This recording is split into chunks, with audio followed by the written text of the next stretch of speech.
Right guys, tadzoka mirai. Munhu anachida kutanga naye wenyaya ati murungu wake adzoka, saka iye anochaisa basa na 4. Timirire 4 inyaya yekutanga iyi. Mirai tinde panyaya yepiri. Ndelo chinja topi ndenda kutochinja headline.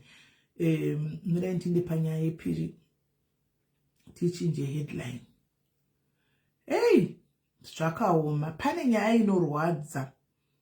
Inosuwisa. Asi chandakadzidza panyaya dzinouya pano, tinoda kutanga tanzwa mativi ese kuti tinyatsogona kuti timire nenyaya. Handiti ndizvo. Asi ine mativi akati wandei.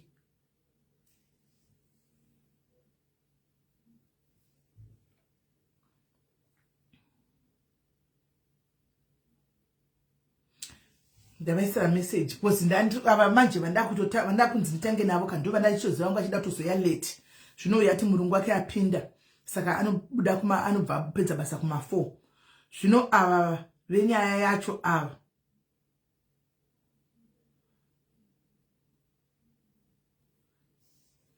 Right, ameno tisita kuva Juma here kuva titiwe because avasi online tivaudza kuti vauye online.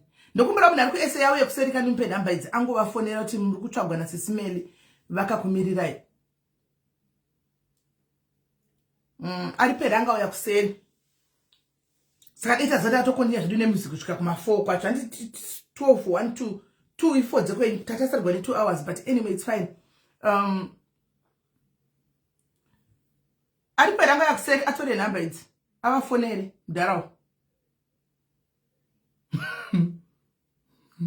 Paifoni kungoringa dzungoringa musoro. Kune dzimwe sonzo kuti dzigaridzwa somari inotogara musoro imomo haibudi inenge ichingovemo musoro imomo nekusingaperi. Right.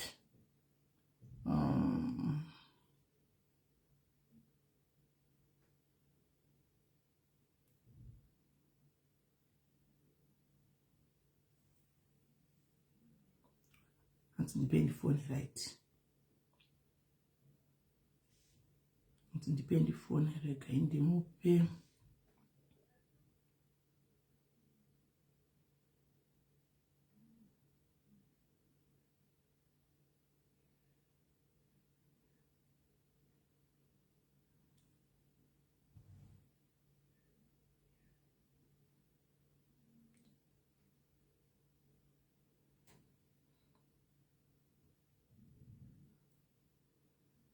Saka mukafona munongoti muri kutsvaga naSisimeli mamirigwa naSisimeli mukangofona munongoti muri kutsvaga naSisimeli vane nyaya ihombe. Guys, this is a very inosanganisa murder.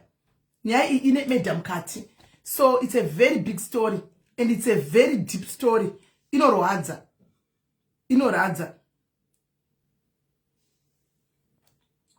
Anzi yamusi. Guys, siyana newigi yangu guys. Siyana newigi yangu edwe ngatimboita zvatafambira panapa. Zvewigi yangu nemambosiyana nazvezvi. Mbosiyana newigi yangu guys. Ngatiite zvatafambira pano zvewigi dzedu isusu simbosiyana nazvezvi. Mbosiyana newigi dzedu. Right. Naikwa imelingendi naimi. Ndizvakaoma vedu. Tanga so idzo dzakadai dzazibudi mumusoro dzinobva dzagara mumusoro dzostika kuti nko dziri mumusoro vadzibudi zvokumhanya songo idzo dziti zvakaoma vedu tangotsiya kumudziteka munhu wese naye dewe kwesu tinei nazvo zviri kuitika kumastreet tinei nazvo isu tinongotarisa inga tiri mubhuraketi wani tinei nazvo izvo hatipindi zvekudaro nemwoyo handitika right regai timirire vafonero toni ndobayiwa ringe ndorohwa necopyright wangu ndosaka ndatodhilita tinorohwa necopyright. Tinorohwa necopyright. Yes, ndamuona dear, thanks. Regai vafonegwe tione. Nyaya inogwadza. Thank you for the stars. Thank you Sisi Doko. Thank you Sisi Doko. Nyaya iyi haina kumira mushe inorwadza. Regai timire tione. Ndati tine nyaya dzinochemedza. Ndosati regai timboridza because nanzati muchachema nyaya painouya muchachema asi chachema kudaro neyacho inogona kuvanhu venyaya inogona kuzokudubuka because pane 1 2 3 things na because pachaunganwa tichaunganidza kubva kun'anga Nanga isherita yandidavira manje apa. Hanzi 5 minutes time, right? Hanzi ati 5 minutes time. Uyari kuyazobvunza hanzi mucheta live rini. Asi tiri pa live. Hanzi mucheta live rini. Right.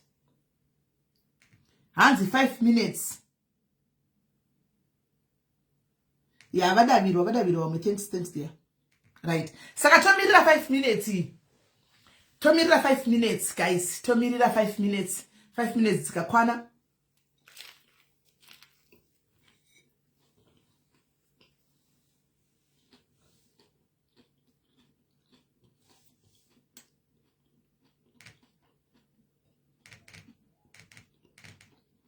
Mm-hmm.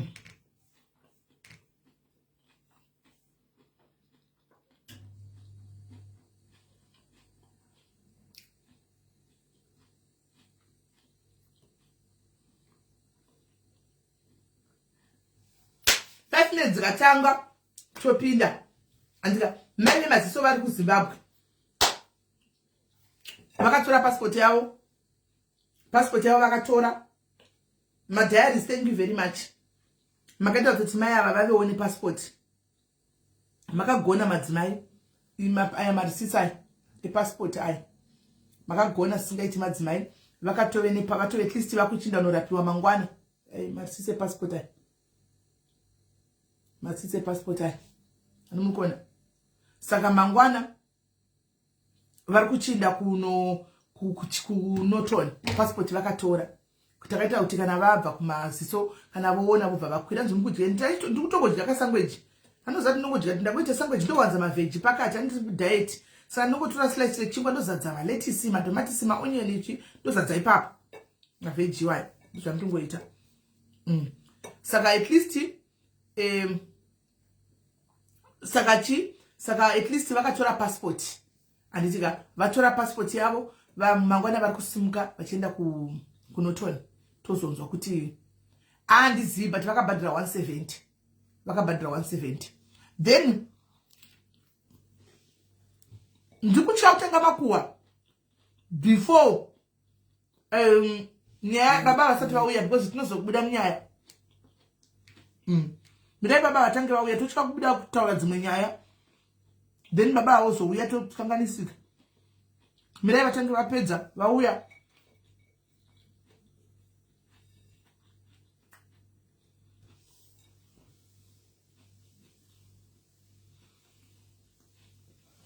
soti tiri pakati pekutaura ubva vauya hanzi masvingo muri kuchema mukuchemei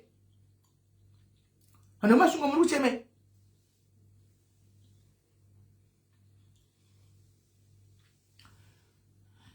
vakatora ne70 ne170 ndevakatora nayo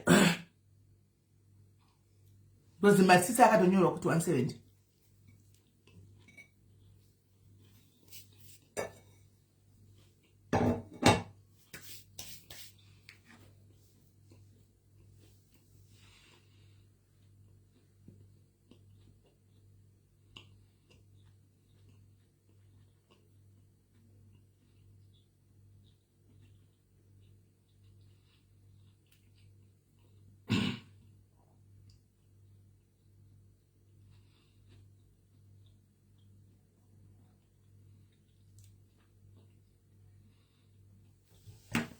Right, takamira baba guys.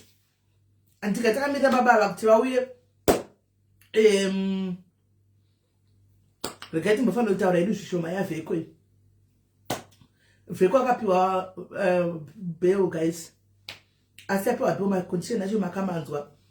Anyway ndakanzwa kuti kune group. Hati maitwa sei kuwande kumasvingo? Maitwa sei? Saka mabail conditions makamanzwa guys. Apiwa mabail conditions aya saka so ahead kuti kune group ririku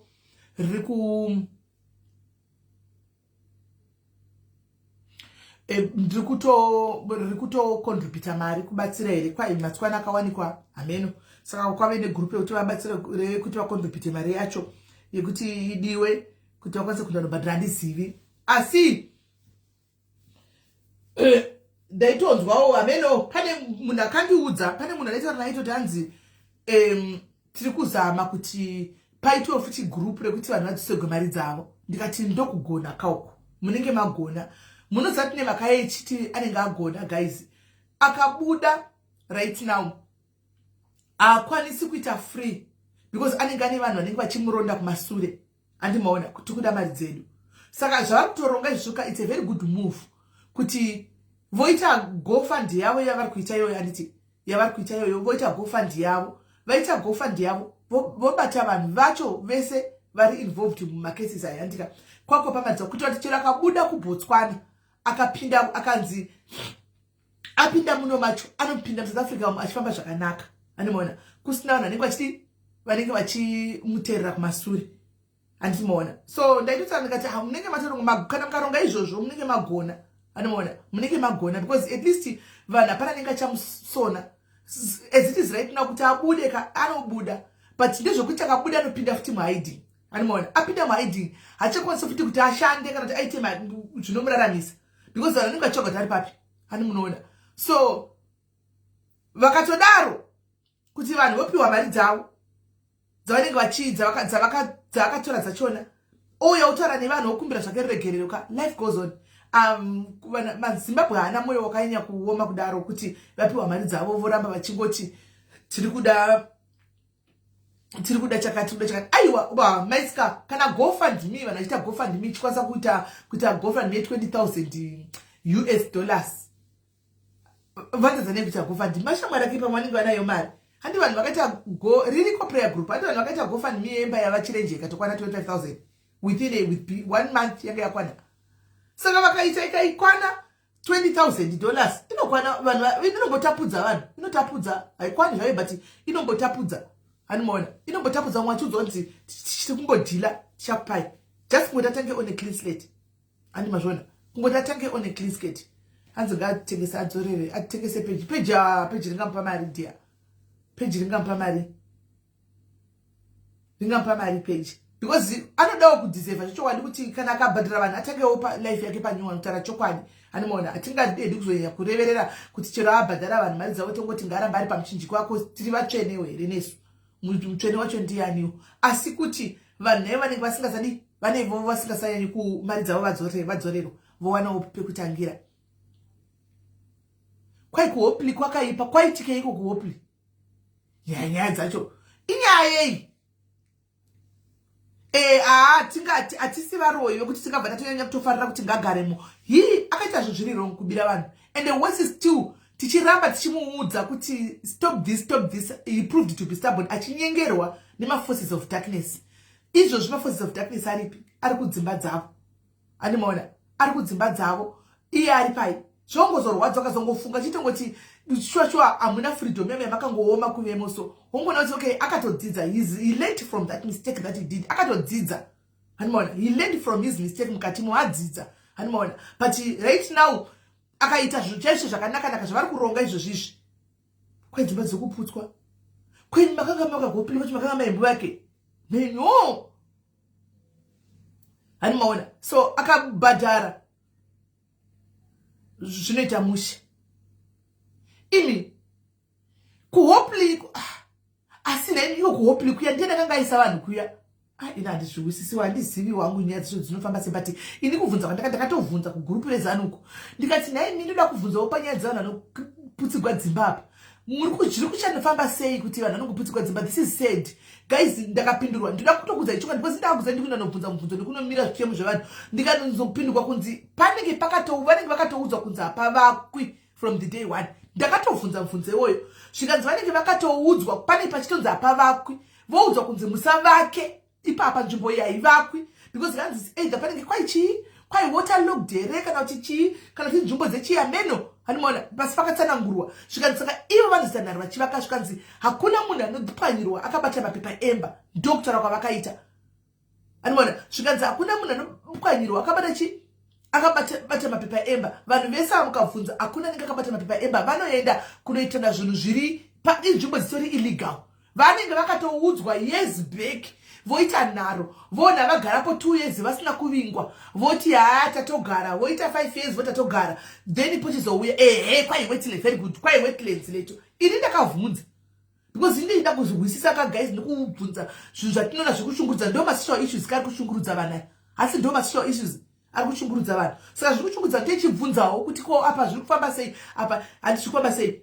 Hanzi mawetlands wai ndizvo chaizvo zvakutaura izvozvo zvamutaura. Handiona ndakavhunza, I asked and ndozvandaitodi hanzi vaitoziva vaudhari, ndo zvinhu zvandaudzwa inini. Baba vai vakufona alright, vauya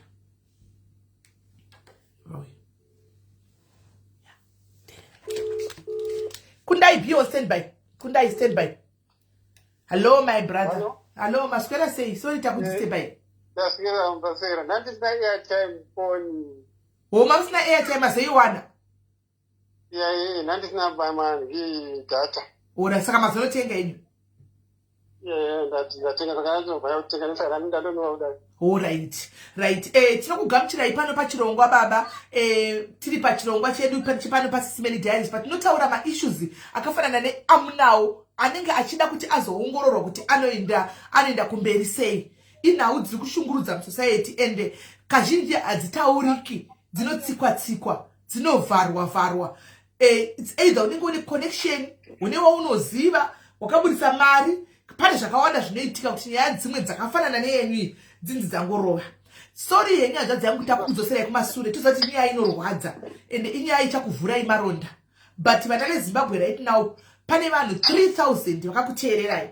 Saka vari kuda toda kuti tinyazonzwisa matangiro akaita nyaya sezvazviri, kuti zvakatanga sei, zvakafamba kusvikira muzouya pano nhasi tokoni nyamberi china mberi kune vamwe uko. Alright, zvakanaka iyo. Nachifa panzvimbo yakanaka isina noise.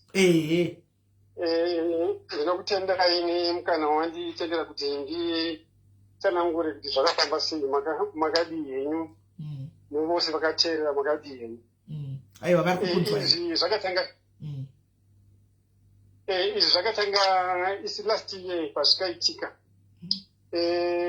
Zvakaitika sekudai ndakanga ndaenda kumusha ndichibva South Africa.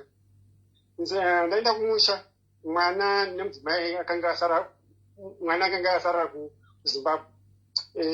Ini nemudzimai South Africa ndaenda kuZimbabwe. Saka ndaigara kuGweru. Ndiko kwaone mwana, ndiko kwaone mhuri. Saka ndaenda kumusha kuDande kuGuruwe. Ndikati sezvo ndagarisa ndisingaenda kugani bona munoona vamwe. Saka ndipo ndakasvikako. It was around October.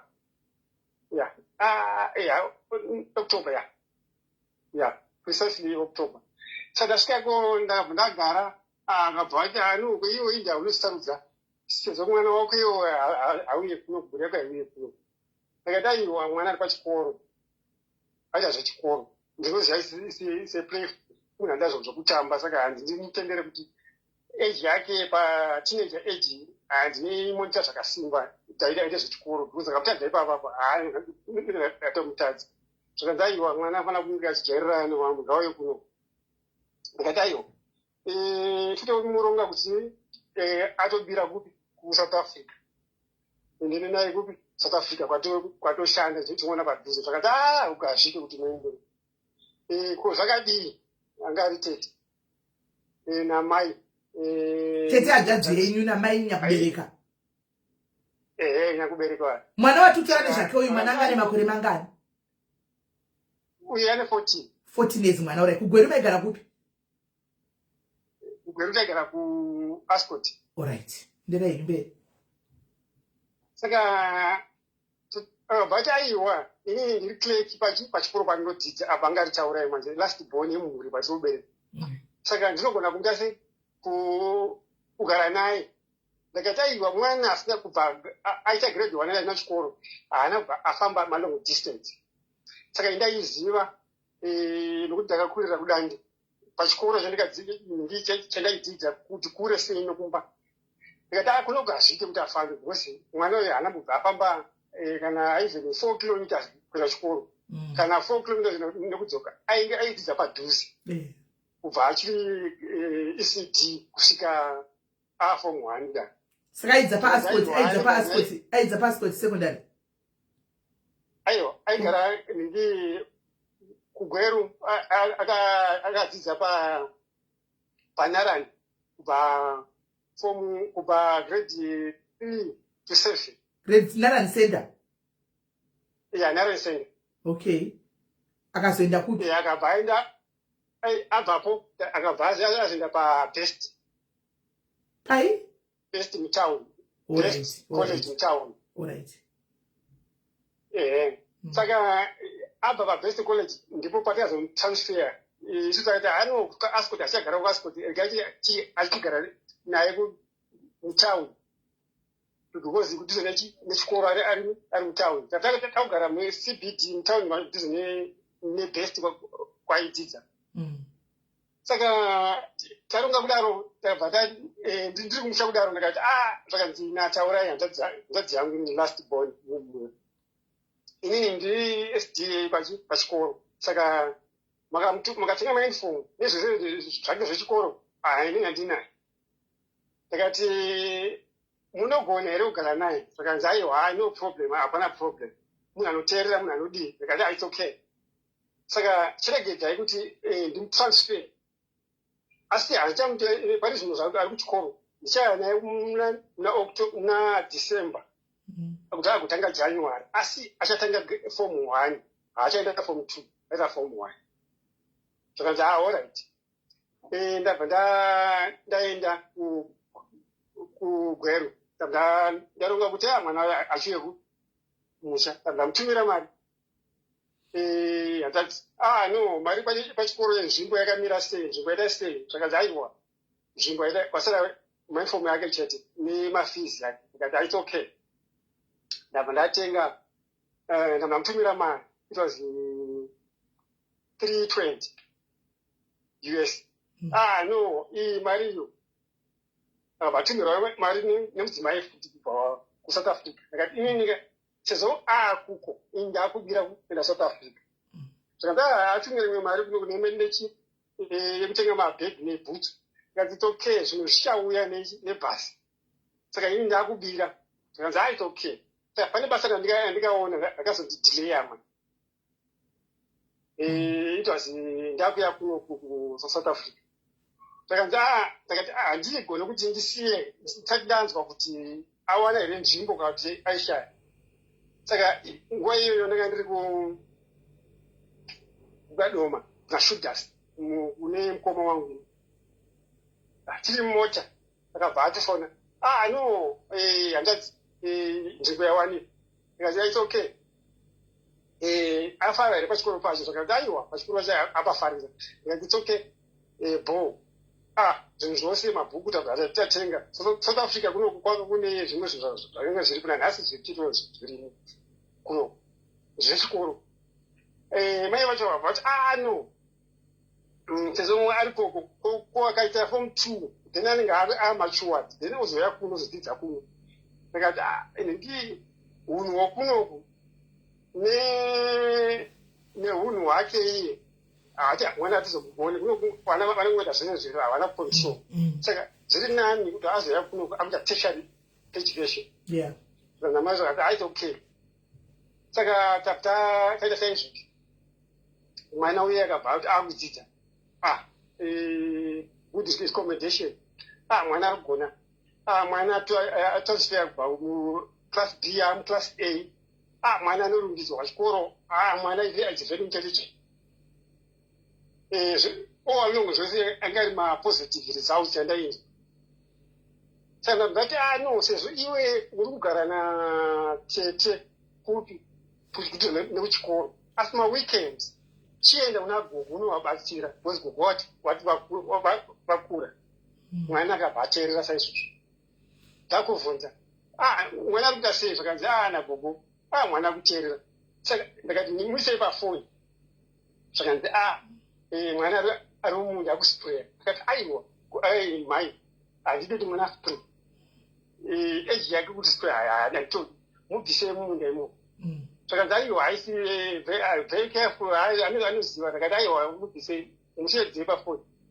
that moment time namushedo ndakati chigeza handide kuona wakabata spray apa ingari mafoni call handidi ndati ndoziva mushutongoribesi unouraya ndakati handizvide izvo handizvi rimwe basa rauseriti asi remachemicals no chitosiya akabhati haitokei zviri right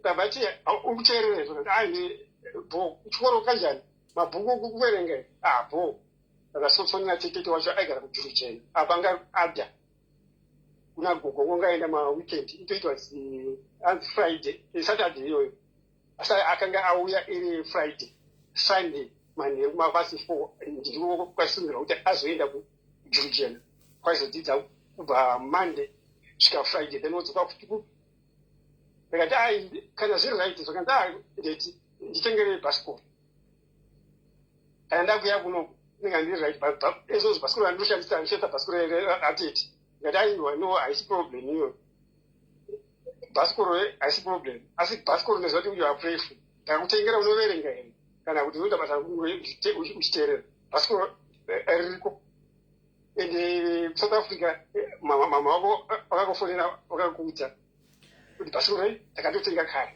ndikati no problem saka pakanga paita runyararo pazvinhu izvozvo handinazvona mapositive ndachimbofona mwana it comes nomusi wa8 march namunga picha andikambosenda yayo informe ikakiyai that is the first day rake ari pamushumbi kana mwatarira pazasi tai pakanzi chiitewo pane madhesti efoto akatorwa mapasti 2 the first day rake ari pachikoro saka zvose zvakenge zvifamba zvakanaka mapositives papasina zvaifunga zvose ndaifona chichiwatiwati it comes nemusi wa6 march ndipo patanga kuita zvose kushanduka 6 march zvakanzi mwana 6 march zvakanzi mwana aita se avhunika gumbo ndikati asei zvakanzi hatizive hamuti hamuzive ini mune mwana muti hamuzive sei muise pafoni hamuisa pafoni ndikati kuiwe chii zvakanzi iti maina ndangonika chete gumbo asina kuvhunika kunika chete kwanakaita haijambo ndikati haitokei musikanzosiya musikanzo zvakanzi pari kudiwa mari x-ray ndichiongororo ndakatumira $56 yabva yakanonoka kusvika $56 yakanonoka kusvika yakabva yaita apa itwa 7 vaya vatumira mari yakabva yasvika musi wa9 watora musi wa9 wabvaenda naye kuchipatara musi wa11 wabvasvika musi wa11 kuchitsungu ndikokaenda kuenda kuchitsungu kwabva aprosita mapepa zvese ndakati no ndipechi foni nditaure nemwana saka along zvefoni izvi vaiita kumulimita pamakosi takenge tisingazive zvose zvailimita pakosi ngati mupe foni ngati haufa tariraiona now I have a bundle ndaifungidzira kuti uchange uchinyora matest ezvinotarira muna april unogona here kunyora matest because ezvozvo kana waiswa plaster that's a month zvikanzi adate is minor kana even kutyoka harina kana kuvhunika harina kunika chete ndangopiwa 2 weeks 14 days ndikati 14 plus 10 mazuva mangani zvakanzi kuti ma24 dedi 25 ndipo pane kubvisiwa plaster ndakabvisiwa plaster dedi ndokakazvira vamwe wese plaster medu ndokakazvira vamwe wese no problem handina issue iyoyo ndinokumba kutoverera ndikati it's okay kana wadaro unondifadza because ndiri kunongosacrifice kuti iwe udzidze what I want kuti iwe udzidze chete zvimwe zvose zvokuti chichi ndoda kuti ungodzidza chete zvakanzi no problem date handi disappoint ndikati it's okay ndakati gogo zvakanzi aiwa nagogo wacho aiwa mwana ari kuvereka ende nguva zhinji dzake panapa kana vanhu vomaraini havatomuzivi vatotoshandisika kuti pana wenyu. Ndakati all right, it was so positive. Vatumira ndakati no x-ray yake yakamira sei, saka ndaiwa handina muvhunika bhonzo wangopewa ngoti yanika. Ndakati it's okay. Handina kuziva manje kuti aitaura nguva yese yene kubva musi wa16 kubva musi wa11 kudaro it was clear. Ina handina kuziva manje kuti kubva nomusi wa16 kusvika nomusi wa21 havaitaura nemunin'ina womudzimai wangu vari kuno South Africa, iwo tete man. Saka vaitaura vachiti udzai mai nini vacho mudzimai wangu akwire bhazi auye before Sunday. Apo ini information handitoziva ndinokuza kwari kupirone mwana kuti ari muklasi ezvinozi ari mumashops handisikuudzwa kuti ari papo. Kana auya mamutaurira ndinotaura naye handina kubva ndapiwa access kubva abva chipatara kusvika nomusi wa21.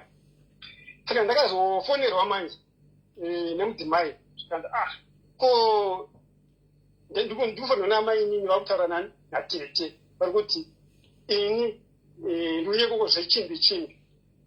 Ndakati sei, zvakanzi vari kuti hanzi ndiuye koko zvechimbi before Sunday. Ndakati before Sunday sei vakupa muganhu before Sunday, because mwana ari kubviswa plaster musi wa26 before Sunday bii. Zvakanzi makamutaura nemwana ne. Ndakati I'm trying kufonera tete ndiwataurira tete vari kuti mwana kana achinge auya muchataura naye. Ndofona usiku kunzi haiwa apa nguva inoharara. Saka handisi kuwa mukana. Anzi all right, segai ndione kuti ndotaura naye. Mainini wakabva wazofona kwandiri zvakanzi bangukuru zvimbofamba sei. Kati famba sei, zvakati tete wadai. Ndakati tete wavo ndisemupetete yanzitaurai havasi kunditaurira iwe asi autaurira iwe sei. Zvakanzi ndimanyorera akaita zvinhu. Saka nemusi wa21 ndanga iri mapast 5 I was Kadoma. Papa ndaitirwa construction anonzi Dzambara. Patara construction ndakati shamwari ona ndatumirwa picture yemwana apa akazambarara makumbo, so I said that picture to you. Akazambarara makumbo, so ndakati ndatumirwa nemunhu nemwana echoti tete musaudze vanhu kuti ndinda kutumira picture. Ndakati sei. I was confused. I was disturbed. That the very moment of time. Ndiri pabasa ndakatongo pamusoro pe-scaffold ndakatotisiya that building. Ndamudza contractor wedu ndakati anosama inini I'm now going. So ndisei mari andiri over the weekend. Ndakati no iva vanga iri Friday. Ngari Friday. That is that day it was Friday. Mari weekend ndakati shamwa handina kana une mari chitondipa kuti ndotoenda. Saka no pazvozvo mari asitapinda haasatapinda mari. That moment ndakatogadzirira kuenda kumba kwataigara ndamubhazi. Ndakasvika muHarare roughly past 1. Harare past 1. No, ngoti mvuru mapast 1. Kuzato Harare mvuru. Ndabva mvuru.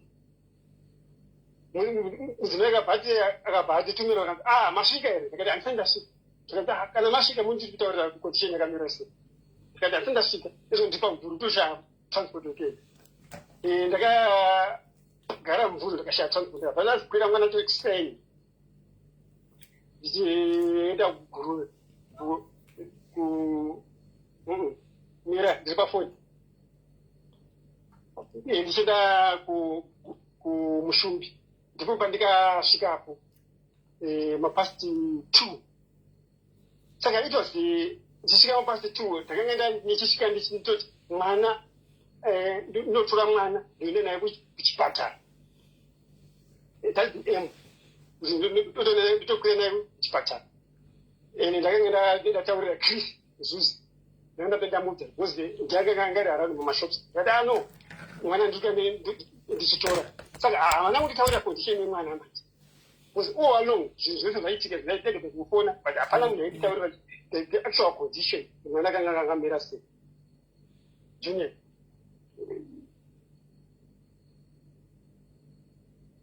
Thank you. Saka hapana munhu aitaura mamiriro akanga akaita mwana. Ndikati it's okay. Ndasvika kuzvi. Saka ndakaona mwana manje jere ndati ndikasvika ndafana tena nditsoka ndasvika kumusumbi kusvika kuadhaita about 10 kilometers. Kwataiziva kuti mwana ndiko kwaari it was 10 kilometers. Asi mwana aidzidza kumusumbi zvakanzi zvaari aine plus ari kupi ari kuadiko. Tanoti famba netsoka. Famba netsoka pa ndipo pandakasangana nani na Tosi. Uri kuenda kupi? Uri kubva kupi? Zvakanzi ndibva nemwana kwaAbha. KwaAbha ndiye nenzi Abha. Kunomuprofita. Ubva mwana kunomuprofita ufana mwana wechipatara. Sei? Zvakanzi tatobva kuchipatara. Ndikati ndipe makadhi acho. Haana kundazvidza makadhi acho. Ndikati ezvinozvi ndauya ndotora mwana uyu. Saka zvaunochiita manjewo chienda nemwana nemudhudhu iwe nemudhudhu ende pakiriniki ave padhuze pakushupa. Ndikuenda ndotora mwana ndoenda naye kumusoro kuguruve ndatora ndomutora. Saka apa handisi kuziva mai varipo here mukoma varipo zvakanzi vari kumba. Ndakabva aenda kumushumbuke. Apa ndiri munzira kuenda kumba kuna kune mwana ndakati timonene pachipatara. Ndakabva naye pachipatara paya. Ndabva naenda kumushumba. Handina kuziva manje kuti kuchipatara iye handina kuenda kuchipatara. Akabva adzoka. Inini ndiri munzira ndokuti mwana kusvika kumba ndakati mukoma bless more ndiye second born. Takabereka tiri 10 mumwana. Tiri 11. 3 girls 8. Mwazoshaya mukomana haiti it was a tender age. Mukomana akanga ne 2 years second born. Ndakashaya. Saka izonzi 3 girls 7 boys ndiyo mamira akaita mumwe. Saka iye akabva auya. Saka ndanzi yakabva akakwira pamudhudhu because takamudhudhu chena mwana apa mwana angati ayelo makumbo nemaoko. Ndomubvunza mwana aingochema. Kochi what happened? Toziva wacho ndaita tikufungidzira kuti akarwa nemudhudhu. Nemudhudhu sei? Kupi? Nani? Zvakanzi ndipo patofungidza kana kuti chiwani ndipo patofungidza. Ndikati it's okay. Rega ndinonzwisisa vakuru vari kumba. Apo handamboziva kuti the whole team was teamed. Zvakanzi kusvika kumba blessing second born wavakuru. Zvakanzi acharonga kuti uchienda nemwana kuZambia.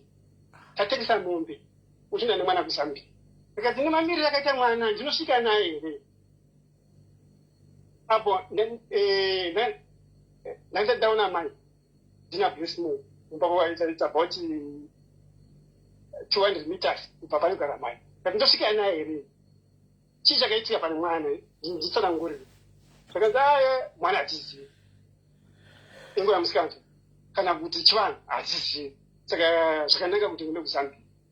I was confused nerudo rwandaifunga nawo handafungidzira kuti pane foul play. Ndikati it's okay. Saka ngatichironga kuti ndichimhanya nemwana kupi kuchipatara. Takamirira kuorganiza kwenyu kweZambia. Ndabdaudza mai. Mwana akabva atouya manga achibva kuti kuchipatara zvakati nemwana muende kuchipatara. Ndikati it's okay. Izvozvo zvapera mafuta. Ko zvakanaka kuti nditsvage mota. Mwana aende kuchitsuwa. That moment of time ndakutsvaga motikari ndakutsvaga mota. handizivi kuti akasara chigwinya here kana kuti akasara achiita sei. Ndipo ndikafonerwa nyanza dzangu mhanya mukoma siye zvamukuita zvose. Ndakatangoti murume angane mudhudhudhu. Ndakati shamwari ndipe mudhudhudhu wako. Zvikanzi chii? Ndakati mamira akaita zvinhu zvangu hazvamira zvakanaka.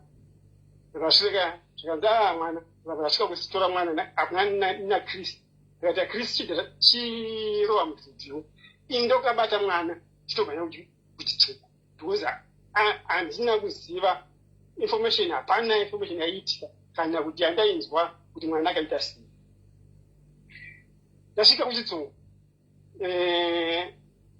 It's about kubva pamba panga pane mwana asvika kuchitsungu. It's about roughly 20 kilometers. But at a distance of about 15 kilometers. Mwana akabva aita liquid form. Munhu ndipakashayira mwana. Haana kana kugwinya kana kumbodii. Asi nguva dzese ndaingomushedza Wayne dead. Tichisimuka zvikanzi dead. Nguva yangu yakwana. Zvekuti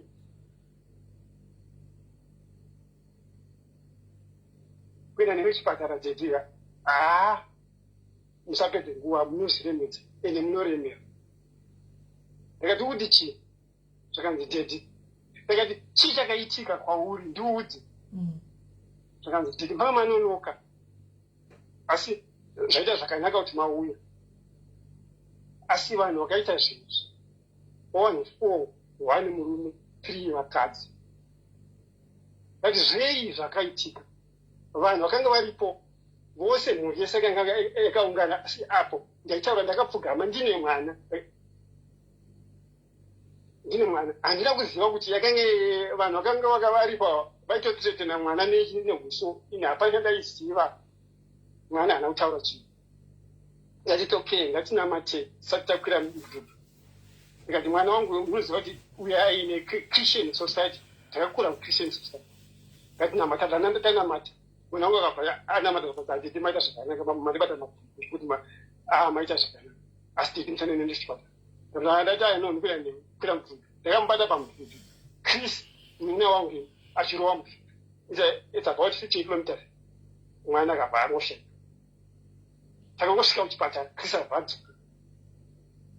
Saka lucky enough ndakasvika kuchipatara ndichiona doctor akamusupply. Ndiye mwana akauya pano. Mwana akauya achifamba pano. Mwana uyu taitoti tikudzidziswa nadoctor panapa. Saka chii chakaitika pamwana? Ndikati ini handizive. Ndotori baba vacho. Ndotobva kutosvika izvino zvekuti angazive zvakawanda pamusoro pemwana uyu. Ndicheche vacho. Zvakanzi varipi? Ndabva ndati ezvinozvi vari kumba. Ndatoya unonzi masvikiro endaita panapa. Mukomana wamuna wangu pamabhuka kuti kadhi rake riripi ramungamuadhiresi. Ndiyo kadhi ratakanganwa kumba nekumhanya kunga tichiita. Saka ndiro radzokera munotora ndati kadhi. Ndichitaura ndina dhokta waya zvakanzi baba unfortunately mwana ashaya. Ndikati all it's okay. Timuvharai sezvo tatarirai kuti ari pachena timuvharai. Ndikati ndakatora jira ranga ndinaro ini musecho ndabva mukava. Ndakati dzine machirayo. Ndikati it's okay. Ndikati ezvinozi ndiri 1 kuno kuchipatara. Hazvigone here kunge ndichita kuti mwana mamusa mushaya. Then toorganiza kuti zvoitwa sei further on.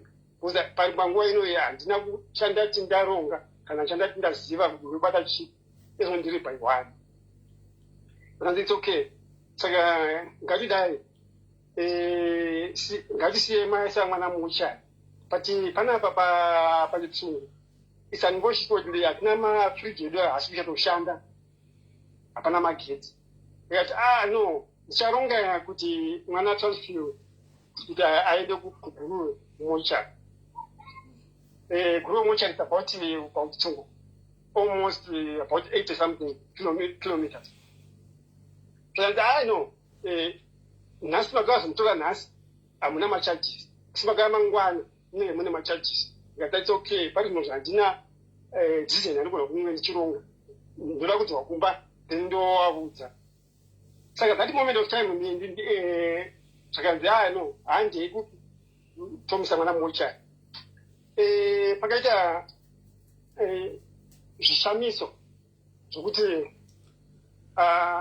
handigona kuzvitsanangura kuti chii chakaitika tasvika padhoo remochari pakazara nyuchi moga dhoo remochari it was double dose pakazara nyuchi zvokuti papasingapindire zvei maswams b anoita anongofamba then anongonamira kuti anenge ari akawanda swams kuti anga asingavhuriki but vanhu vakati baba muchari atenda nefoma nesi toita sei onai nyuchi hadzina basa mwana afa chirega inini kana chiniuraya zondiuraya ndamudavhura madhozi aya nyuchi dzedu dzakangouta senhunzi ndavravhura madhozi aya zvobata train ndapinza mukati mechimuchari train ndabva ndati ko zvamungoramba kupinza mukati moya ndiminopinza zvakanzi tarirai nyuchi dzinogona kutiruma ndakati hadzirume munhu nyuchi saka tabva kuti 10 minutes wakamira ndakati nyuchi dzanyarara dzadzoka futi pasame position pamusoro pedhoo ndikati pindai hamurumwe kabva wapinda comes pakusundza bhodhi yake kuti chitise mukati mefriji manesi akatadza the board of 14 years wakatadza kusvika ndataura ini ndakati handisi kukutiza mwana wangu tarirai ndakakura ndichimuti dheti nguva dzose aingoshedwa kuti dheti kana even amai vacho kana neni kana even omaraini aitoti dheti wabaweni ndemwana uyu mwana uite dheti wake saka ndakati no dheti handisi kukutiza ende handisi kukurasai asi tarirai panapa pandiri ndiri hwani ndinokuisai sei ndogara nemi sei ndoronga sei nditenderei mangwana ndokutorai chimborarai pano nhasi ndakabata trei ndiri hwani ndabvaisa mukati mumafriji ndiri hwani zvinyonyoro kwa ndovhara mukati ndabva manesi akabva it's okay munogona kuronga kana maronga mozotudza ndichibva ikoko ndipanesangana nehanzvadzi ndichipinda muchipatara akanga aine mandate yekunge aine mwana wacho akakumbira mwana wacho akanga aine simba pamwana kana mwana ariko ngati no doctor uyu ndiane good explanation zvakaitika zvakawira mwana handina kuziva kuti ndiri kutaurira munhu akaponda mwana wacho kuti aite mukana aite kuna doctor afangane nadoctor. That's the major mistake yandikaita. That's the painful part of it. I feel regret handi all along zviro zvichiitika kudaro I was confused that mai vacho ndivaudza sei because tisati auya mwana kumusha takanga tine debate yekuti mwana adzidze South Africa. Inini ndakati no achiri mudiki mai vacho akabati hazvina basa. Saka ndakanzwa mwoyo wangu kurwadza ndakati dai ndakachena. Saka ndakapa Dr. mukana wekuti ataure nemhondi yakaponda mwana wangu. Mhondi yakaponda mwana wangu yatora mukana uwo wekuti it's free. Saka wapinda mukati meroom aina Kevin Nyamasoka taura izvuse naDr. wacho. Ndakati zvose izvi Kevin Nyamasoka tinomuti sekuru ngozi mwana wehanzvadzi yamai vanogera mutuko mumwe chete pana Tembo. Ndakati pamwe zvinhu zvakaringana handina kuziva kuti it was my negative part of it kwangu inini kwanga kutodyiwa.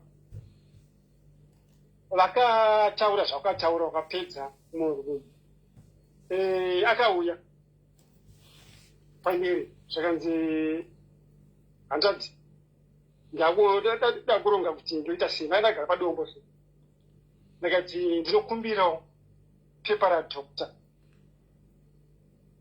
hanzvadzi handigona kukupa pepa radhokta parismuki nezvamuri nemamiriro akati haani nokukupa rakati okay ati wafonera here maiguru wako saka handisati ndafonera akati ndipowo foni yako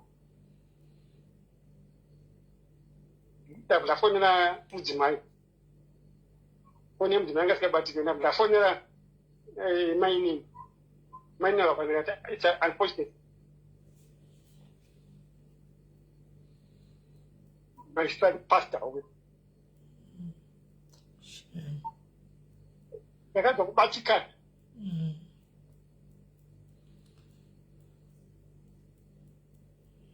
saka ndaita saizvo zvakafonera mudzimai akati handigoni kusvika nhasi asi ndinoona mangwana pamwe ndinogona kusimuka mangwana because nhasi kwandiri kwacho handinogona kusimuka mangwana ndakati okay chiita kuti ndione kuti tobatana sei because situation iri kuno ndiri one saka ndinoba kutadza kufunga nditi okay handina kuziva kuti all along vaitaura kuti tina mainini vachikonefensa mainini vakabva vafona vakati vaitaura nemi wani imi masotaura nemi sei I feel confused ichii chinomboitika dambe ndasvika kumba apo ndaibva kuchitsongoita about 20 kilometers zvasvika kumba uye ndisvika kumba nditsanangure kuti ndasiya mwana mocha saka what do you way forward ndakasvika kumba kwati wawatofanirwa nedare vachironga kuti mwana avigwe mangwana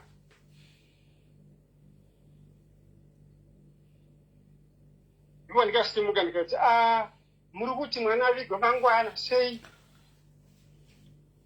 zvikanzi kuri kupisa ndikati aiwa ndataura naRafael first born ndakamuudza kuti situation yemwana yakamira sei ndikamuti ndoda kuti mwana aende kupi kumochari kuGuruve then aenda mochari kuGuruve then way forward mai vacho paanouya ndipo toronga zvimwe zvebhereyawo yake pari zvinozvi ngaaende kuGuruve zvikanzi hatina mari yekuti bhodhi iende ndikati no problem about money mukoma ataura kuti pane mombe dziri mudango anzi tengesai mombe dzavo 2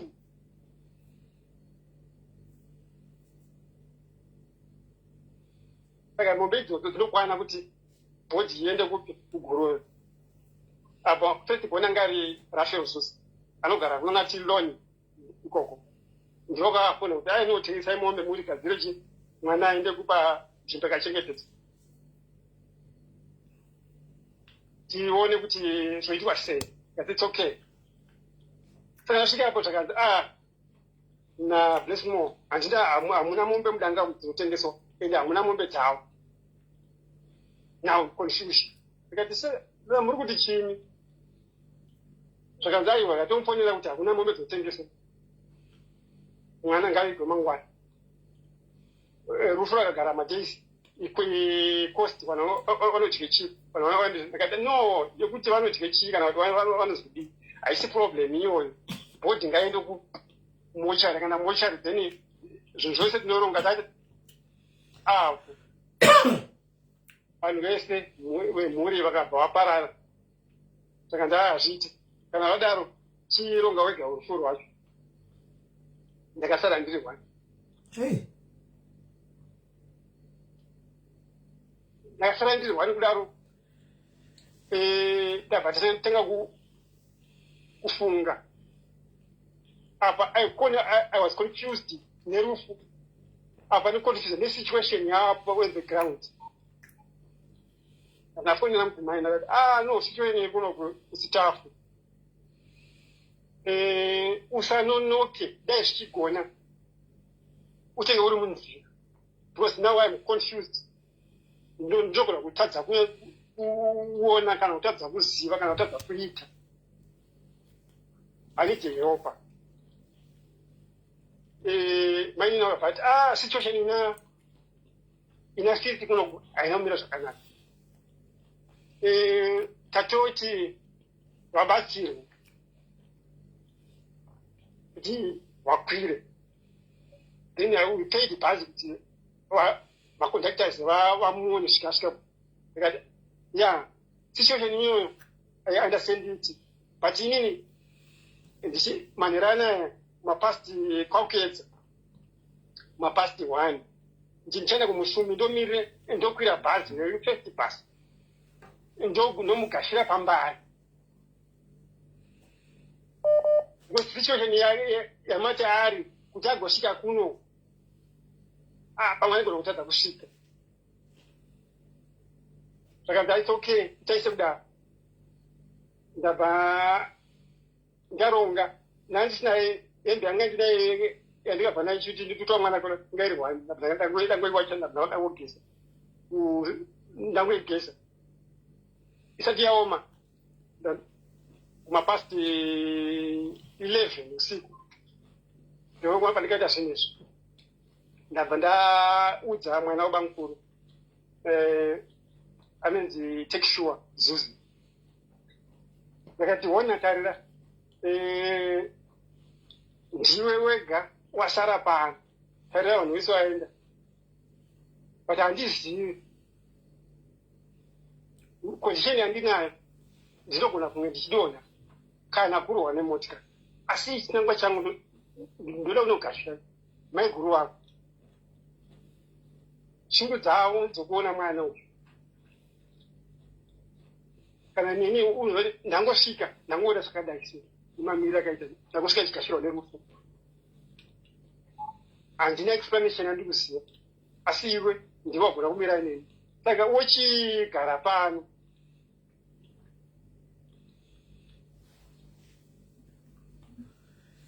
uchiona kuti zvofambiswa sei ndakatadza kunge ndichiuya ndakatadza kunge ndichisvika ndione mandate yekuviga mwana ndakwira ndabva ndaenda saka ainifonera mwezi bhodhi yakabva kuti tsungu yabva yauya pamba the following day ndipo pandikazoenda ndadaro mwana akabva apamba tatora bhodhi yekuti tsungu vaitoti nobva hatina magetsi saka mwana akapamba pamba bhodhi rere hana kuda sei hana kuenda kuendeswa kumochari patsika upamba kuti haende kumochari ndikati it's okay but zvamukuita izvi it's beyond my capacity zvakanzi aiwa isusu tinogona kudai kuti mwana achengetedzeke zvakanaka saka tinogona kunge tichimuchengetedza zvakanaka akati no apa anga ari bamukuru blessing wanga auya apa anga ambotiza apa akauya achioda kuongorora kuti ndiri kutendera kuti mwana avigwe ndabva ndaita mwana avigwe ndabva ndaenda ndasvika pambari mapast 8 saka nemudzimai no shamwari tinayo time zvakadzokufana vanasekuru ngati vanasekuru ndavafonera vamwe change chivatora pabhindura pamazuva vamwe ndavafonera but situation iripo tarira inzwa makonzi ari kuti bhodhi yafuta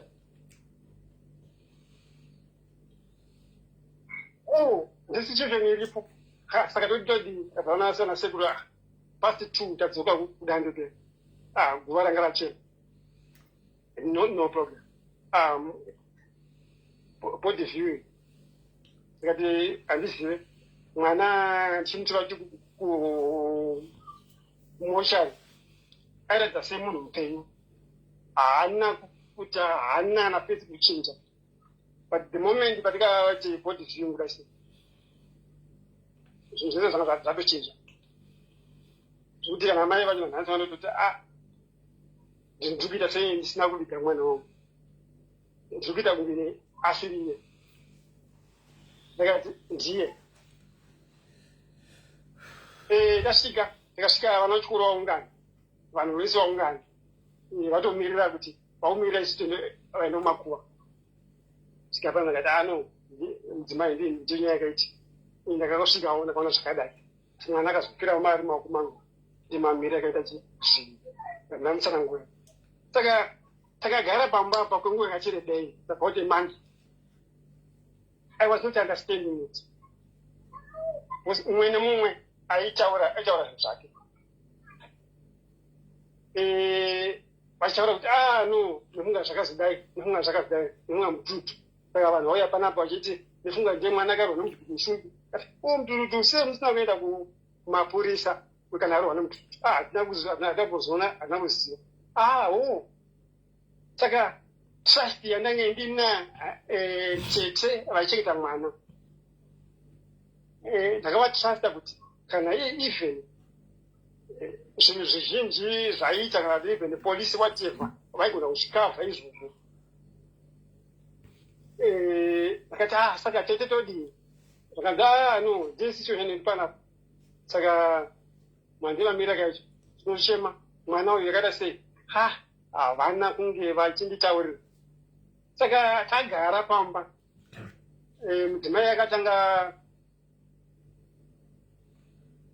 kunzwa manzwira. Kabvati kudai mambonzwa kuti mwana akambofamba chicha akambotora mwana. Ndikati no, nyaya iripo ndeyekuti foni yandikasiya ndiye nevanhu vandinoziva vanogona kutibatira panyaya dzakadai.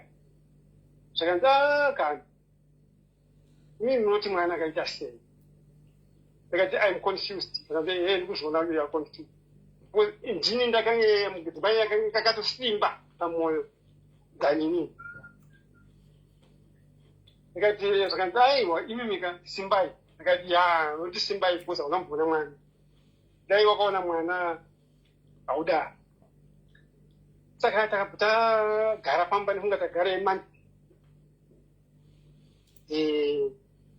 One day ndipo pakauya tete vaya zvakanzi inini muri kuvhunza kuti bhuku rechemwa. Ndakati ndinoda kuona kuti Wayne akachemwa sei, vanhu vakamuchema ndanani. Saka ndinoda kukumbira bhuku iroro kuti ndione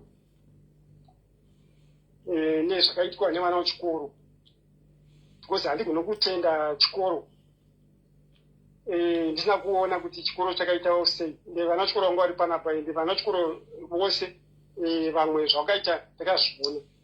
Asi pane kadhibhokisi rezvinhu zvakauya nevana vechikoro mungaita mabhuku, sipo, masefi, vana shamwari dzake. Zvakazara makadhibhokisi. Saka zvakanga zviri mumba izvozvo. Saka hanzvadzi yaiuya ichimonita kuti zvinhu zviparadzwa, hembe dzake dziparadzwa. Zvakanzi munozvichengeterei? Handiti hapo munozvichengeterei, ipai vanhu. Ndakati no, inini mwana uyu mafiro akaita hanamufa zvakanaka, saka ari kuno kuzviparadza izvozvo. Ndakazviparadza zvinoratidza kuti ndagutsikana kuti akafa sei. Nanhasi zvinhu izvozvo zviri mumba zvandinotaura izvozvo. Vanhu vakabva atete vakabva it's okay, asi bhuku murida kuti modi. Ndakati ndoda bhuku iroro. Zvakanzi bhuku rina baba Josiya. Saka baba Josiya mumwe mukoma wangu watotisa bhuku mukati memhuri. Zvakanzi ndeyano bhuku. Ndakati it's okay, yaradza dina paenda unawaona.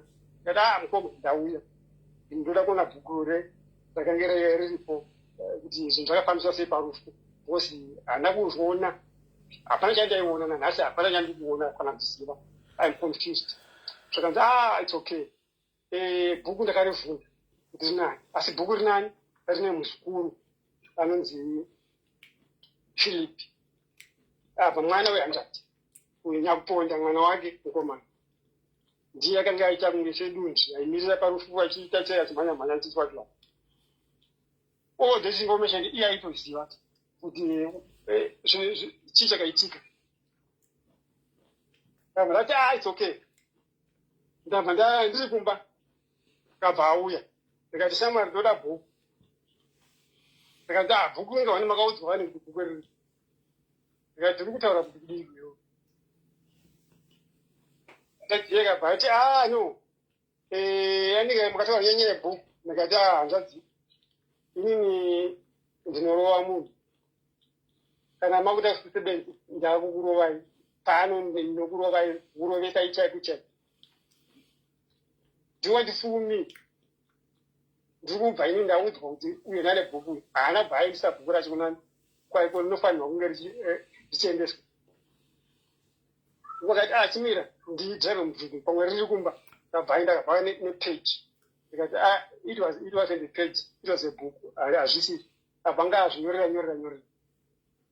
Ndikati mudzimai akabva no mother noise siyai zvakadaro. Chii chamanguda kunge muchiita? Ndikati aiwa kuti vaya vakabva varamwa vakabva vaenda kutsango jeni kwavanogara. Vacho vaichengeta vanga vari custodians my son. Ndabva ndati it's okay. Saka takasara takanyitsana nani nemudzimai.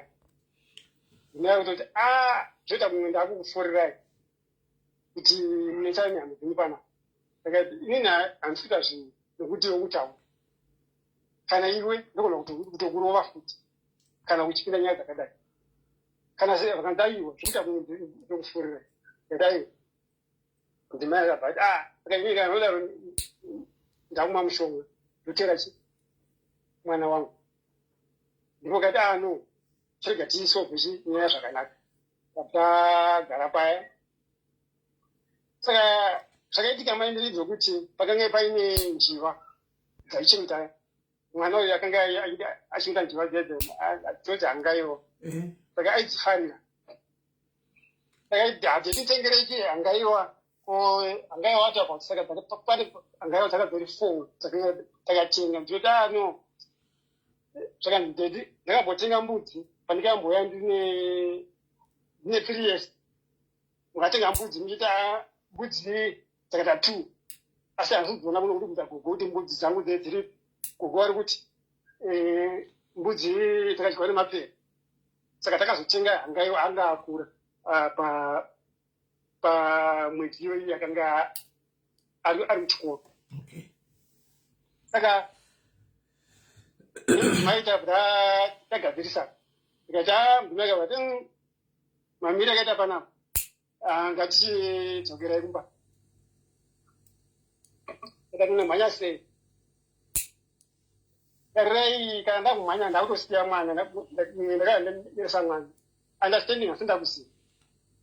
Saka takatanga kuita chakukonana. Saka mudzimai aiona but akasara kutaura manje kuti ndiri kunzwa zvakaita sei. Ndabva ndamutora ndikati aiwa mangwana aende kwasekuru kuhanzvadzi yamai. It was about 25 kilometers. Tora bhasikoro. Tataenda ndadhora asati aswira ikoko. Saka ndiko kwakazotsanangura manje aiti no zviri kuitika zvakadai tsanangura. Nyaya iripo ndeyekuti hamusi kuona here kuti vanhu vari kutya vanhu vari kuvhunduka. Pane zvinhu zvinotomira mushe. Ndakati chii zvinonyatomira mushe? Ndakati no iwe ngatidzokere. Takadzokera. Dhera tikadzokera aifanira kunge achienda kuna tete wacho kumba kwatete kwaigara mwana. Bhozanga ati no ndoda kuenda kunoona kuti kwaigara mwana kwakaita siyana asati akusvika. Saka dhera chiroro ndakabva hausvike nhasi takutokwira.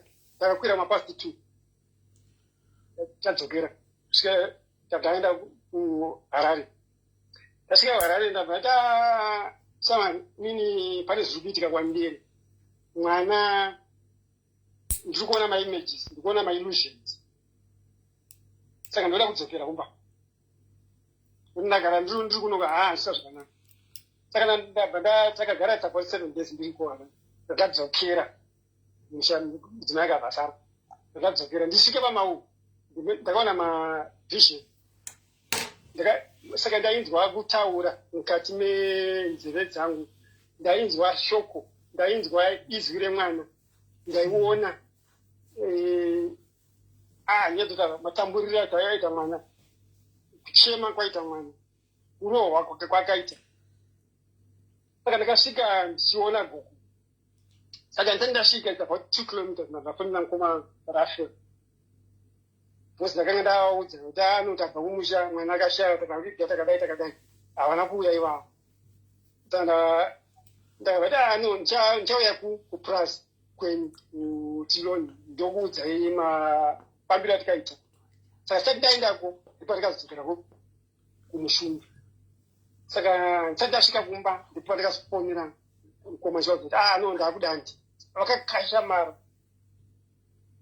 Zvakanzi wave kuda ndi? Sei? Ndikati ndiwandiri nezvo ndari 2 kilometers ndisvike. Ndakasifonerani. Taurai aigara nemwana. Ndikati ndadzoka. Ndiri kuno kuadhi. Vose vaikasha mara. Ndasvika pamba. Mai vakavhunduka. Kumablessing vakavhunduka. Matete vangu aripo vakavhunduka. Madzoka. Wakanaka. Ndikati panapa muti wakanaka. Anabarirwa panapa. Ndikanzi no. Wakanaka. Ndikati mai. Ndauya ndinazonzwisisa mashakiro akaita mwana ende mwana chii chakaitika pamwana. Kusi zvandikuona. Zvandikuona chi mai akabva kana kudaro usinoti mwana aya panapa akarohwa. Ndakumwa mushonga. Ndikati mai panguva ino kana mukamwa mushonga kana uri padhuze ndogona kukupai mari yacho unotenga munhu. Ngatiri tuna mai. Pauya muzukuru wamai uitosi uyo aifamba nemwana. Akaenda nemwana kuchipatara Chitsungu nekumaprofita aifamba nemwana. Kabva auya pamwe nemudzimai wake. Saka vakaya vachita kakanike kakunyangira kuti vanzi kuti pane mashoko. Ndikati aiwa musainyangira ndiri kuonai. Uyai mugare pasi. Kana muda kuteerera mumwe hamuteereri. Abva agara pasi pa. Ndakati iwe tosi. Ndudze chokwadi chakaitika. Ndakati hatitozivi. Ndikati handiti watadza kutora chokwadi. Ndauda kukuudza chokwadi chakaitika. Mwana wangu akarohwa kukicheni. Ndakupinda mukicheni. Bvunza mama wangu kuti handati ndapinda mukicheni kubva ndasvika pana. Asi ndiri kunzi kune mugoti wakarohwa mwana wangu. Ndakatora mugoti ndikati uyu wakatyoka. Apa ngwari mugoti muhulu. Toziva vakanzi bamunini munoprofita here. Makaudzwa nani? Ndikati handisi kuprofita. Asi ndiri kutaura kuti munhu akarohwa mwana wangu achaka mugoti. Ende mwana wangu akatyoka uroko. Apo necheapo akatyoka mbabvu. Akatyoka musana achirohwa nemugoti.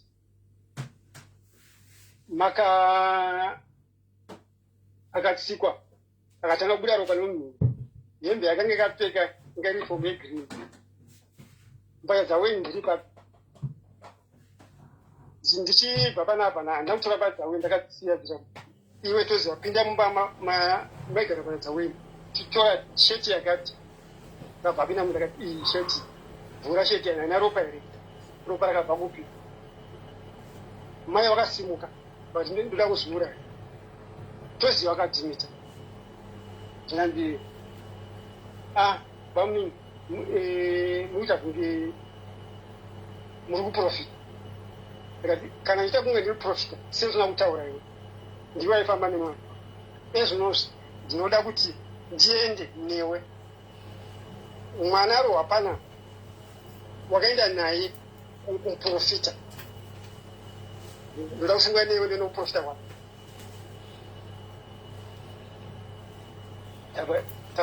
atasunga nguwa iyo tabva nawo muprofita wake tabati akasvika kwaya nemwana pano ndakataura kuti mwana wayo marwero aita mwana hararama ndikatoziva sezvina kutaura tika ndaitya ndikati waitya tikati pamuni ndaitya ndipo pandikasimuka ndabva ndaenda kupolisi ndabva ndaripota saka it was a month after ndaviga mwana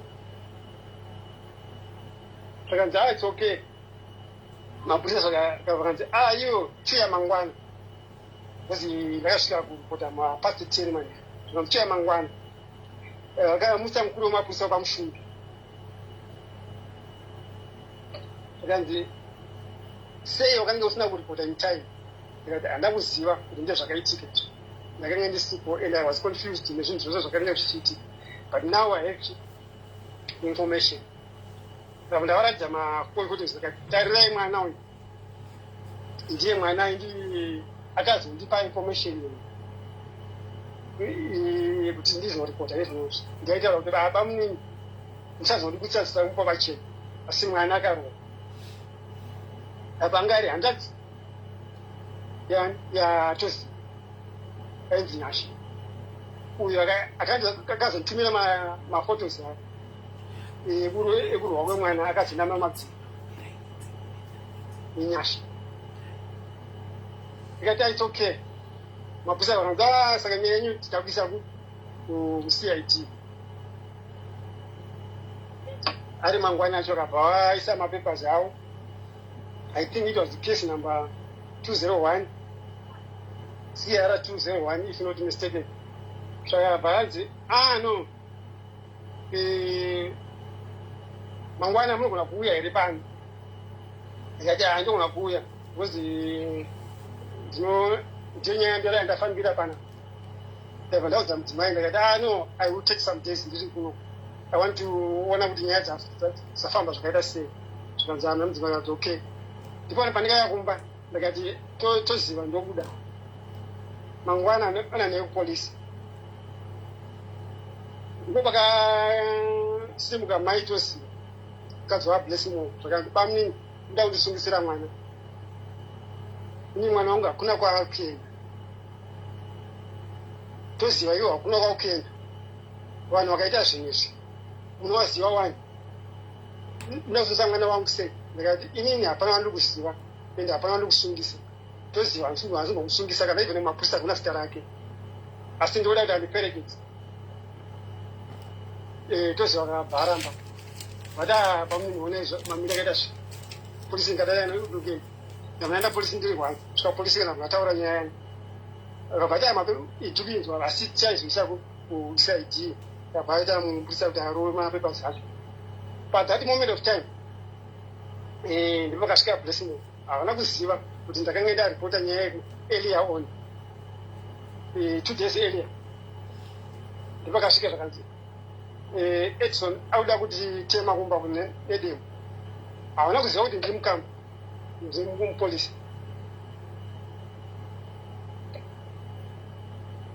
saka akaona mukuru wemapurisa angari panze saka asvika panze akati hatokubatsira inei ndanza pane mukomana ada kutema edemu havana kuziva kuti ndiri mukeni zvakanzi aita sei demu vatemewa ndiani kanzi ada kutema nedemu ende vanhu vasavatotisa pamba ngadawe pindai mukeni pindai mukati kam pakapinda ndakaona ndakagara pabhenji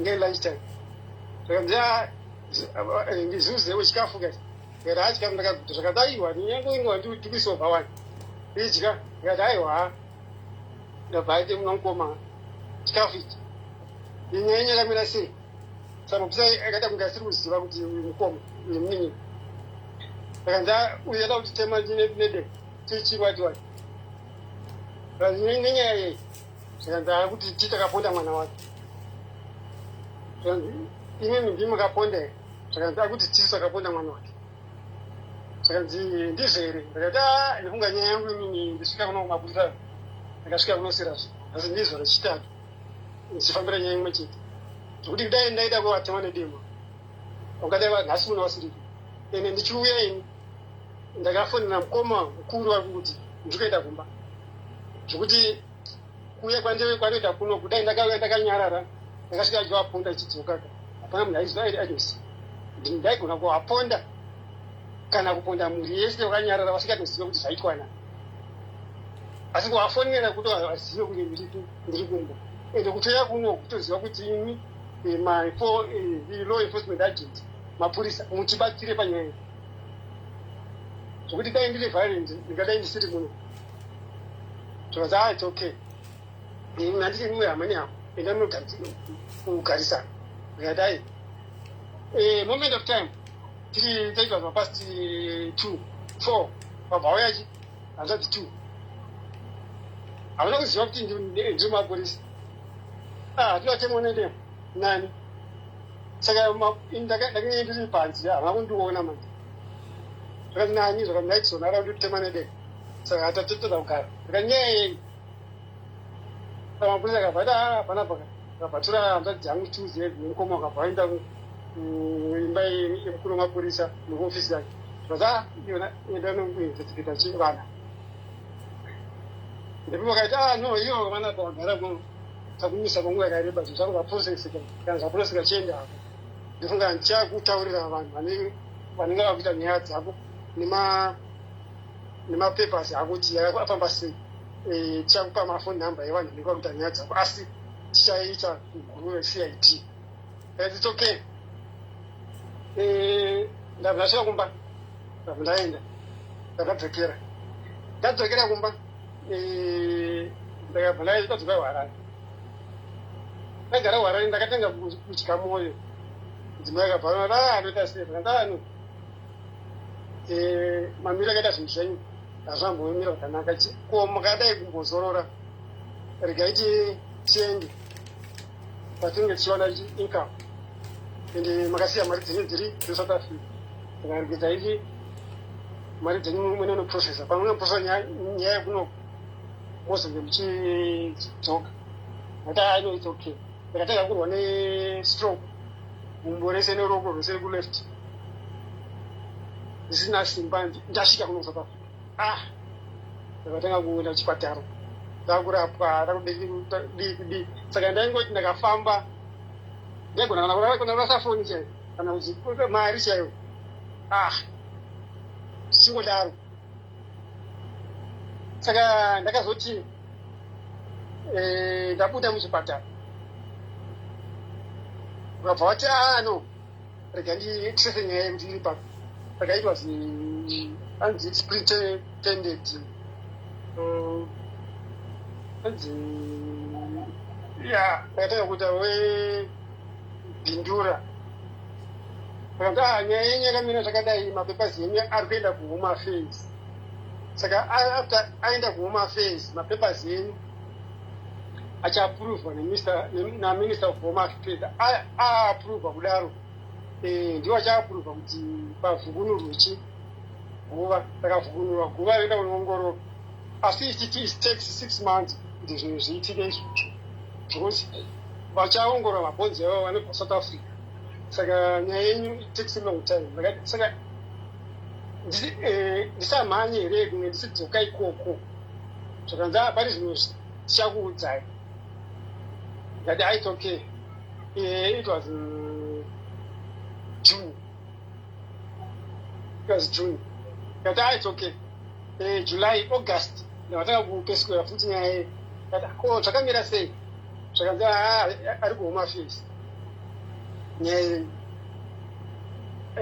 ndakapeswera kuti zvakamira sei zvakanzi ndakatransfer andidiscipline mutembe zvakanzi ini ndichashandira kudepartment yayo ndakushanda kuaroi ukabva ndi panhamba dzemupurisa aita nyaya yacho ndamudafona zvakanzi ichiri kuhome affairs members asitatu August September ndapeswera futi zvakanzi nyaya yenyu hatina diesel nemota pano paguruse senda kuti tiende wakaitika nyaya dzenyu. Inini ndiri kubvunza nenyaya yekuti Home Affairs vakamira sei munotaura nyaya yekuenda kumba. Takanzi tofanira tadasvika ikoko ona nyaya yakuchinja kuti mumwe yakutangidzisa iyo yakanga yakumusoro yakuita kunge yapasi pasi. Ndikati alright, kana maenda mundiudze, ende kana makundida mundiudze, because pane zvinhu zvamu prepared to come anytime. Sezvo makataura kuti Home Affairs ndichange zvakanzi alright, kana yaenda Home Affairs tichaisa kuti madzimambo nevaridzi venzvimbo pakufunwa kwegova madzimambo nevana vaziva neHome Affairs. Ndikati okay, iri maoko menyu, handizive munoshandisa sei. Zvakanzi kuti okay, November. Zvakanzi ndapeswera aufa. Zvakanzi takaendako takabvunza vanhu vamaiti tivhunze, ndivari kuti hapana yatikaona. Ndakati imi murikutaura kuti kudii? Zvakanzi hapana yatikaona. Ndikati saka muti hamacha mukaona guva hamanguroona nasvika kumakuva. Ndikati makaenda munotsvagei? Imi makafona muchiti nyaya yeHome Affairs mapepa zako Home Affairs. Saka kumba maifanira kuti kungoenda apuruvha kuti munobvunwa guva racho mabhonzo achitakurwa muine munoongorora. Saka imimi makaenda kunodii? Zvakanzi takaenda kunoita mainvestigations. Ndapandikaona kuti apa pakashanda mara. Vanhu vanenge vakadya mara. Ndipandakataka kupeswera manzi sometimes ndinogona kuita zvinhu zvomusoro wangu tirega ndioone rubatsiro kune vanhu vanoita sei. Saka through pamasocial media pane mai vakazondibatsira vakati no, you can have help nasister Mary or Tilda. Saka naTilda yakanga yamboiswa namainini. Ndikati mainini naTilda yenyu munogona kuisa asi nyaya yemapurisa. Mainini akabva waiwithdraw. Zvakanzi saka kana iri mapurisa kuti wakaverenga nyaya yekuHome Affairs chiwati ndikati no ndeimamira nyaya wanhuisanga nepositive result. Okay, pachafukunura mabhonzo because mwana uyu ari kutonzi akatyoka ruoko, akatyoka musana. Saka even akaora ari mabhonzo, ruoko rwakatyoka rinotooneka kuti zvakatyoka. Musana wakatyoka nembabvu dzakatyoka dzotooneka kuti zvakatyoka.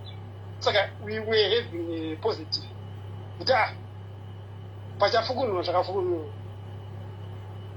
mazauti anooneka, positive result are there. Saka tinoshamisika izvozvo kuti zvakulowest stage and zvinotakati. Saka ndiye mafambiro akaita nhau yemwana in short. Right. Because zvizhinji aiwa tinotenda tine urombo zvakare nezvamakasangana nazvo pamusoro pemwana kuti munenge muchiti imimi mwana akura amayarudza. I think ndo first born nyalize. ndiye first born in last. Zvima mune mwana wani chete. Ndiye first born in last. Zvinorwadza shame. Kuti munenge mati mwana wangu vakatopedza 5 years mai vacho vasina mwana. Shame. Saka takazongo zvokuti we were forced kuti tiite maChristian neupenyu hwatairarama. Shame. Alright. Ndine mubvunza hanzvadzi yangu, pamakaenda muprofita uyu akati chii? Pamakaenda muprofita wekuendwa nemwana uyu, muprofita ane nhamba pane nhamba dzemuprofita dzamakandipa. Muprofita yeye anotodisira mameseji. Muprofita asada kuda kuti ndinyatsomuti dyo panyaya yemwana because muprofita ngakutonditi ndipei mari. Animaona muprofita uyu akati chii? Muprofita uyu akatasvika akatobvunza iye toziva kuti iwe uri kuuya pano kuchibvunza nyaya yemwana, hauzive here zvakaitika pane mwana. Right. Saka toziva ari kuramba kumapurisa akanorichinja sependi akaramba kuti handachandoziva asi ambotaura. Haana kutoenda mapurisa kwake. mapurisa haana kumuvinga haana kose vasina kuenda kuna choziva handizive uzi ndakangoita maoko mapurisa ndakataura nyaya yemamiriro akaita zvakandikuita necid saka ndemamiriro akaita chinhu right ndokuti chishamuchira kuti ndakubvunzai ndikati vanasisi venyava so kubva paitika chitiko ichi kozi chitiko chemanje manje apa chegore rapera ipapapa hapana here kana chimwe chekuti makataudzana makaita sei kana kuti vakazombodzoka muchiti mukati hapana zvinoi zvakuti tichihwanda kuti kana pasinawo anything guys zvachose why vasina kana kumbofira vakati nehanzvadzi yangu uri kukanganisa uri kurasika tigarei pachitarise mhuri hapana chakaitika pamwana ende two takufunga kuti kunonzi ngakuvigai mai vemwana vasipa vakazvara mwana 1 kungonzi ngaavigwe fast nemhaka yei because vaiziva kuti kuvigwa kumusha kuvigwa fast inonzi postmortem inenge yakunetsa kuita because kana mamboviga kazhinji zvinonetsa kuti kuzopfura munhu ndozvakakuti ngaavigwe zvaizovigwa sei mai vemwana vasipo ichokwadi ichocho zvokuti izvozvi am afraid kuti pane vamwe vanhu vanogona kutaura ipapa asi nekuda kwokuti kuchengetedza mazita yavo nokuchengetedza upenyu hwavo nditova nemazita evanhu vakazouya munzeve dzangu vachipupura kuti zvava kutaura ndezvacho zvakaitika asi nokuda kuti apa makambonzwa here kuti mwana irowerwe ya vanoti izvo pane kuchechi kwaenda sisi iyo tete saka mene kuti ndinenge akaudzwa here kuti vakavata nemwana ane 14 years kana mwana ari teenager ane utano ari pasi peasada kuziva chichivasikana anogona gona kupora vachiti thats the area yakazoita mwana kuti arogwe mene pamwaimuposeredza here saka vakasvika vakudzoserana pakudzoserana vakaita kunge tete vaya vakatanga vakukurirwa nemwana akanga aine plasta muku akutokurirwa ndipo pakaona gokoni pakaona kuti kozvakukurirwa ndipo pakashedza umwe tete vacho ndipo vakabatsirana vachita se wachiruwa mwana okay takudza nokumbira kanhamba idzodzo dzainspector Paul Nyati ndinokumbirawo nhamba ndisire kuwhatsapp nhamba dzaPaul Nyati idzodzo ndisire kuinbox kwangu right toda kumbotaura natete panapa toda kuti imi munyarare muri ipapo makateerera zvenyu toda kumbotaura natete ava before taenda kumapurisa uko kuti timbonzwawo kuti tete ava vari kuti chine nyaya ichi zvakare kuti silence yavo pane hanzvadzi yangu yakafirwa nemwana mwana wandaigara naye and then obva wati zii zvachose handisi kuhwisiva because zvauchataura pano zvinenge zviri recorded kuitira kuti ramangwana vakada kuchinjirai tinenge tinazvo andimaona so tatikumbira kuti muchipepe mission makandipa nhamba dzanatete timbonzwa vanatete kuti vanatete ava vari kuti kudii imimi maybe muwane closure because havana mbobvira vada kutaura nemi zvachose vari kungotiza ende imi muri baba mubereki ari kutsvaga closure yemwai kuchaka kwemwana wake nau tinoda kubvabvunzwa semadzimai kuti saka kana vachinyarara vachizototaura nehanzvadzi yavo pane nyaya yakadai so vari kuti imi muchawana kupi closure muchaiwana kupi closure imimi handimaona chinhu chekuti ivo pachavo zvinhu zvanofanwa kufunga vega pachavo kuti orit vachizoti maoko vanga kachena vaiuya cho dei vaipopota sei but vaiuya kuzodza kuti hanzvadzi ngatitaure nyaya yemwana tionesani but silence yavo nobva vaita kunge pasina chiripo haisi nyore kupfigwa nemwana womana 14 days for that matter womana imi mwana unenge wakuona kuti mwana wangu wakuita form 2 kana kuti form 3 hameno vongoti zi hapana kumira mushe right kudai pane nhamba yaunayo ipapo yekutanga I think ndiyo wait I think ndiyo yataura yaigara nemwana inopera na134 ndiyo yataura yaigara nemwana ndikanyimbodzimapa kuti atinyatsokutisana Alright. my way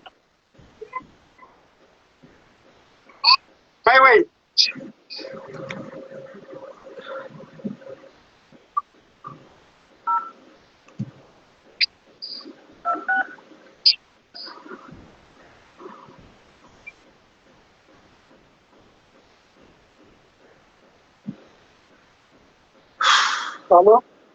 Alo, tiripo? Gara ishenyi papa. Mm.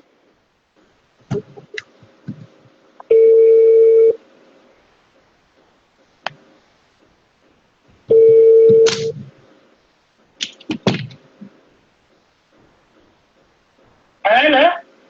Alo, tete tau makadi zvenyu. Ite kumakadi. Tiripo, tete tau muri kutaura nevanonzi Simeli Diaries vari kuUK. Vanoshandawo nezvemutemo. Ndauya kwamuri tete muri Nyararo. Pane zvinhu zvishoma zvandoda kuti ndimbobvunzawo zvangu, but apa ndiri kubvunza panguva inoita Simeli semadzimai. Tiri kana timitendere semadzimai timbotaurana toga. Tichingoti nenhamboka dzemwana wehanzvadzi yenyu. Mwana hanzvadzi upi? Hamuna mwana wehanzvadzi yenyu yakashayika? Upi? Hamuna mwana wehanzvadzi yenyu yaigara anonzi Wayne akashayika? Anandani? Wayne. Wayne. Aiwa. Imuda ataura nani? Natau, natete Tau. Nani? Tete Natau. Tete Tau. Tau. Tau. Aiwa, this is the wrong number, I think so. Oh, you don't number. All right, thank you very much, my chabas. Ndiyo ile namba yawafona cheche kude. Ndiyo chaicho inopera na 134. Kwenda vari kuti havasi. Ndiyo ile namba yapakati pazvadzi. Ndiyo. Harisiro voice nawe. Namba kuti iri kunzi vari kuti havasirivo inoti 0774 898 134. Yeah. Rega ndikupe dzimwe. All right. Ndikanzire.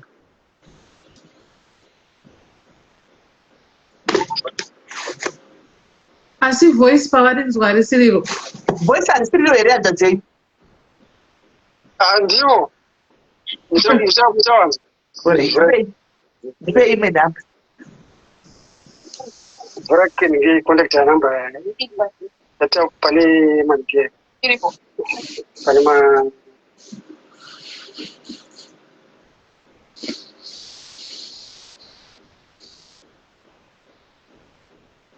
ndio na pula pane ma 200 something contact.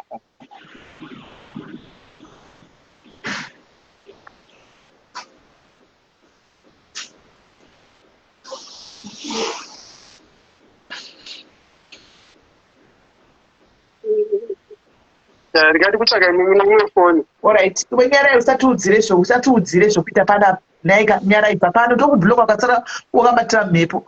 Unoda kutiudzira kuti toshanda basa redu sei? Who are you? Nyarai. Hey Nyari. Nyarai iwe. Nyari.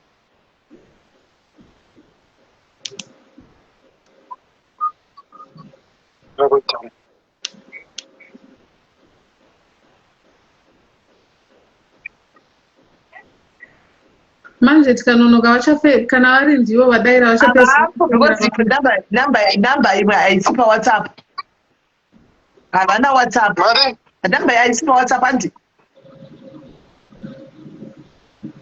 Iri paWhatsApp wana. Saka namba yamakandipa isiriyo because iyo haisi paWhatsApp. Taritai namba saka pamwe isiriyo because yamakandipa imini yacho ndichi invite haipo paWhatsApp.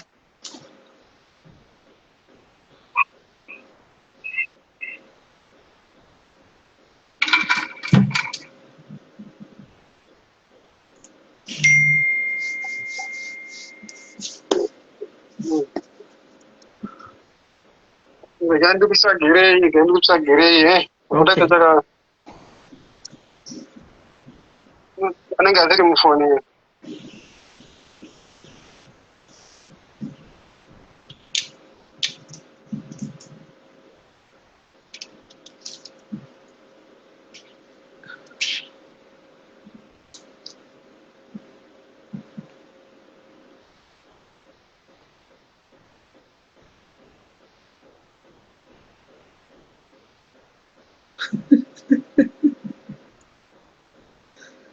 Okay.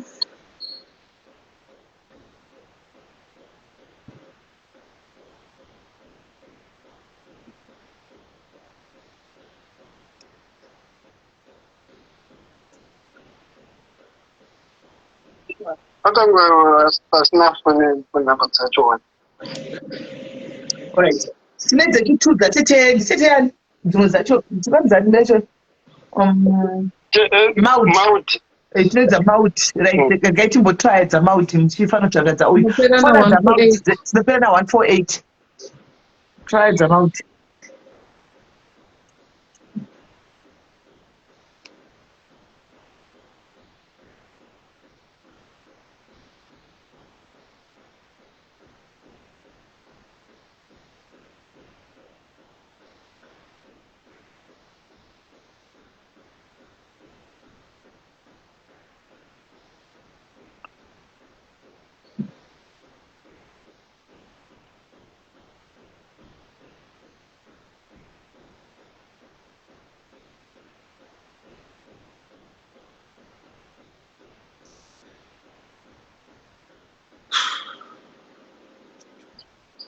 Chindotaura. Kuira kuti madi pachatanda kubairira. Muri gara sei?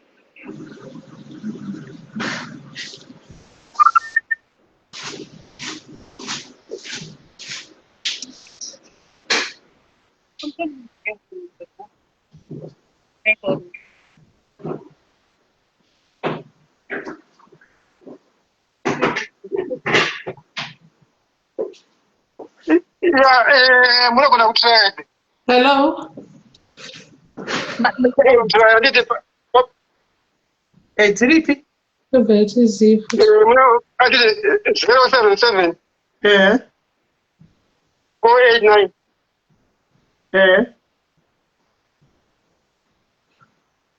8163.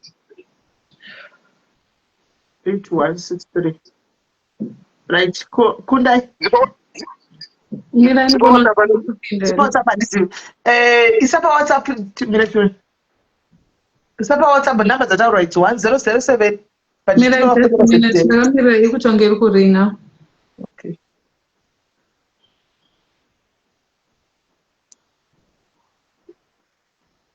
Mount.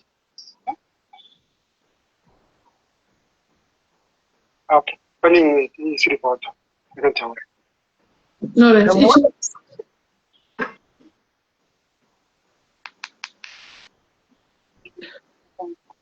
Ichi dedzera.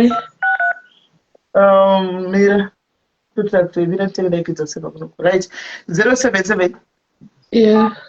489 Yeah, bo. 8163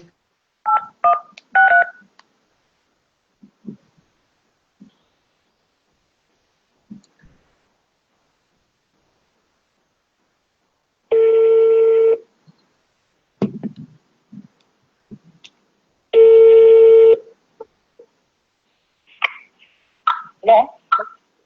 Hello makadikwa titau matitau Hello?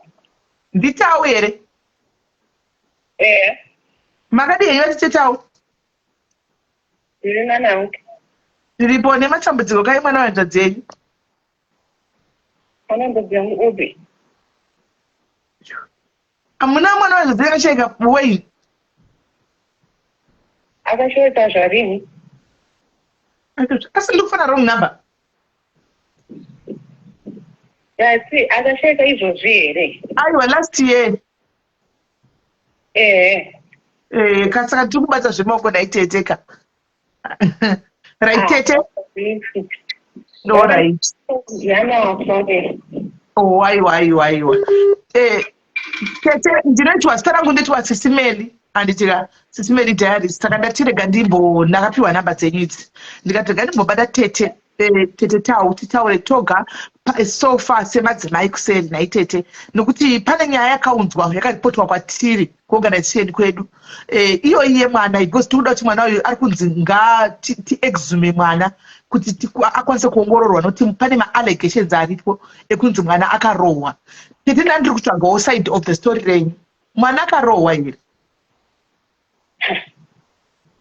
Nerandinyatsokukudza zvakaitika. Mwana haana kurohwa.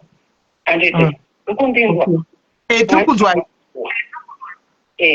Mwana haana kurohwa. Mwana akatorwara. Handiti. Mwana akatorwara. Atorwara mwana iyeyo. Ndokubva baba vacho vanga vasipo. Handiti long story. Handiti mwana anga asipo. Baba vasipo. Ndobva ndatoti kuna baba vacho ngavauye. Handiti kumba kwacho. Handiti tikatotumira mari dzebhasi kuti vauye, but havana kuuya in time. Vakazouya mwana asitori mupenyu. Handiti nekuti pafoni zvinotinetsei dai tichinzi tinoonana as a family yacho yese, unyatsonzwa kuti zvii zviri kuitika kune munhu iyeyo. Chikutoshandisa kuti vai munhu iyeye ari kurwara here, ari kuita sei. Tete ona ngatitensoroka tete. Imi chinditsanangurirai chii chakaitika. Give me your side of renyu zvamunoziva zvakaitika imi. Chii chakaitika? Mwana akati ndiri kunzwa musoro. Handiti atigara naguku. Handiti ndokubva mwana aendesa kuchipatara. Handiti aendesa kuchipatara mwana. Handiti kwadhokta atoripo dhokta wacho. Handiti ndobva ati ndoda kunzwa gumbo. Handiti saka kuwaiteiwe waitwa sei. Handiti indikugara kuba kwangu waitwa sei. Mwana ndobva anzi igumbo chi rakazvimba. Handiti ndobva ndatobva kubasa kwangu ndoenda kunomuona. Ndobva ndatoti alright chiende ndimuona kuchipatara anoonekwa kuti chii. Handiti ndobva aenda naye. Handiti kuchipatara ndokavanditi munhu akaenda naye akanditi tete ndanziti mwanachi atorwe saka ndakudiwa mari. Ndobva ndatenda mari kubve kuchipatara mwana atiwa x-ray. Handiti atorwa x-ray mwana uyawe. Ndobva aita sei auya kupitomba ndakumuona uwei wakaita sei gumbo ndanzi pamwe pandaijamba. Handiti kuma ndabvunza munhu akaenda naye kuzvakamira sei zikanzi iye haana kuswa class akangopakata kakreki. Handiti kuti akati kushoka gumbo kana takaita sei pandakaorai saka iwozi unopora. Handiti zakati tete by next week ndenge ndabvotsika tikile bandage chandaiswa. Ndobva ndatoti alright. Ndobva ndati sei ndaenda kumba kwangu. Ndaenda kumba kwangu bva ndazodzoka ndandoti mwanachi haasi kuchinja. Handiti ndipaketafonera baba vachoti vauye chinzokuti sei. Handiti ngozi mwana uyu akatombouya achitiza kubva kuna baba vake. Kudatini mwana uyu uyai kuno. Handiti mameseji dzandaimutumira nditoriona uyo kutaura zvimwe zvinhu tisiri kuwirirana chii chiri kutomboitika kwauyu. Handiti ndobva auya baba vaiti hauna mwana wake aripo akatosvika tomurova kuti iwewe waiitei. Handiti ikachaiwa hapana chandaita. Handiti pamwana anga akubuda chi mututu. Handiti ndobva ndazoti inini ndogara kure. Ndobva ndazouya ndandoda baba vacho vauya. Ndobva ndazoendapo ndasvikapo ndati inini mauya svika ndandauya but pamakachengetwa munhu ndikati alright saka makunda kupi kuzambia naye mwana svika ndikoti akuenda ndinotaurawo chi namama kuti inini ndida kudzokera kumba ndikanzi chii itei kuti vawane zvekutevedza mwana pavari kuenda kuzambia. Ndati alright saka ndinoenda kwangu ndinotora zvinhu ndadzoka ndichidzoka ndakana nemumwe hanzvadzi yangu nda iwe munhu ari normal here brain dzake kuti aende nemwana kuzambia. Ndakati inini uyu ndagara handiti achita zvekurovana nevamwe. Handiti manje inini ndikurimudze kuti iwe zvakuita mwana izvi. Handiti une mwana ari kurwara anotokura arova inini. Handiti vanhu vabva ngosiyana nayo mari yemombe anga anayo tobva atakura mwana naiye munhu chakandiudza iyemi hanzvadzi yangu ndokasakura mwana senge kuhospital.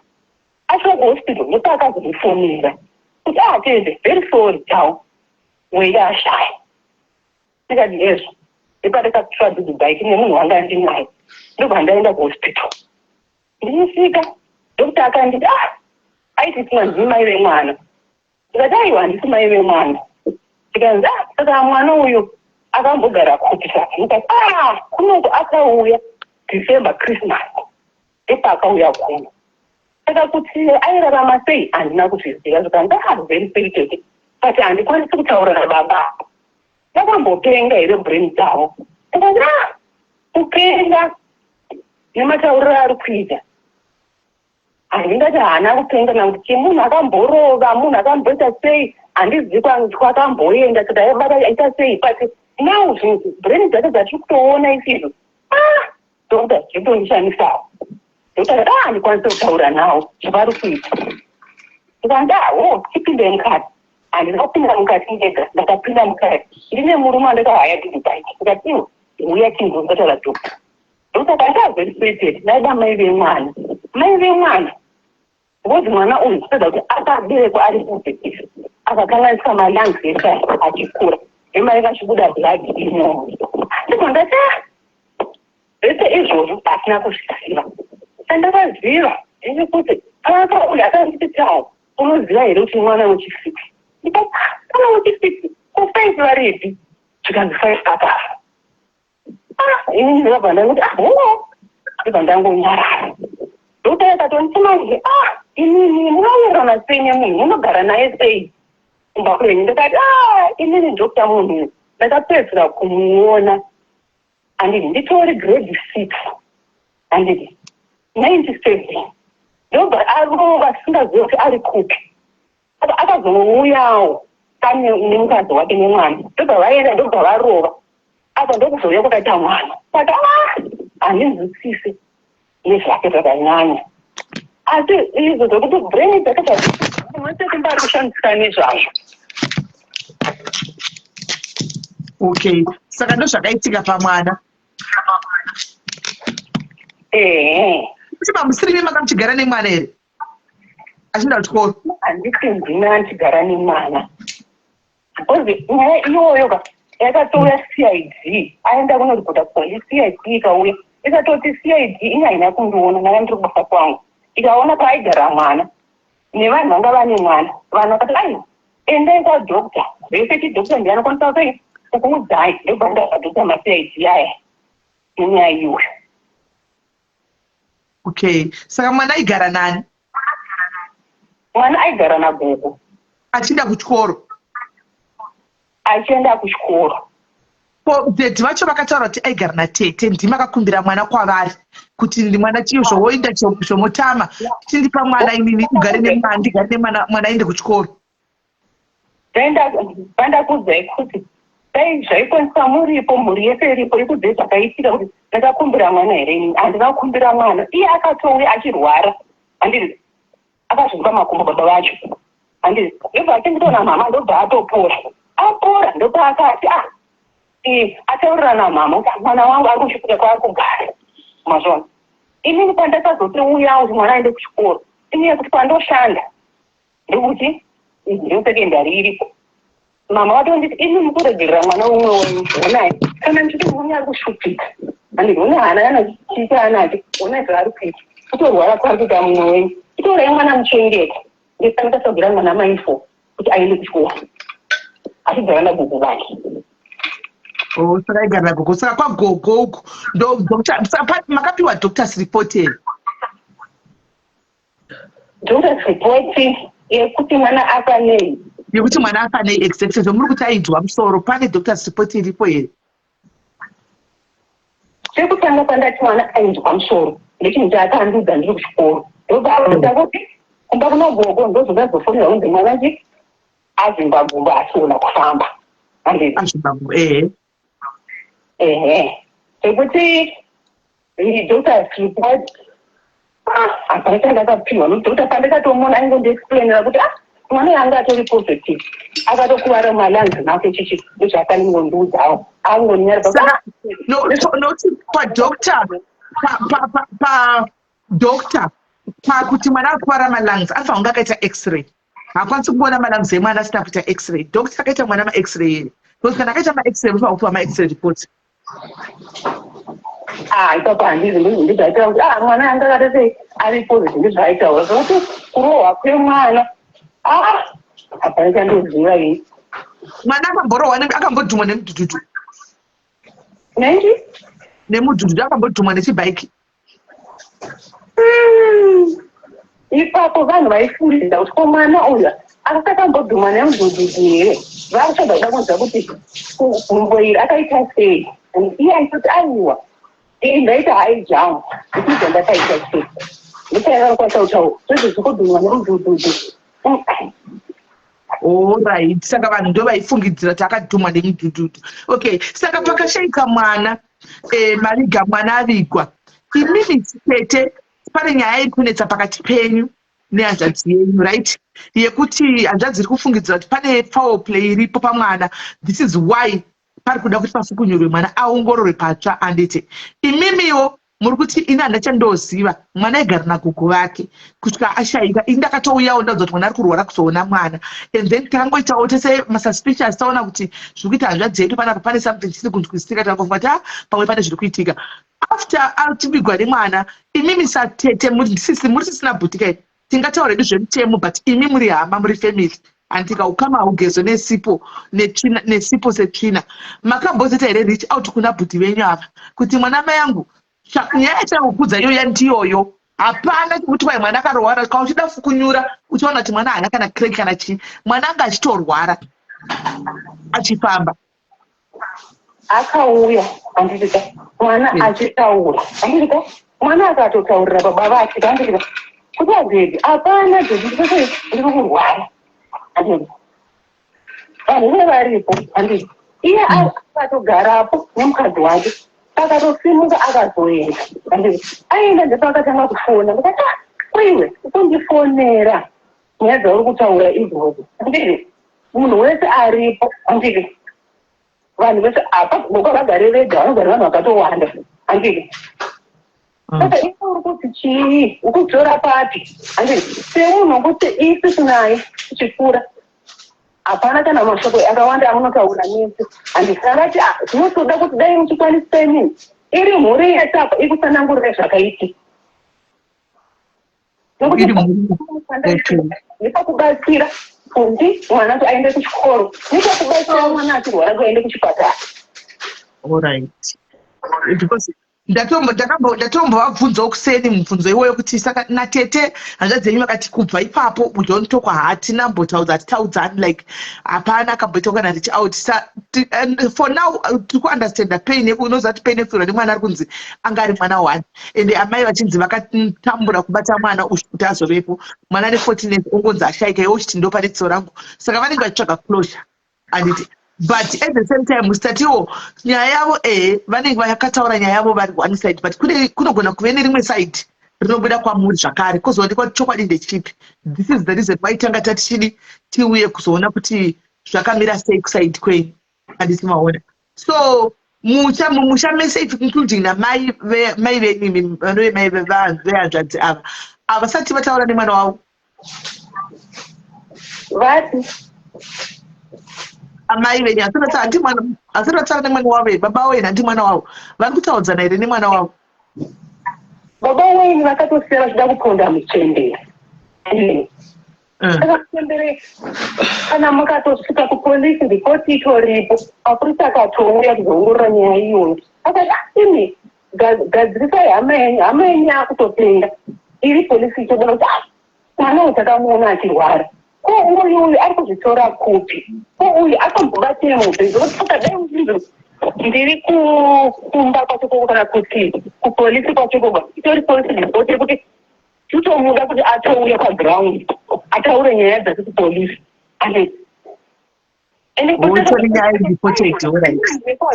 fambai muone kuti chii chiri kuitika kuhama yenyu izvozvo hapana anoziva kuti ari kupi. Tinongona mawhatsapp masocial media achingosasitarama. Nai tete hello ko pe mwana chiremba vakaziva sei kuti pakamboita vana vamwe 5 vakashaika? Not chiremba iye ega mureza achitondoudza inini ande ndikatoti inini sei saka semunhu wekuti haumubvunze haumuite sei zvinhu zvakawanda unototomutya handiti ndakabva ndangonyarara handiti ndobva tivanguva mwake kuiwe inyaya yakwamboinzwawo ndikati imwe saka akataura but amen handiti Alright, ko mapurisa vakaona mwana achirwara kupi? Handiti vakatouya handiti Mwana achirwara. Kuti inini ndozviri kuitika kumba kwedu handiti ndobva vauya handiti vachiongorora nyaya iyo vakaonawo vanhu vemuvhileji ndoti omwana uchiita taitika ndobva vadatsanangurira nyaya yacho mushure mekunge mwana atoshaika. vakatotsanangurira kuti vakafamba sei zvekuti kurohwa kwemwana vanhu vakada sei vakataurawo handiti. Ko hanzvadzi yenyu akamborwara here nenjere? Chandinoziva muupenyu hwake handiti munhu akagara kwamutare here hapana aimbomushanyira hapana aiziva handiti ndobva apamutare kokuenzi ainzi aita chikorofita here akamboita chin'anga here ari ikoko handiti ini ndori mudiki kuna iye itorya chigono handiti ndobva arova zvokurovawo ndobva azouyawo nemukadzi wakewo auya nemukadzi wake nemwana iye havana kugara nguva refu ndobva adzokera ndobva asara mukadzi uye ndobva azoendawo ndobva azogara mwana uyu ndobva azotiza achigara mugwero here achiuya kudanda. Mwana aitizei? Ana kuti ndashaya mwana ndikati horai ndobva ndangonyarira ipapo ndobva ndazoudzwawo ichi neumwe mwana bamukuru wangu iwe pane mwana ari kunzi ari pabakasa murodhi ari kunzi ndokuasunda pane mwana unoziva here mukomana angauye kuno ndikatoti hapana ndatibva kuba handini hakuna mwana anenge afungire ngo angauye kuno ipapo pakasiiwawo paifamba netsoka ndiye akazouya nodudu unosira achi hanzvadzi yangu iyoyo kuti imi mwana auya kuno kunzii mwana waexpo auya nei kuti anzi auya nemuzuzu ndikaenda kunomuona mwana kuda muchemberi ndichimubvunza mwana kati mama itete ndatibva kurohwa ndinorohwa kumba nababa unorohwa kumba nababa nekuroverei handiti tikanzi havana kugara vachindurova handiti ndosaka muchemberi akazoti mwana zvaauya izvozvizi uchimudzora sei chikuteya angogara une payakatiza apa auya zvakati unesorechi mwana uye munhu ane zviri kuitika kope ndikatotodzera kumba kwangu pandi kupinda zvokuti ndakabatsira dai ndisina kubatsira kuenda kuchikoro nekumuona wachirwara ndibva ndamubatsira kuendese kuchipatara menzi. Alright, ndo mamiro akaita nyaya yacho. Aiwa, tinotendawo titende kutupawo matauriro enyaya kuti nyaya yakamira yakadai. Kana pane need to come back to you. Thank you very much. Thank you. Alright, Trump. Wadonedza kundai? Ndadonedza. Fonera mauti. Ndida kuvakumbira mapepa acho avari kuti vanauye kwadokta nekwapolisi. Yes, piwa kuchapo nekuwhatsapp ngavatipe kuwhatsapp. Ndokumbira ufonere futi mauti. Let's hear what Mauti has to say. The second number yanambofona nti. Yes.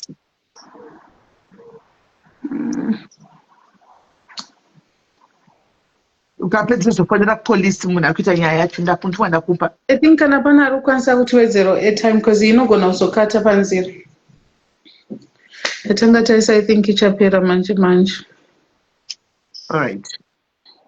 Ari kuisa pai? Angona kutumira kubank account ndoyotenga. Pina negikiri pina account details up. Alright.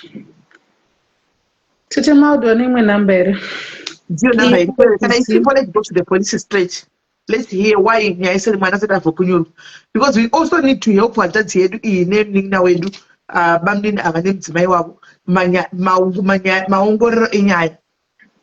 Because vanhu vari kudhirika guys, mwana wani vanhu vari kutochemawo. So pane mixed emotions apa, there's a lot of mixed emotions dziripo panyaya iyi.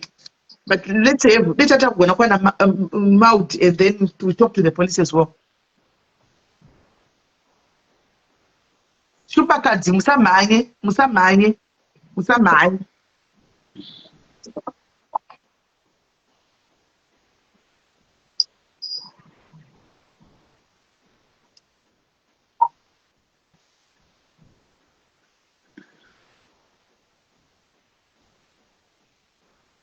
Ndachanga mchanga.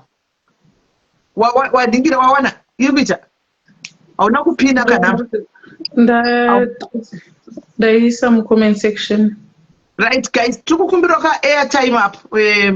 Just kuma sense kanda imo titenga tukufona direct calls ku Zimbabwe. We are doing direct calls ku Zimbabwe. Saka ingoti tikwanise kufona. And tikwanise kufona. And baba kutsva closure yemwana wavo. My name is baba kutsva closure. Anoda closure yet. Vakawana closure, I think uchatanga kuhila manje. Uchatanga kuhila kutsvaga healing process. For now, hazvisi kunyatso kumeka sense kwavari. Andimona. It might make sense kune vamwe vanhu kwatiri, but kwavari hazvisi kumeka sense. Andimona. So until make give up mwana wacho amuguru akanzi. Yakurinya CID. Yani. Yes, CID. Thank you, Chatenda. Chatenda sent £5. Thank you, Chatenda. Thank you, Chatenda.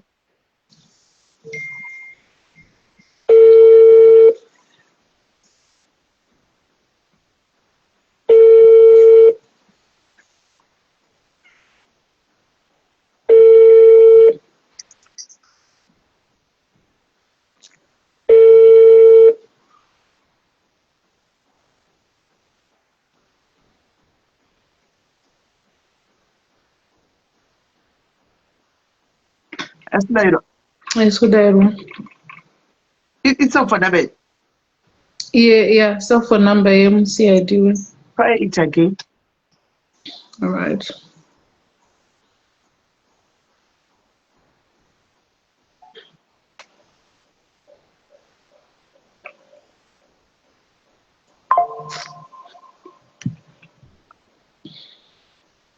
Thank you, Chatenda.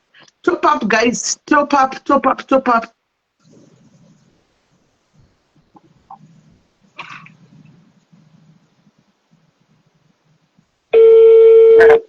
Zikizera. CID.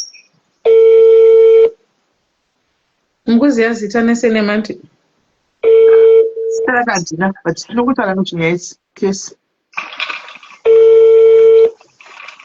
The case lab.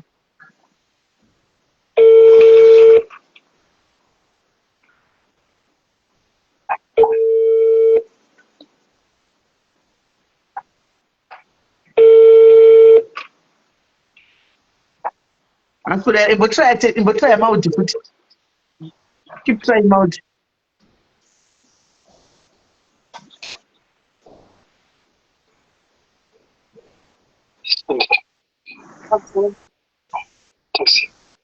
The mode, I don't know what to see. Let's go to Mboita can sign. Yamauti. Amuna number one Yamauti. Amuna imwere Yamauti. Ndiyo imwe mama ndada kuitsvaga. Okay. Itai kuti utaure nakuya mauti. Neda mama. Mune dzamama. Ndipei dzamama. Tipei dzamama. Taura ayo. Itai kuti taura ini akupedza mauti nedzamama. Right. Piwa number dzamauti. Alright. Guys, isai top up guys. Isai top up tendere mberi. Tisvike pamudzo nyaya. Isai top up guys. Piwa number nanikiri. Isa message kuna taurai. Tipe number dzamauti nedzamama. Message kana kufona. Chero ukafona chero ukasa message yese. Kubuda utajadzerere mudzimai wake awane closure. The subscriber you have dialed. Akutofona kumusha tau. Please hold for a connection. Akumafonera kumusha tokoyo. Right. Keep trying. Keep trying.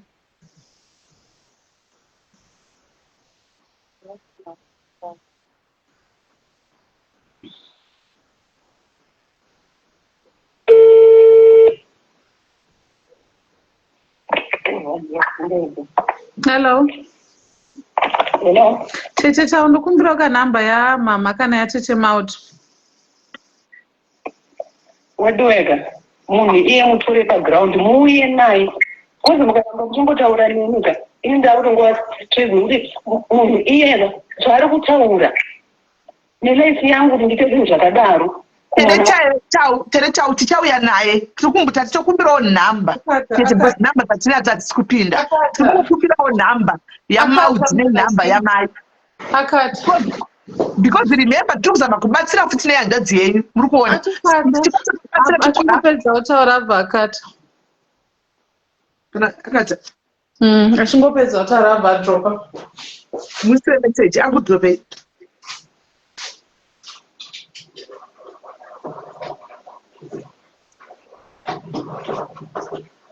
You know what?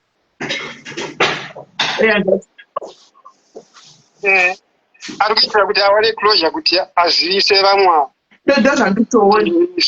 ndozvanditoonyamira zvakadai time yekufonera vamukoma yamadzibaba tivafonere tichimirira hana nyaya anogona kuti zvandakavaona utogona kufona but vanhu vanga vari mamain key people ndivo maudhi namai tatinoda kurumidza kwabata tinzo statement atagwana uyu akatyakama ndiro rimwe chete ndopada tichibuda manje mafoni asi kupinda amona akachaura vaifonekeke chikatakata ndamubvudza ndoshandisara zvemalang sei asina kuita mwana x-ray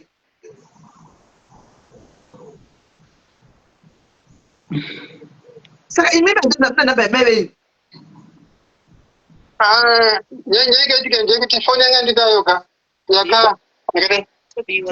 yakapiwa ine nhamba nezvakawanda asi kumusha kwacho hakuna mumwe munhu here mati hakuna kana mumwe munhu kana wepanext door kuti munotienda ine foni handifuti vane nhamba handitiri kunatira kwasanyi kuenda kumusha stereki I don't think vane nhamba dzavo kumarai goza raihada kupa pani titofonera mumwe munhu kuti atipe nhamba idzodzo but dzamauti aramba kupinda dzamauti hadzisi kupinda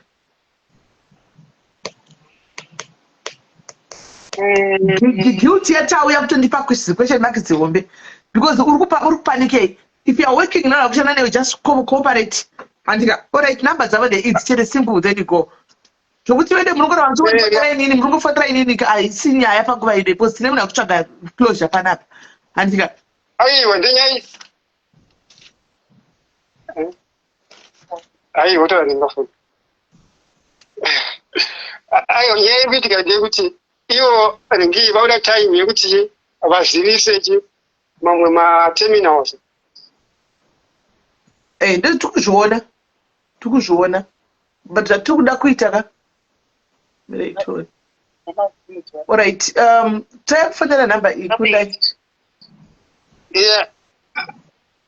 regai ndikupai dzababa maiki dzamukoma hello vaigona kupai tete ndofunga mambotaura mukati mimi muruda kuti tiuye navo tigare tese pasi semhuri but tinogara sei pasi kana imi musiri kubvuma kukoopareta kuti tibatsirane tione kuti nyaya inofambiswa sei nekuti mwana wababa venyu kana asiri kunzwa zvakanaka mupfungwa imi hamusiri mere munofanira kumira sehama ndosaka takumbira dzimwe nhamba dzatete maud kuti kana pasina zvakaitika ivo vachangotudzawo same statement sange ramatiudza imimi handione pane chakaipa kuti mungotipa nhamba titaure navo chisimira ndichikupa nhamba dzemunhu wegibho nomba medu kuti utaure naye akudzi nezvemunhu iyeye alright dedzerai nhamba ndakateerera manje izvozvizvi ipafonika munogona kuminimiza app yenyu mondidedzera nhamba tete alright thank you hapana ari kumbokupai mhosva tete kutongobatsirana kuti tibatsire mwana wababa wenyu afilewo zviri nani chinandosii paground ka wanyatsoona kuti nezvandikamuitira handidi ndihama yangu isa pafacebook zvakafanira kudaro pasina chandaita zvinowanika ndichifamba usiku handidi ichira kuti mwana uendese aite zvakanaka handidi chiwe ndiri mwana mbiri zvakanyanyisa kuna iyeka mama vacho zvokuma-9 years handidi titipa nhamba dzamaudzi tawo tiwane kunedza mukoma wako ye tione 077 77 854 854 48 48 72 vanonzana vanonzi Rafelzi. Rafael Zuze tatenda mati munowanika dzimwe futi dzani dzamaudi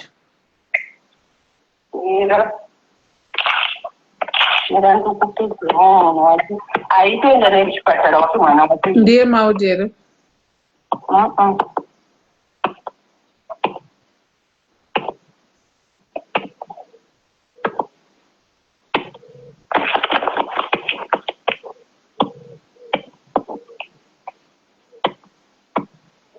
amai vari kuti chione nyaya yeUnited mai kana ndangofuna kukupe nhamba dzavo but munhu atori stress zvokuti kubva zvakanga kuitika mai vauni vatori munhu nokuti kana mukataura navo izvozvi kuti vari kurwara bp yake shema hatimbotauri navo nehasha zvedu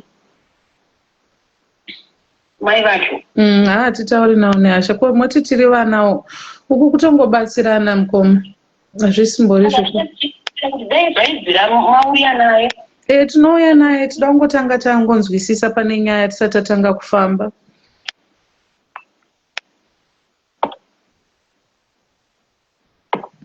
madziwana muri pawhatsapp here tete ningosevha namba yenyu monditumira pawhatsapp 078 381 96 93 uyu ndiani aiendesa mwana kuchipatara anonzani uyu anonzi Todwas toziva allright maita basa tete thank you tibatsirei allright aiwa tinobatsirana maita basa ndokubatai maita basa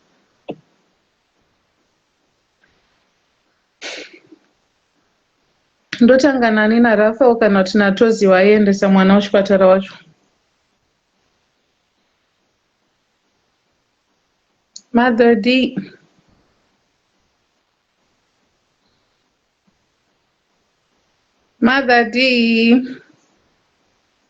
sorry ndandakamiita sorry ndati toziva ndiye ambotaura kunzi akavaudza kuti exactly zvakutamba zvakaitika pamwana nhamba dzamaudi dzaramba kubuda anditi saka pane aRafael neatoziva fonera Russell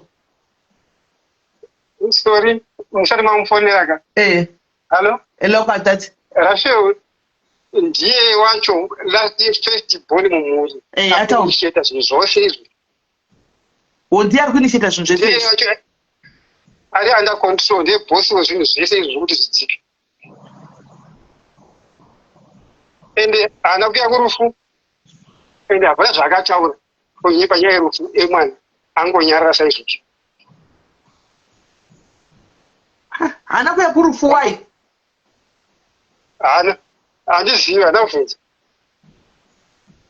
allright kundai ngatinzwe Russell wacho let's hear him why nhamba dzamaudi dzisiri kubuda idzo dzamaudi nedzamama dzibudi nedzafarisai no dzamama togona kuundestanda kuti mama vari kunzi va munhu mukuru tingangoda kuva apropoti zvakudza ne90 kuti vangatikoitika aiskuita vaudzwa try Russell yamutozivei The number you have dialed.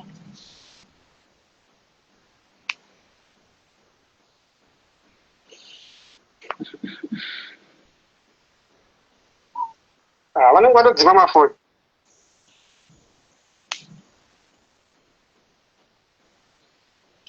pamakanga marova hanzadza maindepimi pamamamborova pose apa musingaendi kuno vamwe mamuripi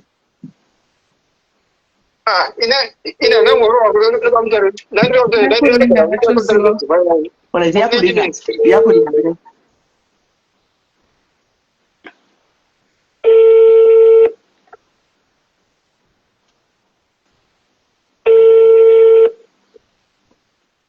Hello. Hello, makadini nyanzadzi. Musimba kana makadini. Ndiripo titaona todzive here muzuze. All right. Zita rangu ndoti Smell. So ndauya kwamuri because ndine patiri kudawo kuti tibatsirane. Padikidiki. Pamwe mukatibatsira kusolva nyaya iyi yakaunzwa kwatiri. Pamusoro pemwana handisi kuti mukoma here kwamuri kuti muningina baba Wayne vane mwana akati shaikei pagore rapfuura. Alright. Yes. So tandiri kukumbirawo kuziva mari kubvunza kwamuri mimi. Side rain mimi chii chakaitika pamwana uyu chamakaona chamunoziva chakaitika pamwana imimi chii chakaitika pamwana? Mwana akarwara. Arwara mwana takamuendesa kuhospital. Baba namai vake vanga vasipa paground panguva yakatanga kurwara. Takatanga kuvafonera. Ndakavafonera zvekuma3 days. Kuti uyai panapa paground mwana ari kurwara. Situation yake iri kuita ichikura. Havana kunge vakasvika panguva yataivada iyoyo. Kusvikira patakazotsvaga mari kuendesa mwana kuhospital.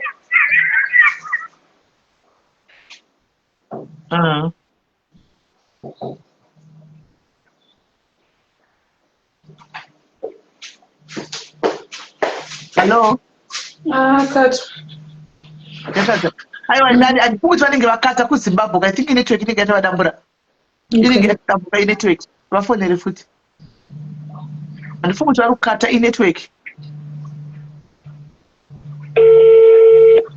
Musikana kakata havaimbodavira futi back.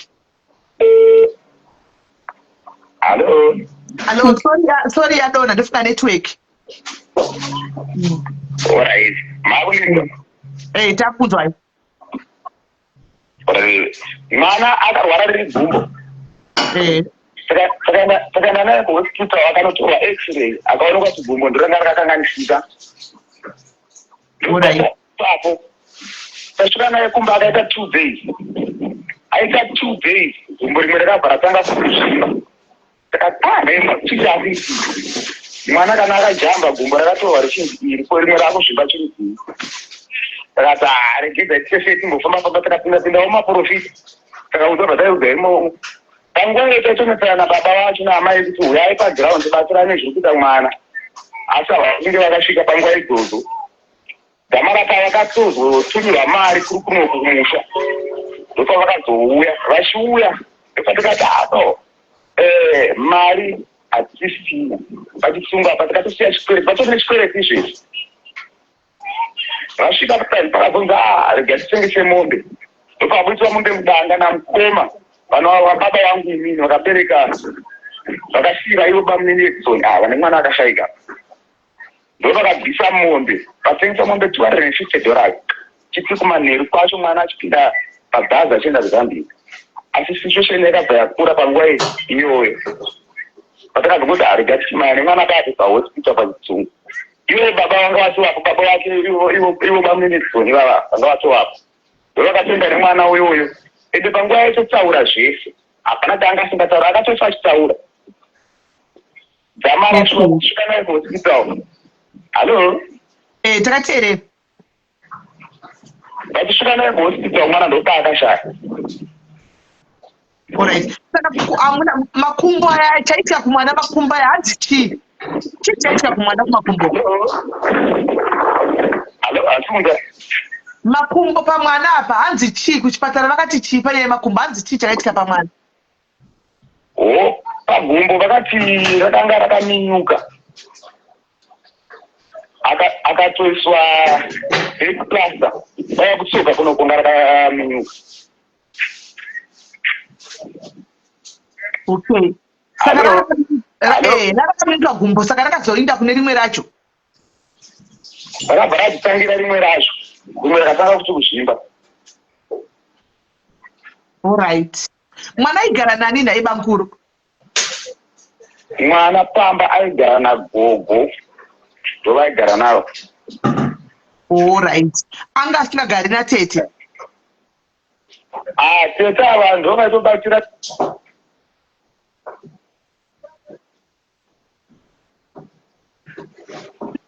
tete ndo vaibatsira chii?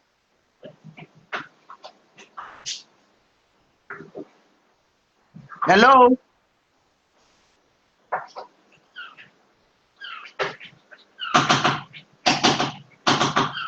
Hello? I think yakata futhi. Network now.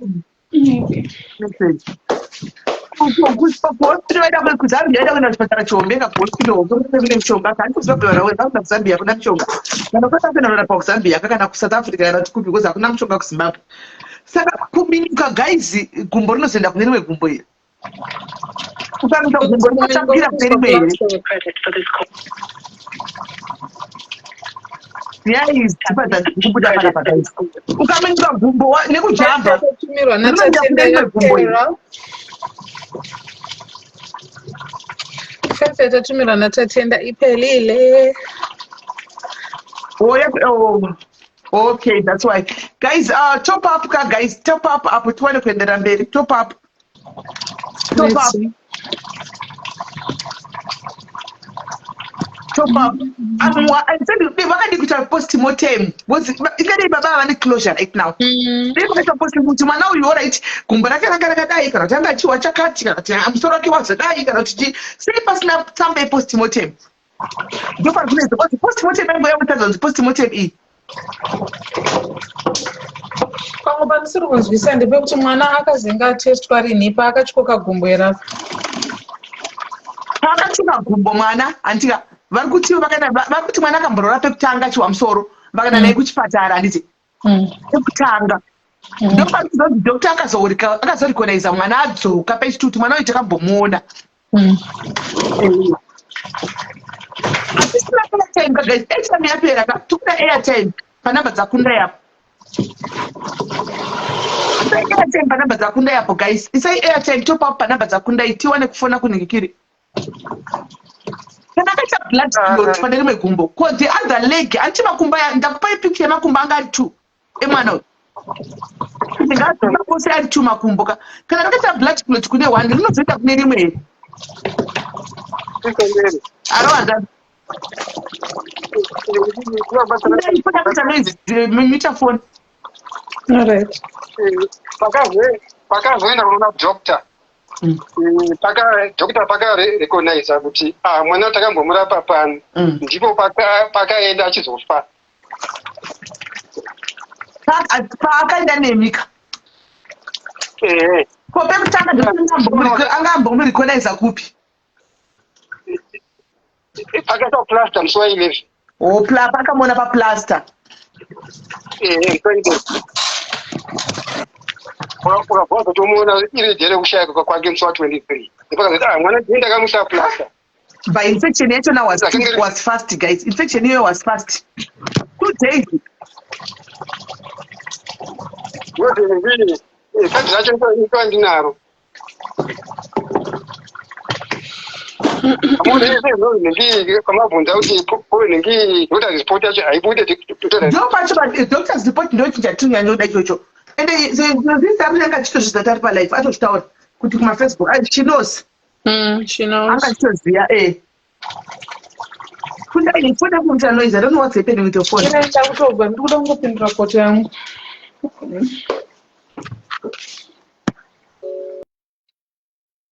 right guys takamira top up guys top up and then we continue pakaita top up and then we continue iri some account anotenga ne account number yandakapina iyi iri kusama account iri kusama account and the blood clot travels okay how fast can the blood clot travel guys let's do the message help our brother and sister here how fast can the blood I know kuti murimo madoctor nemanesi papa toziva kuti makawanda chaizvo handiti but how fast can the blood clot move and if it's just the blood clot chair, you guys, why is there no any doctor's report? Say pass now, can I say I can't profit anyone instead of going to a doctor's report? iye Dr. Joy ndichingirika ndiyena nemwana ashayika ari patisei pamusoro paDr. Tisei ndakamubvunza Dr. kuti what is the cause of this zvakanzi ndikumbira kuti agara nemwana uyu ndiyani because it seems as bullying. Wakati it's bullying. Achira kuti aiwa ndokumbira kuziva kuti agara nemwana. No, ipapo handadzi kubvumirana nemi. Doctor ataura achidaro. Because doctor akatoona kuti pane bullying, pane zvakaita pamwana, andedza mapurisa before he calls the police. Inzwai. To be frank with you. Kana kutopika na iye wacho mwana wacho akatosha. Izvo doctor akatitaura izvozvo. Kuti pane bullying. Akasadedza mapurisa. Aitotaura kuti pane manesi kuti mwaizvo manesi ndinokuda kutokupa zita kuti manesi akanga ari nhingi ndikachinge ndamatsvaga mazita iwa ndikatoona murambira Dr. iyoyo titomurambira kana mudzinonga ndakatomuudza kuti ndakarambira Dr. achitaurira kuti chibuli handizvonotaura. Alright. Mwananga achimwe medication here besides zvemamunikiri zvokuenda kuchipatara? Hapana imwe medication aitora. Iroro kadhi iroro ndi kurwara ikoko ndinofunga paupenyu hwake makadhi ake ekurwara ndekuda kusikero chete. Zvekuti bullying maybe akati abuse maybe but abuse doctor anotodedza mapurisa ipapo. So, pane incompetence iripo kapa guys. There's also incompetence from the doctor because the doctor kana achitaura zvinhu zvakadaro, then the police needs to start looking at the doctor first. Because the doctor cannot mention something like that kuti mwana uyu aigara nani, mwana uyu bullying. Ndi tete auramba kutagara nemwana. Ndosaka ndati ndakujeba kuti bullying. Munhu aivepi agara nemwana bullying unless akati abuse maybe kusina kunzwa. Aiwa, inini Dr. Chaya akatotaura neni ndakatomurambira ndaitotrasta kuti angarove mwana ndiani ende pamba ipapo nesista iyoyo. Mwana zvari kuzaigara nagogo vane 60 years famba ne90 years saka anga vakarohwa nani? Aiwa, inzwai. Pamba panogara gogo avo, panogara Tangisai, panogara Farisai, Blessmo, toziva. Panambuya ipapo? Panambuya ipapo? Pakafira mwana iyoyo. Panogara Tangisai, Farisai, Mai, Blessmo, toziva, mukadzi watoziva, Mai toziva, John. Ipapo pamba ipapo. Saka dakarohwa anogona kwakarohwa nevanhu vamamechera mazita amarite. Iye toziva iyoyo. Anotoziva vanhu vakarohwa mwana. Ende pandika handisi kuramba kuti doctor anogona kuvekaona but ndikuramba the language yekuti doctor anoti bullying. Ndo hakuna doctor anotaura zvinhu zvakadaro. Kuti anogara nemwana ndiani bullying. Pane bullying. No. Hakuna language yeshota ndoto yakadaro guys. Come on. Unless madzadzi edu vasina kunzwisisa akati maybe pane abuse. Unless the doctor used the word abuse and my brother vasina kumbanzwisisa. Kwete kuti bullying. No. Kwete abuse. Kwete abuse. I'm sure, I'm certain. Because iye nesi ipapo akataura kuti this case yafanana necase yatakabhoita futi last week. Saka why vasikushanga mwana ipapo set terms of the doctor kuti kwa mapolisa because kana pachakutaurwa zvakadaro the doctors ipapo ndedza mapolisa vakabva vachitidedzera mapolisa. Ini ndinoshaya kuti what happened because ndaiti mutrust vakatopinda muroom nasister iye wachisvika naroom ndipo na Kelvin Nyamasoka nataura iye wacho kapinda muroom ndakati hama dzangu yauya ndifunga kubvunza madhokuta zvese ndikapurana handover ndati achibvunza dzokere kuna toziva kundai uya airtime yavepo yatidzokere kuna unonzani toziva tione.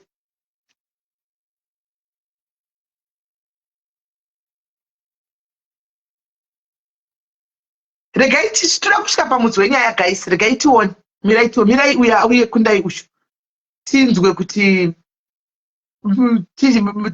toziva yari kuti chii.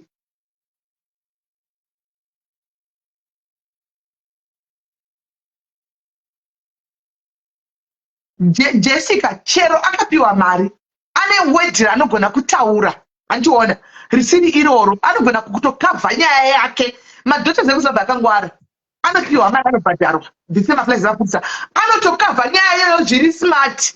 He was not gonna tell him guys ngatichapei pfungwa achiti doctor abhadharwa. Why would he tell him kuti pane zvakaitika pamwana iye abhadharwa? Why would he show our brother kuti pane zvakaitika pamwana iye apiwa mari? Ingadi yakatodira manje kuti natural cause. Aiwa, my sister. My sister, ipapo muri kukanyatsa kunzwa. Ini ndakasvika nemwana ashaika ari moko mangu. Tokuti akutanga kuongorora achitora matestis. Bhozi akatanga kuongorora kuti matestis. Ndipo ndikabvunza ini nadhokta nemanesi kuti what was the cause. Ini nemanesi nadhoktas. Tokuti ndipo pakati it seems just bullying. Agara nemwana uyu ndiani? Ndakati agara nemwana uyu asara kumba ndichete. Pakazouya ndakabva ndabuda murumu ndakati uyu ndiagara nemwana ndiye akava nakeogini, akabva azopinda murumu nadhokta. It's about an hour varimo nadhokta. Saka I was trusting my handanzi kuti no.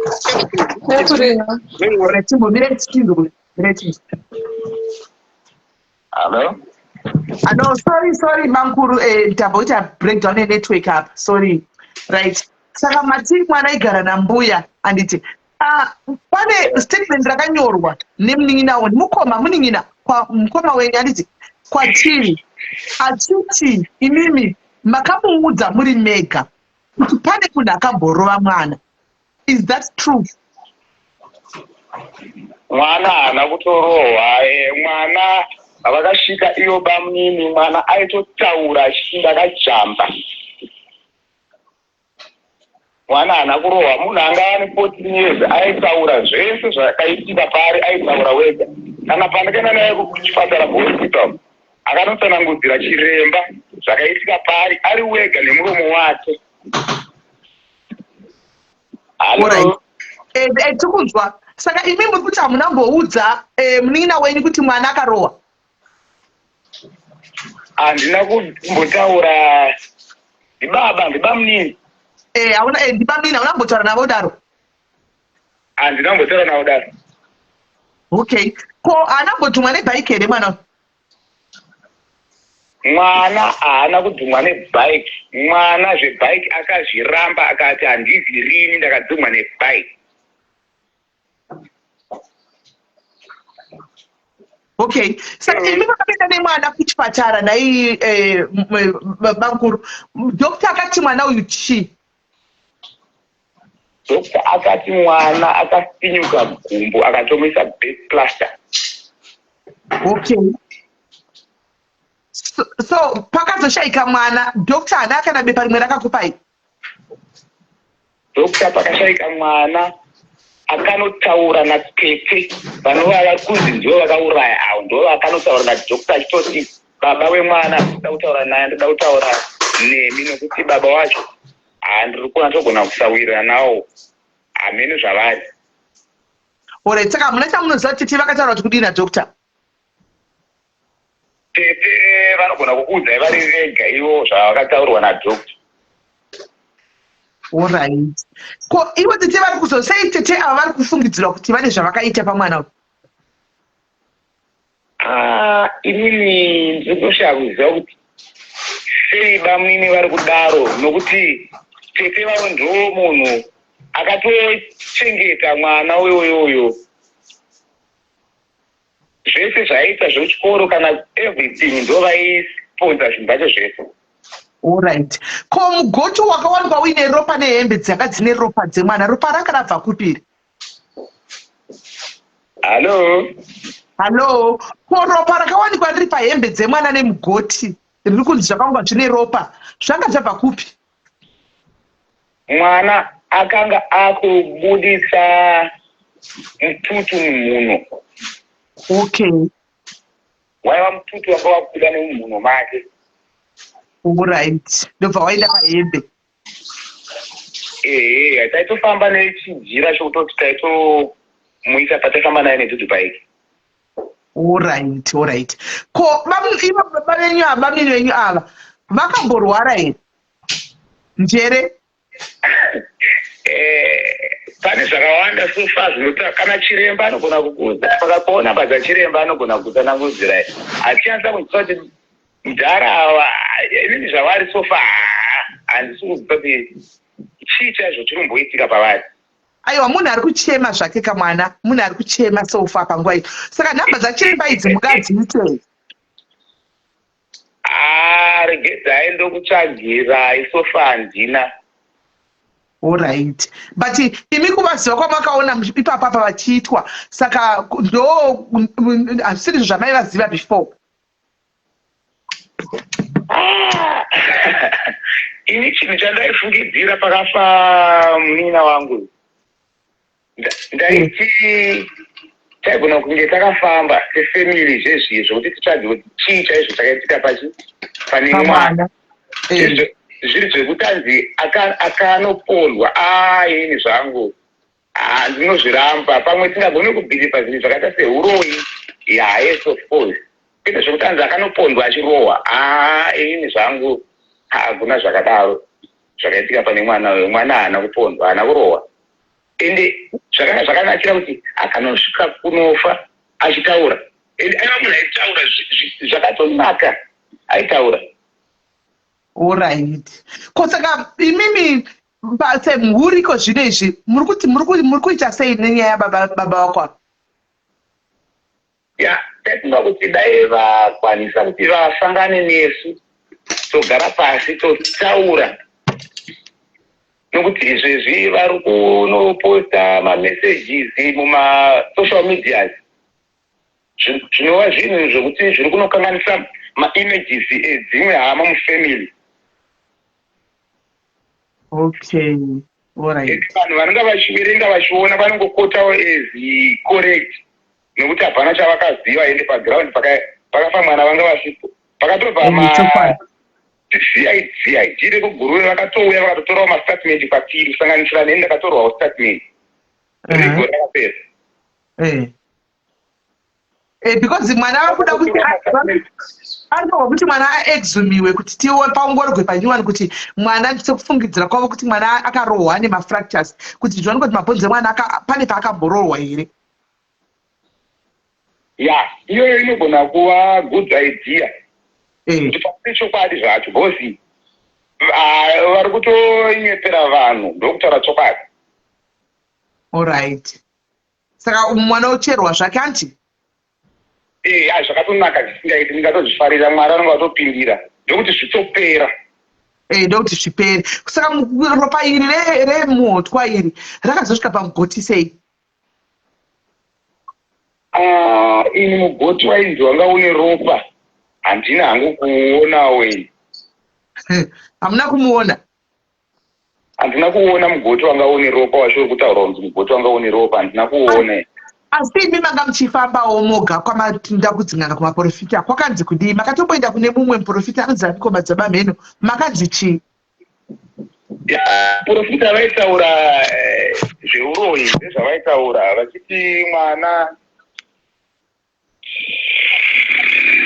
pane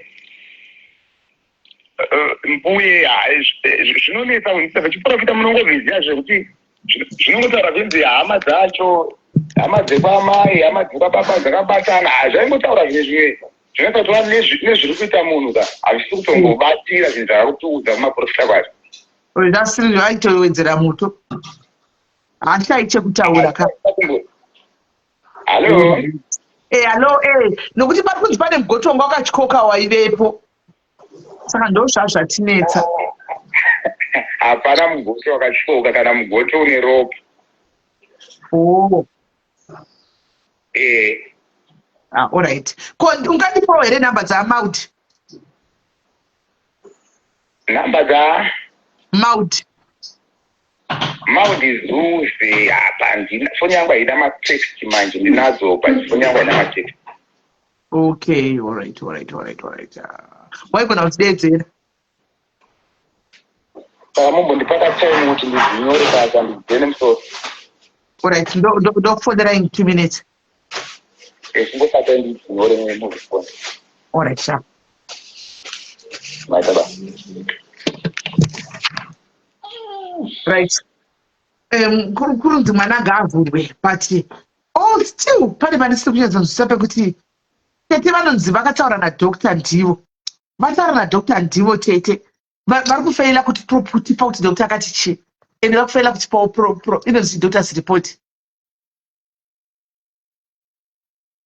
Nyaya iri tricky guys, it's a tricky nyaya but anyway toda kuti tibate mupurisa toda mupurisa atiudze kuti why nyaya because mapurisa akabva angonyarara nezvenyaya nyaya iri yakaitwa kuadvanced stage kwokuti mwana akunofukunyugwa then mapurisa akabva angoti abva kumainvestigations kunobvunza kunoinvestigate ndobva vangoya nyaya ndobva yangodzokera back to square one. Ndobva nyaya yadzokera back to square one. Saka mapurisa awo needs to tell us kuti nemhaka yenyaya iyi isina kuzoenda mberi. Andati mune death certificate? Made? Mune death certificate? Ayo. Death certificate daga andina. Kusaka hamna notora. Ningi andanotora.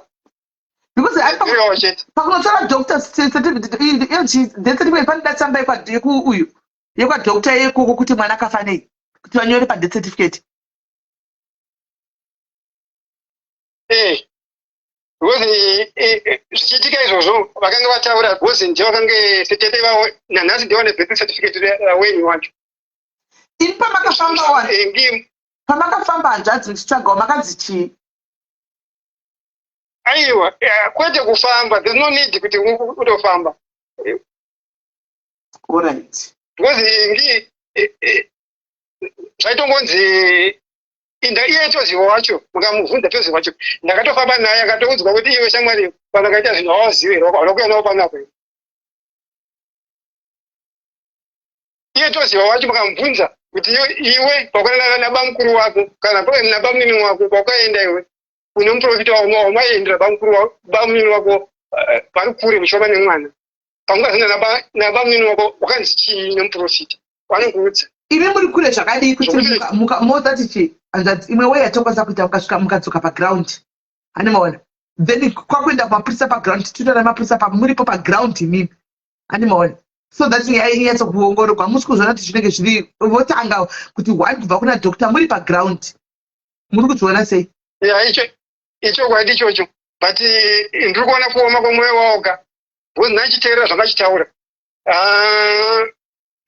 ndofunga kuti havana repentance. Pamwe mukambonogara pasi semhuri hanzvadzi munogona mese nemudzimai munogona kuwana closure chaichaiyo. Ya aiwa zvazvinoita manje zvokuti one ndagara pasi nemudzimai ninga ndakusa mudzimai patsaona two ninga ndakusaini patsaona because pari zvinosvika they are looking for my life saka it's better to start them before they kill me. Ini makamboita zvokurapa? Makamboita zvokurapa? Kurapa chii? Kurapa vanhu? Ndine mudzimai wangu etaurere. Kukanyi hapana kana vakarapa. Ndikusaka nyaya yekuti vakambhorapa kana kuprofita nepavaprofiti amene kuda kana ndisati ndagara navo akupanguda ndopavakamboita zvinhu. Aiwa 14 years 14 15 years aiwa futi hadzisi 14 hamsi hadzisi 20 years dzamuri vese dzamagara osi ndakambogara ndisina mwana makore 4 echi5 ende ndo pandakazoita nhumbi yemwana. Alright, saka makamboita vamwe vakashayika 5 kumberi uko? Aiwa handinombobvira ndaita vanhu vakashayikei ndakaroorwa ndainogara nababa va2007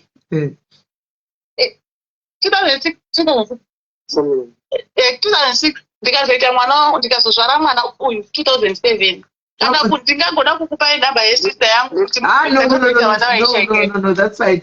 Hanzi ndewechi mwana wangu uyu ndewechi 5 hamuna kuzvizwa here zvisaugwa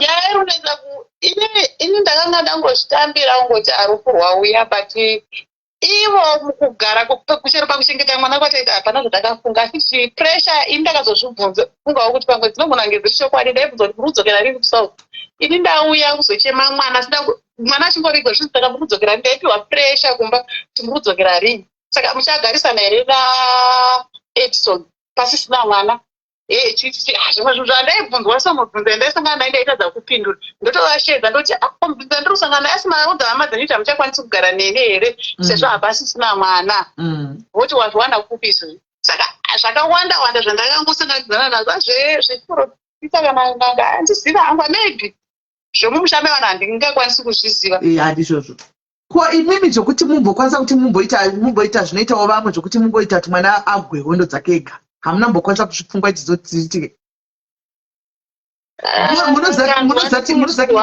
munozati nemhaka yeimainini ndiri kudaro namba munini munozati nemhaka yei ndiri kudaro muri kuona tana vari so adamandi kuti mwana akafukunyugwe mwana akafukunyugwa handitika vakanowana pasina futi kana fracture pabhonzo remwana ukama hwenyu hwatofa zvakakanganisika zvokutodaro andimaona hamuchafifiti chero mukadzi ndimaita dambudziko nemurume hamuchakwanisi kunodza hama kuti kuno kunoita dambudziko kadai nemune hama yenyu ani muri kuona kana kuti let's say noti kuti mwana anenge asina urohwa aiwa kana vakakwanisa futi kubhadhara kana zvichiti vakubhadhara kana vakambobhadhara vakakwanisa kubhadhara futi kunzi hakuna kana fracture yatiri kuona it's gonna be even worse.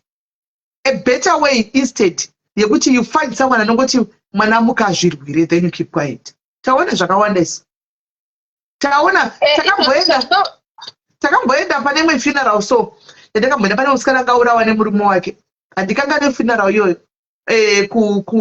kuLimpopo ndakaenda pafuneral iyoyo ndadeedzwa nevanenge nechokuzi vaitotya kana kuona chitora chasisi vavo sevamwe vedu ndakaenda tikanovabatsira mumochari everything but tiniko takatakuita makozi ehama dzaive kuZimbabwe because musikana yakasasa kuenda kuZimbabwe because boyfriend yakati yamuraya yakamukanda muchimudhamu chiri padhuze saka pakazowanikwa danhu anogada dhamu papaka anga atombochobonyowa atomboita madhei saka mwana anenge agara mumvura kuchanosvika kuZimbabwe mwe anokanganisika anga asingasaiti chero kuti environment ndibva zvanzi ngadini ngaavigwe ikoko haachakwanisa asvike kuZimbabwe munoziva kuti taiti mafonika zvaita kunge drama but atozvita tiri palive ipapa tichinzi torai banga kwatengwa banga rikanotengwa mubatisei tikamubatisa banga riya zvikanzi torai mhiripiri takaisa mhiripiri zvikanzi taisi tichiudzwa zvokuita zvikanzi chivhara ikofini takanomuviga nezvinhu izvozvo muri kunzwa tikatogara isu ine magaisi tikatogara I think about kuma 6-7 months pano chikoti kwaufa kubanga sati tikati agaisi katingombirai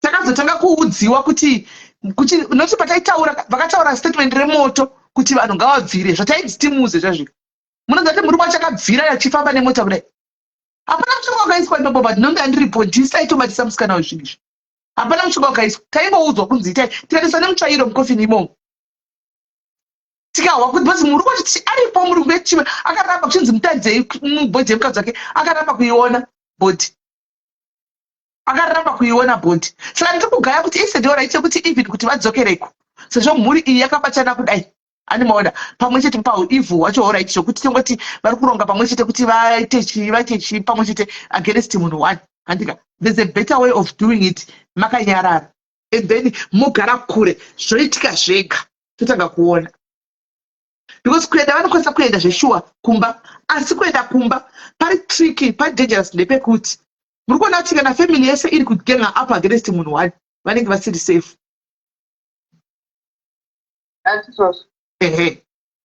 so kana neipapa hapasisina ukama apa handina ukama nevanhu vakadaro handigoni kuita ukama nevanhu vakadaro hazvigoni kunge tichiwirirana handigoni kuwirira nevanhu hazviiti alright hatisi kuti wiriranai hanzvadzi inzwai but muri kugara nemukadzi kai mune mukadzi wenyu anditi let's say handisi kuti ndozvinoitika but ndinoda ngokuonesa hanzvadzi yangu because pamwe nditori mukuru kwamuri handiti let's say mimi mudzimwari vatonga ndimatanga kufa mudzimai wai anoita sei hakwanise kukutarirai guva nemusiya hakwanisa kuvigai panofambiswa sei kumwana zvaakafa kakaitwa sei makaviba vacho mamuripo imi makatara guva remwana mamuripo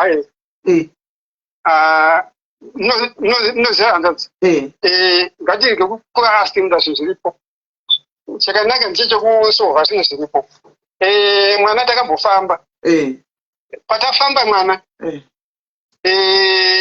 ndipo patikasimbwa namai vacho takati namai vacho takafambira asimbwa tataenda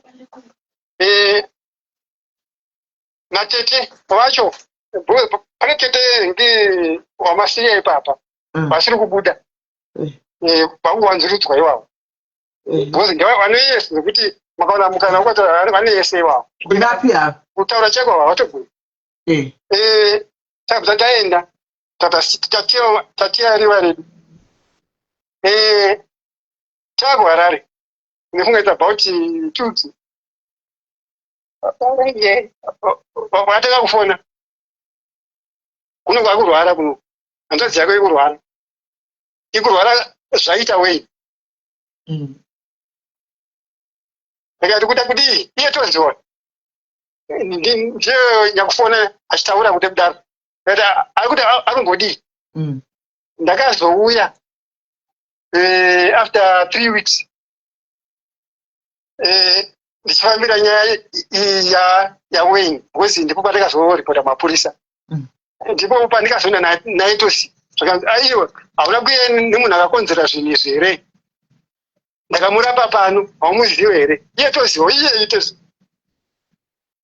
okay right I guess the only option yakasara nayo is kubata mapurisa tizoti why zviri kudai so tobata mapurisa then we go to the commissioners straight kuti tizoti nyaya iyi sei vasiri kuexuma board sekuti home affairs yakanga yavhuma paperwork yese yaitwa tichambisa kuti vachere mabhonzo emwana uchu ya ndipo nemubvunzo ipapo tete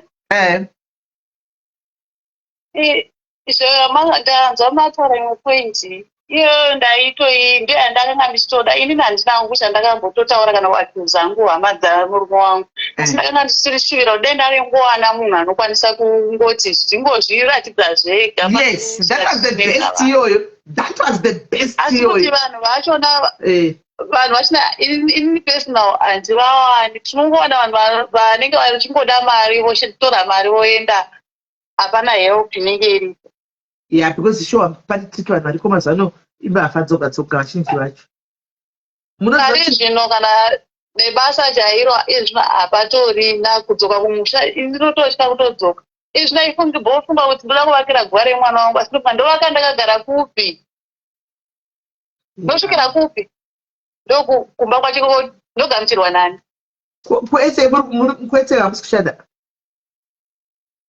eba handisi kushanda mamuchimboshanda ndaimboshanda pakazoshaya mwana ndakatouya kuno kutorwara muri kuzimbabwe izvozvo aiwa ndiri kusa ndakaenda kurwara kusa nokufungisisa kuti nekufa kwemwana maitikira akakaita mamuri kushanda pai handisi kushanda takangagara ndoreva before mamuri kushanda pai before ndaimboshandira muindia saka ndakagarisa ndiri kuzimbabwe kuti kasvika zhinji munhu wandatsvaka atova pemanent wakanonoka kudzoka ndakaita 3 months ndiri kuzimbabwe hallo muri kutaura ipi Pretoria.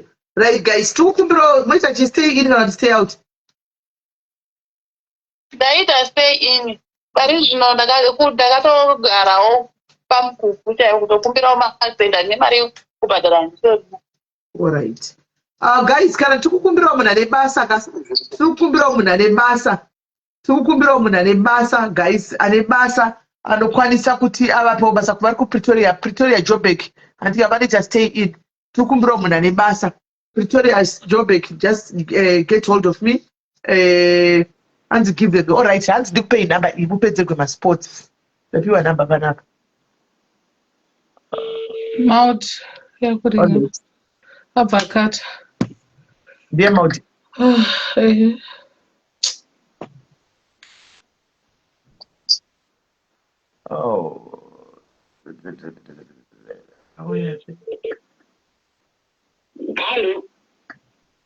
Magadi tete mau. Magadi. Iyo Magadi. Tiripo Magadi niko ari wasiri nani. Tete mau ndauya okapa moyo hanzi ndimi Tete Mombe. Pane nyaya yakaunzwa tiri nehanzvadzi yenyu baba wenyu. Tete isangoti toda kunzwawo kuti mimi chokwadi ndechipi chaichi chakaitika before tavaudza ikoko kuZimbabwe kwacho kuti muonesane pamwe chete. Because vari kuda kuti mwana acherwe nefungidziro dzavanadzo. So we are also trying kutsvagawo chokwadi kuti chingave chipiko chokwadi chakaitika panyaya ichi. Kuti kudini? Hanzvadzi yenyu vari kuti mwana ngaacherwe. Vari kufungidzira kuti mwana ane fracture ingangove inokonzeresa kuti akarohwa akatsemuka chibhonzo. But tine tida kunzwawo kune veukama vari padhuze tinzoti hanzvadzi yenyu munhu akaita sei, zvakare pane chiitiko chakafanira ichi chamakamboonawo here kana chamakanzwa chekuti mwana akarohwa akakuvara akatsemuka bhonzo or something? Akaite ndikanzwe. Mati?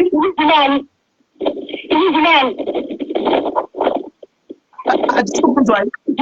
Hanzi ndimani? Muri kutaura naSisimeri vanonzi Sisimeri? Ndikutaura nani? Muri kutaura naSisimeri?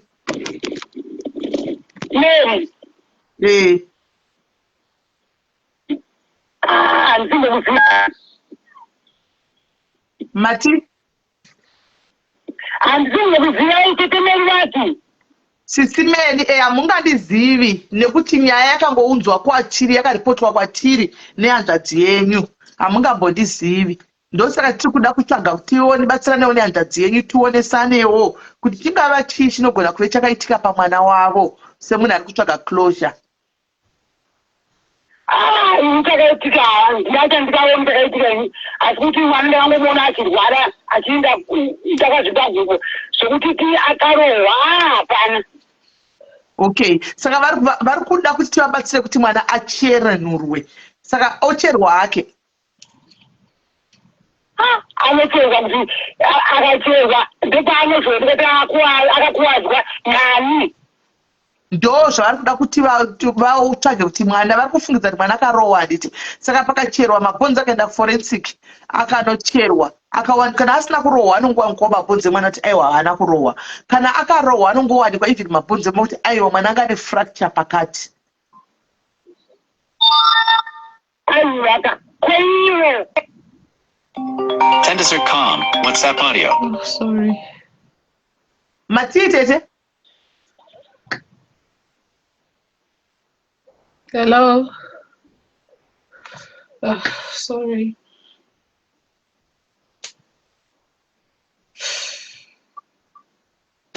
Wadoni Tete? Ekati nanchifonero.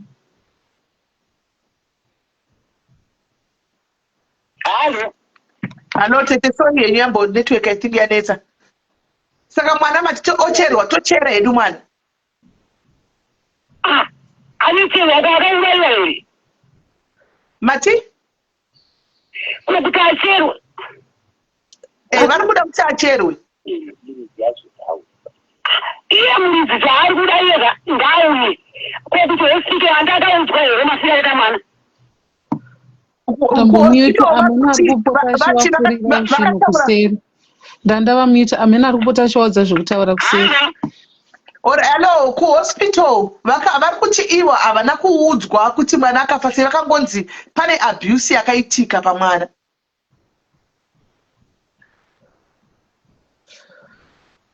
Yakati futi. Ine ndicho kavenenge tonedza kuza usinyadzonzwikwa. Amena munhu wechirume ari kutaura kuseri kwavo. Pamwe murume wavo. Amen. Ende vaya vakatokoka futi kudhara vakatauri vatori ready kuzvidefenda mai mwana. Yakuringa.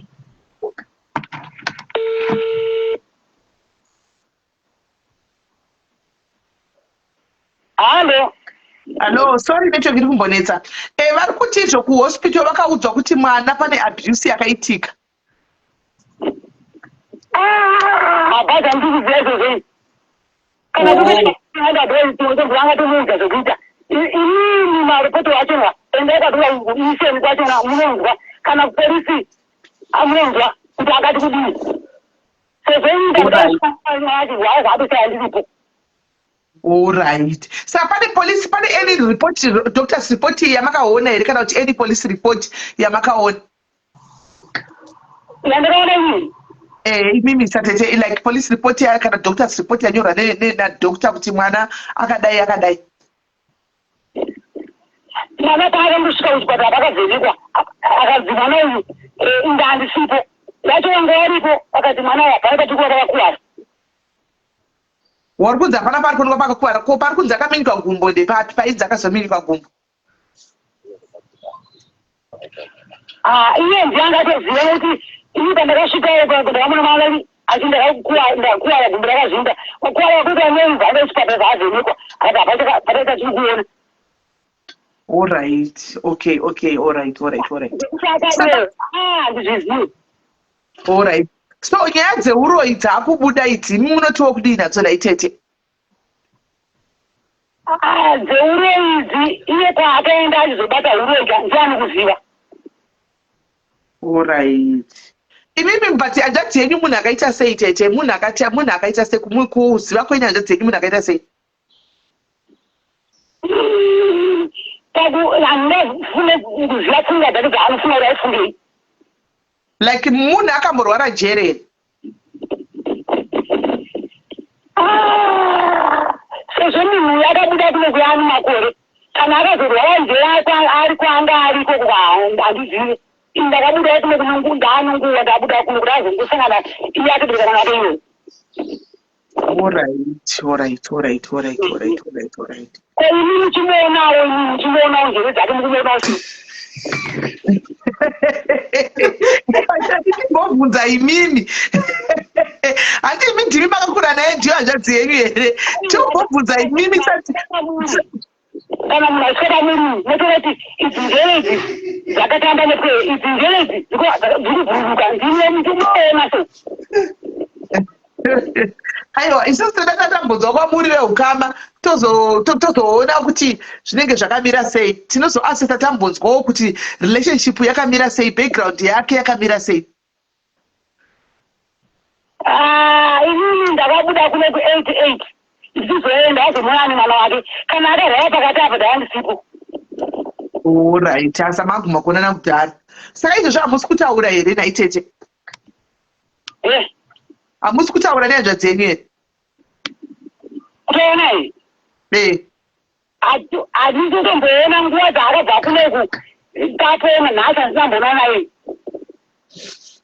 Hamuna phone number kuti mumbomufonera mutaure naye semunhu achiri pakuchema? Handina.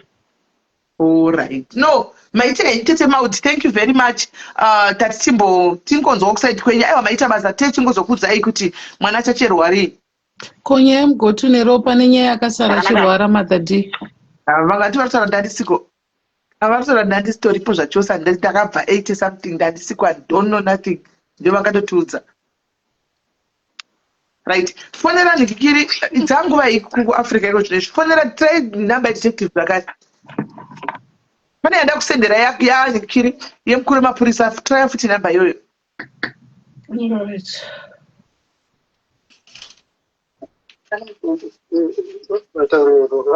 Mati?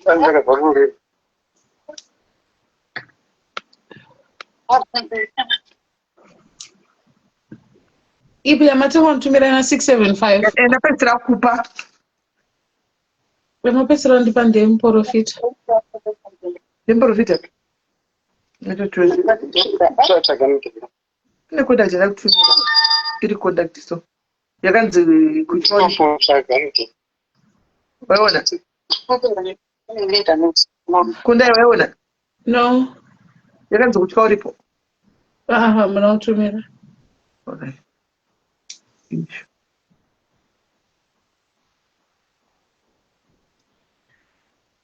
Issue.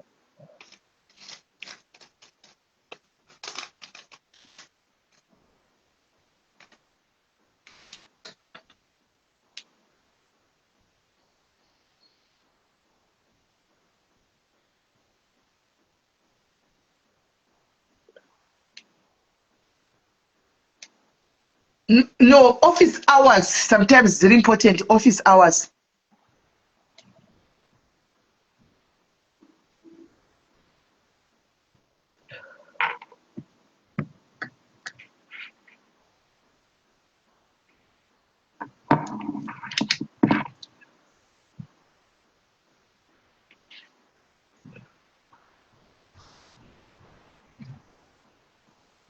The number you have dialed is available at the moment. Please try again later. Kwa kutanga detective kutanga ya namba dzimapurisa dzone dzaomana. Kwa indava kani. Ndiye kutanga detective kutanga ya. All right.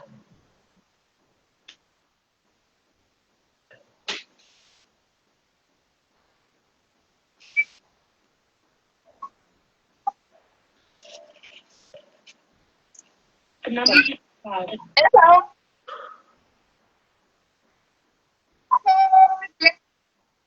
Iri kuramba kuti. Ndikutry futhi. Kana ndokupa dzimwe dza Inspector Mudembe. Ndipei. 0772. Kundai 0772. Yeah. 023 023 13 13 Yakashota. ndiwo akatanga kuita nyaya yacho yakashota. yakashota 0772 70 70 ya. 23 Okay. 13. Okay.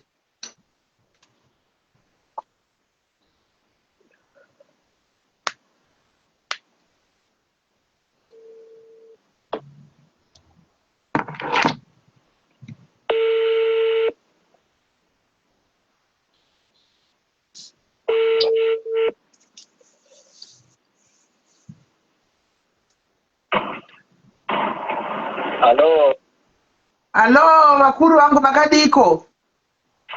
Ndiko makadiko. Tiripo. Zita rangu ndinoitwa Mai Dube.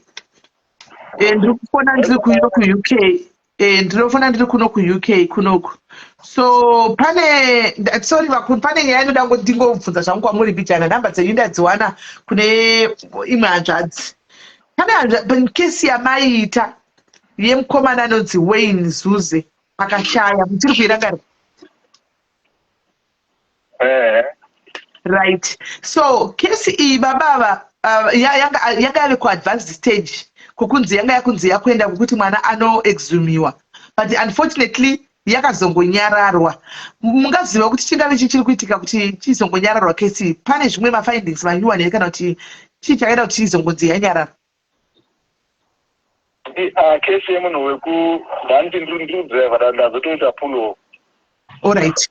Kesi yaWayne uchu mwana wokushaika uyu, mwana we14 years wokushaika last year. Wekuguruve. Exactly, wekuguruve. Mwana uyu ivo vanoti vanga vasvika paextend yekuti mwana akufunga kuti achinocherwa kuti vakwanise kuitwa aitwe aende kuforensic here whatever, anokwanisa kuonekwa kuti chii. Noti kufungidzira kwavo vari kuti akarohwa, handiti akarohwa mwana akaita zvokupondwa. So vari kuti ivo vanga apply mapapers ekuti aitwe exhume kuti vakwanise kuona kuti pane here pane fracture pamabhonzo emwana. So kesi iri kunzi yanga yafambirwa, maCID akatomboenda kumaarea akanoita investigation and stuff like that, but yakazongonyararwa kuti kesi iyoyo. So tatikuda kutongobvunza zvekwamuri kuti ndimaimboita kesi iyi yaapapi? Inini andakangoasvitsa maparents acho ndikaona kuti that inquiry ikwene maCID, but pandakambotaura nawo ndichida hangu kunzwa position waita nyaya yacho achiti process yekuexhuma nyaya yaya sinzi mwana ari kunzi paakafa papaitwa postmortem uye akafira atomboenda kuchipatara, saka akaitwa postmortem na doctor. Yakumirira nyaya yecorona bhozi pane wanoita mainquest yema-sudden death docket ndokwakanyorwa achinyorwa neapplication yacho nekuti yakizuma.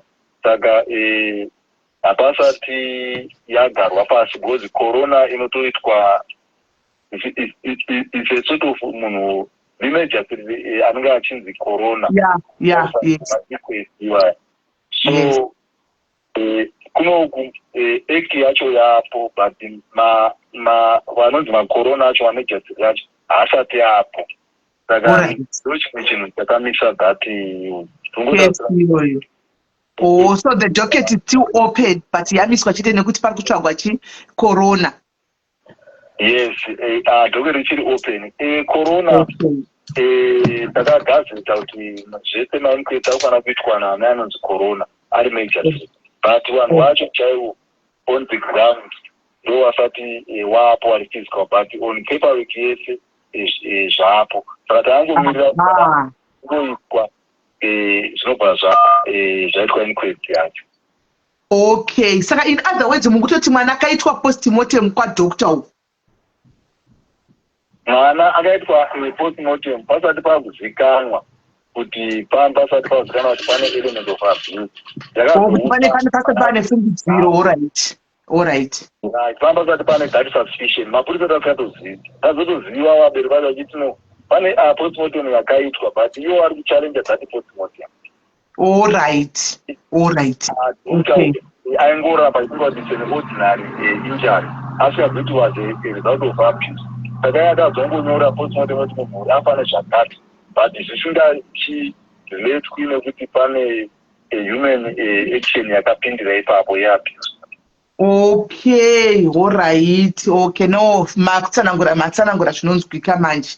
Alright, so mapurisa mwana akavigwa pasina suspicion yekunzi pane anything chakaitika, but vabereki vazotaura kuti kune information iri kubuda kuti mwana akarohwa akazonzwa yakanzwai, so now vakuchallenge that postmortem kuti itangwe panew one.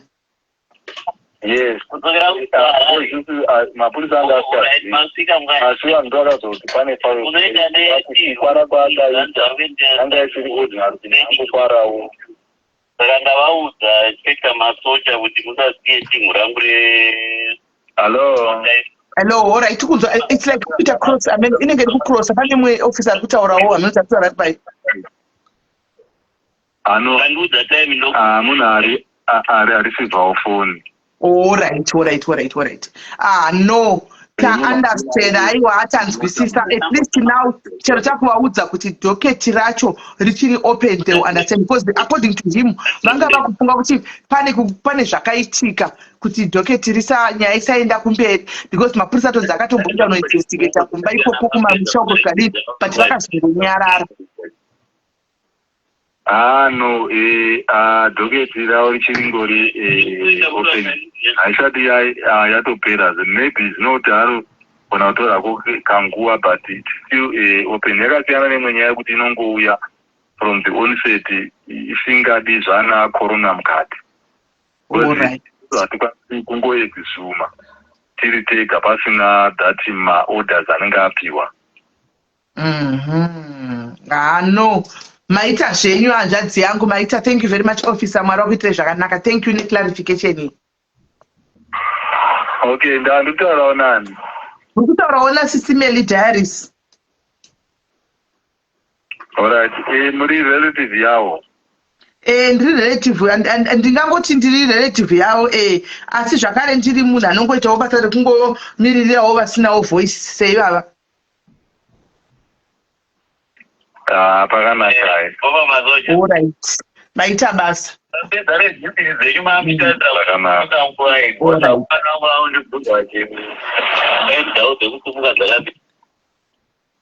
Right. Manzwa here hanzvadzi? Yanga chikatakata na inspector hanzi kesi yenyu iripo haina kutobovharwa. Mwana akanga avigwa because panga pangoitwa postmortem iyai kwadoctor pasina masuspicions ekuti mwana akafanei. Imi mukazotaura kuti no, mwana pane information iri kuuya nyuwani yekuti mwana akadai pachibva paitwa mapepa ese kuti mwana acherwe. Mapepa enyu atoripo, asi nyaya iripo ndeyekuti paperwork yenyu yakatoitwa nokuti mutemo uyu wanga usati wapasiswa, asi wakapasiswa kuZimbabwe. Saka chasarirwa kuti chiitwepo zvino kwanzi nokuti korona inotori kadare kasiti ini kanotoitwa podedzwa anonzi korona wacho ndiye anouya ozosaina nekupasisa kuti mwana uyu ngaachivhurwa. So saka paperwork yese yavepo pamirirwa anonzi korona iyeye chete ndiye amirirwa.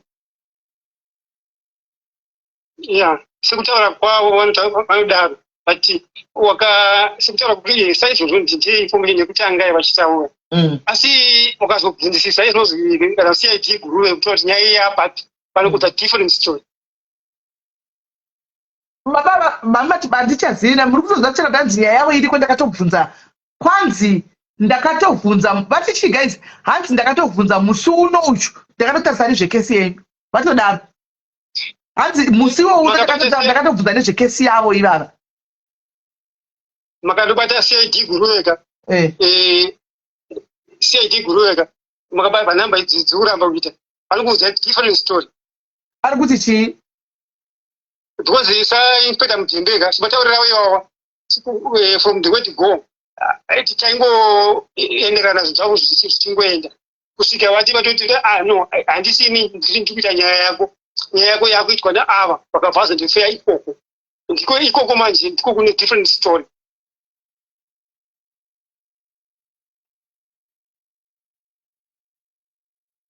Hello ndakateerera. Maona ndikoti kune different story ikoko zvokuti nevanoita kochi chiri kumboitika. Inspector Mutembe from the way to go vachitanga panyaya yose it was so positive. Hanzi ndakabvunza vakuita nezvenyaya yacho vatotaura hanzi ndakabvunza nezvekuita ari kuita nezvenyaya yacho because nyaya iyoyo handisiri ndiri kuita iri kuma-CID. Ichokwadi vakandibatsira zvakanyanya Inspector Mutembe kuti handigoni kutaura kuti vanobatsira sure vakandibatsira zvakanyanya and most of the time ndovandirovhunza kuti saka ndodi asi vanhu vakandipa kuti voziva vakati kuti handichaiti nyaya iyi nyaya yakuitwa neava saka iva vakandipa ndambo dzakandika idzo guruve CID guruve ndaidzira naye kuti ko zvapapi but muri kuziva here kuti mwana akaitwa postmortem? hapana zvatoziva vataura apa hanzi postmortem mwana akaitwa postmortem but so that was yakatongonzi natural ina doctor hanzi yakatongonzi natural cause but imimi pamakazo it's like imimi pamakazoenda makunotaura kuti no pane information ikubuda we are challenging zvakaitwa ipapo ndosaka vakudii vakazoita mapepa aya ndozvavataura. hapana postmortem yakaitwa to be frank with you hapana postmortem yakaitwa yakaitwa nani akamirira ndiani hapana postmortem yakaitwa.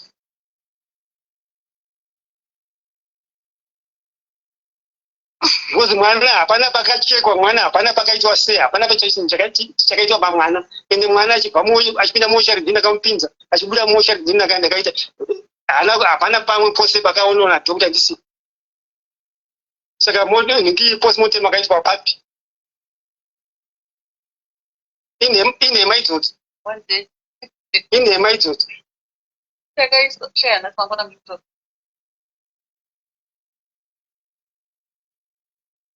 unoona saka ndipo unoti there's just something behind. I'm trying to figure out what really happened because postmortem guys inosainirwa kaya yakasainirwa nani?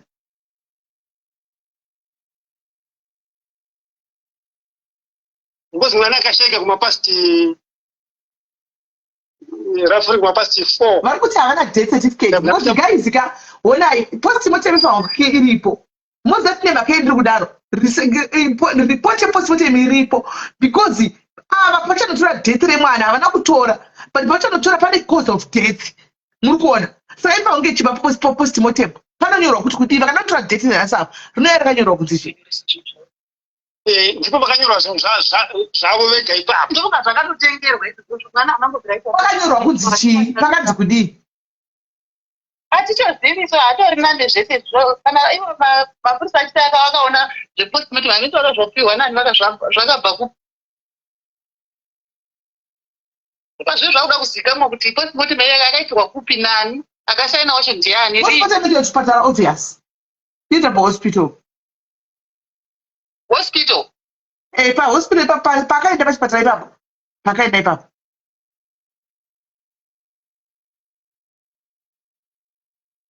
mwana akabva kumusha gaisi kunoda zvebheriyawo edha kumusha here mwana akabva kumusha bheriyawo odha iripo yakanzi cause of death chii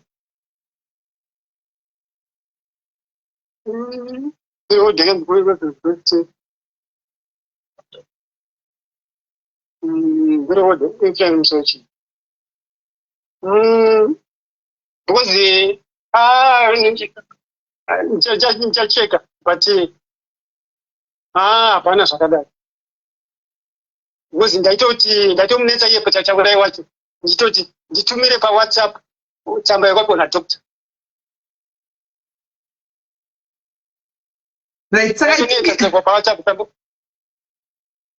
Dr. Garano yora cause of death. Ndio sandoda kusati yakanzi chi cause of death. Mapepa anatete isati kuziva tete ndo vakapiwa. Ndo vakandotaura na doctor saka ndokunga ndo ane information yakazara. Asi havana kuratidza answers yavo. Right. Saka nyaya iripo panapa padhe kuti pakatosainwa inosainwa ndameno pamwe chete vavadhi vakasaina iye tauri. Anoona. So nyaya yavepo panapa yaiye kubata guruwe manamba asiri kupinda. Tototsvaga tsvaga guruwe police station so that we find guruwe tinzoti ivo vari kuti chive guruwe police station. Vari kuti kudire nyaya kwakutongonzwa kuti ivo vari kuti chine nyaya iyi. muchaona kuti inenge ine musiyano semutaura ita inspector inenge ine musiyano wakakura kwazvo.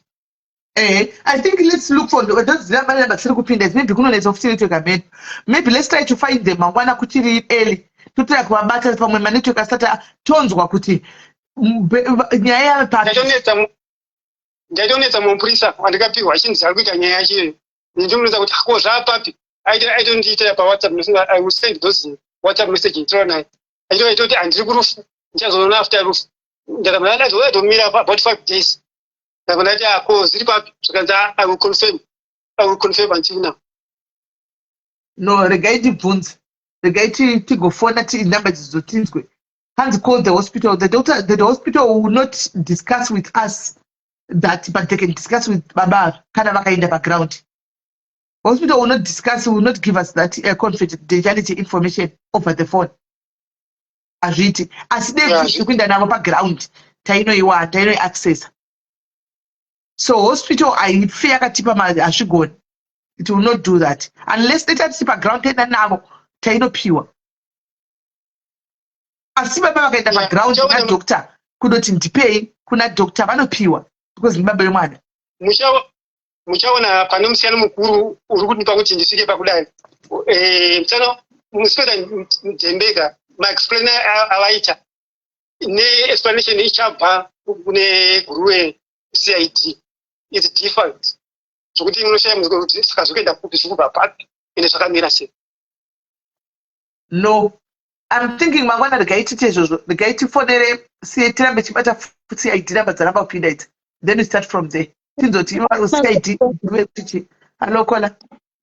Sisimele maskarase. Mushireze. Ndida kubvunzawo kuti mwana uyu ari kunzi akaitwa prosmot akaita mazuva mangana ari kubva paakashaya akaita mazuva mangana asati awegwa. Kumusha unongovigwa fast. Kana sakanganyisa. Saka haana kuitwa kaprosmotem. Remember kuti vanenge vari kumamusha akasaendeswa kubulawayo kunoitwa prosmotem anoendeswa kuHarare. Kona. Pane postmortem inoitwa na everyone. Inoitwa na doctor pauri papo. Kwete postmortem yamunoziva ine kunodhadhura munhu. Pane yavanoita postmortem kungotarisa munhu. Zvakani votonyora, votosainira iyoyo. Okay. All right. Oh, I understand. Okay. Right. So saka nzadzi yangu regai tifone mangwana. tifonere inonzi takufanana kukuedha yemonyarira futi yamaita nhasi tifone kusvika tasvika tinzwe tizonetsera nyaya tichiziva position because kuti tichade kumhanya takunda mhanya kuti tinetsere tichenoidzi kuti ngaidai mhuri ngaidai tozonza kuti dhoketi takavhurwa then tinonyara richiripo. So let's make noise after tanzwa mhinduro yepolisi vakuita nyaya iyi kuti nyaya yacho yapapi. Notenda imi hamugone here kuti pa vanhu vangano spiritual vanhu vanogona ndakupai nhamba ndakupai magabatsikanda ndadzikanda. Alokola Hai sisimeli muri sei? muche kanjani? Ndiripo. Ini ndoda kungotaura kuti cause of death yavari kuti hapana chakanyorwa kana kuti havasi kuziva iripo because hakuna bhodhi inobuda muhospital pasina chiremba asina kunyora that bepa iroro rinonzi BD12.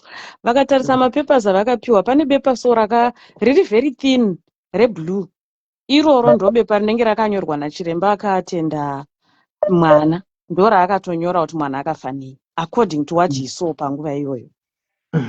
Ndizvo zvandiri kureva ndo yatiri kutotaura chiti postmortem pano iyoyo ndo yatiri kureva bepa iroro riripo ndosaka ndachibvunza mwana akanzi natural cause natural death here kana bepa iroro haritombonzi natural death inotonyorwa chichauraya kana chiri chironda chepagumbo chiremba anotonyora kuti chironda chepagumbo onyora zita rake kuti Meli Dhuve ndaexamina ndakamuadmita musi wakati ndikamuona akadai cause of death ndichakati akafa nguvai Meli osaina oisa chidhindo then mozopa marelatives oenda marelatives ndobepa ravanenge vainaro pese pavanenge vachienda even kunoaplya burial order iroro bepa rinodiwa but kana zviri zvekumushawo pamwe vanenge vasingadi burial order kana chii handisi kuti zvinofambiswa sei but that paper is there.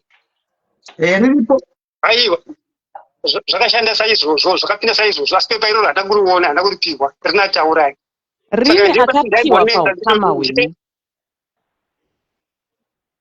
iyi haizvozvoya but ini handamboriona pepa iro ndaitonetsa from the word go kuti ndipe pepa ndiratidze pepa nditumira pawhatsapp what is because of death asi kubva ipapo nanhasi hapapa kana mutipa pepa iroro.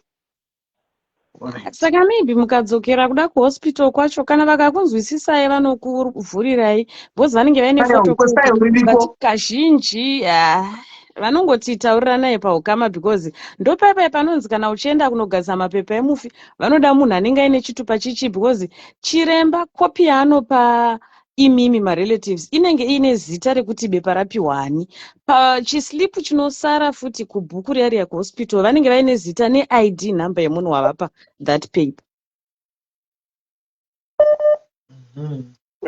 Okay.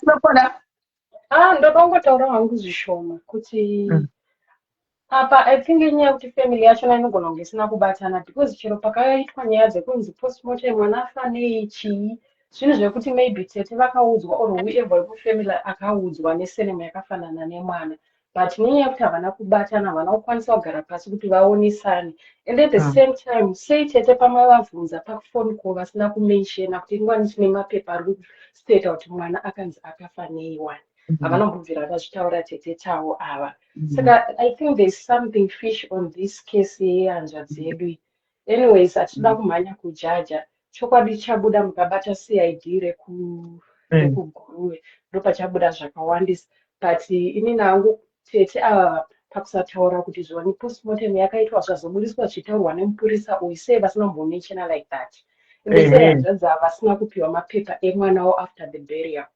Yes.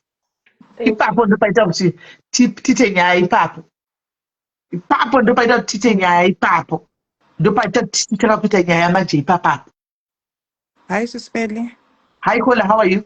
Yes, ndaida ngoclarify hangu kuti panofa patient muward anditi what the doctor does is just to certify that the patient is dead and the cause of death according to the diagnosis, but postmortem inotozoitwa nema kumberi uko not in the ward. Ndaida ngoclarify hangu. Okay, all right. Yeah. That's all right. No, thank you very much Kola. Yeah. Postmortem anakuita.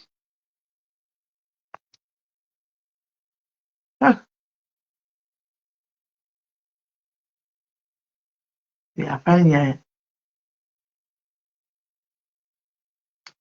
pane nyaya.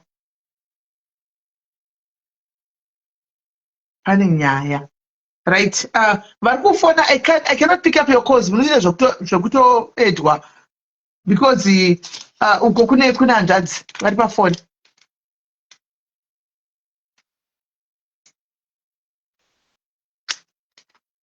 Alright. Hanzvadzi saka mangwana tomirira kuti tifonere ava mapurisa eGuruve kusvika tamabata. Titeerera ane nyaya. Alright. Regai tidzifambire tono tinosvika papi. Tione kuti tinosvika papi. Asi maona kuti ndikudhilai navanhu akaita sei? No, tine masuspicions edu. Regai tidzifambire tione. Tatoona kuti panseke pana tau patori nemaburi akawandisa. Pana tau patori nemaburi akawandisa. Alright, it's okay my brother. Tichaura mangwana. Alright, mazita. Alright. Zvinorwadza izvi guys. But anyway, regai tione kuti magunanzi akusvaga ndikutora kuedha iri kuramba kuedha nai. Irongoti edhing but yambeke pane nyaya iripo, pane nyaya. Tete vayatauka. Pekutanga tamboda kuti alright tiri kuvabhilira maybe vari kupanika because vanga vachibvunda. But now havachatauri kuti ndakatotaura kwaDr. J mapepa akanyorwa chakati. Why vasina kuzvimenchena? If she's very innocent like that, why vasina kuzvimenchena? There's more to the story.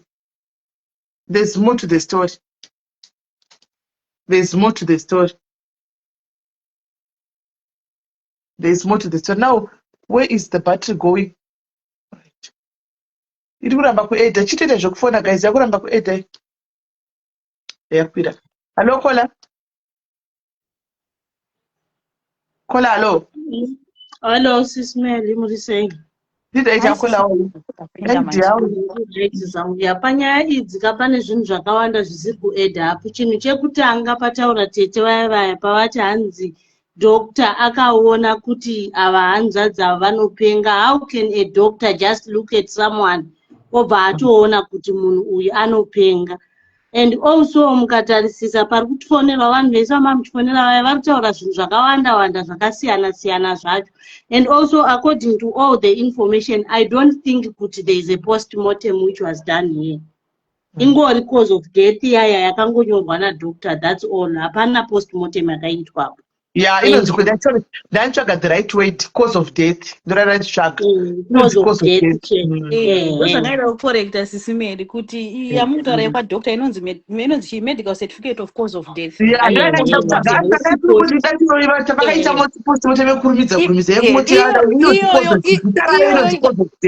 Iyo ikacertifya kuti munhu afa natural death. There is no need for post-mortem.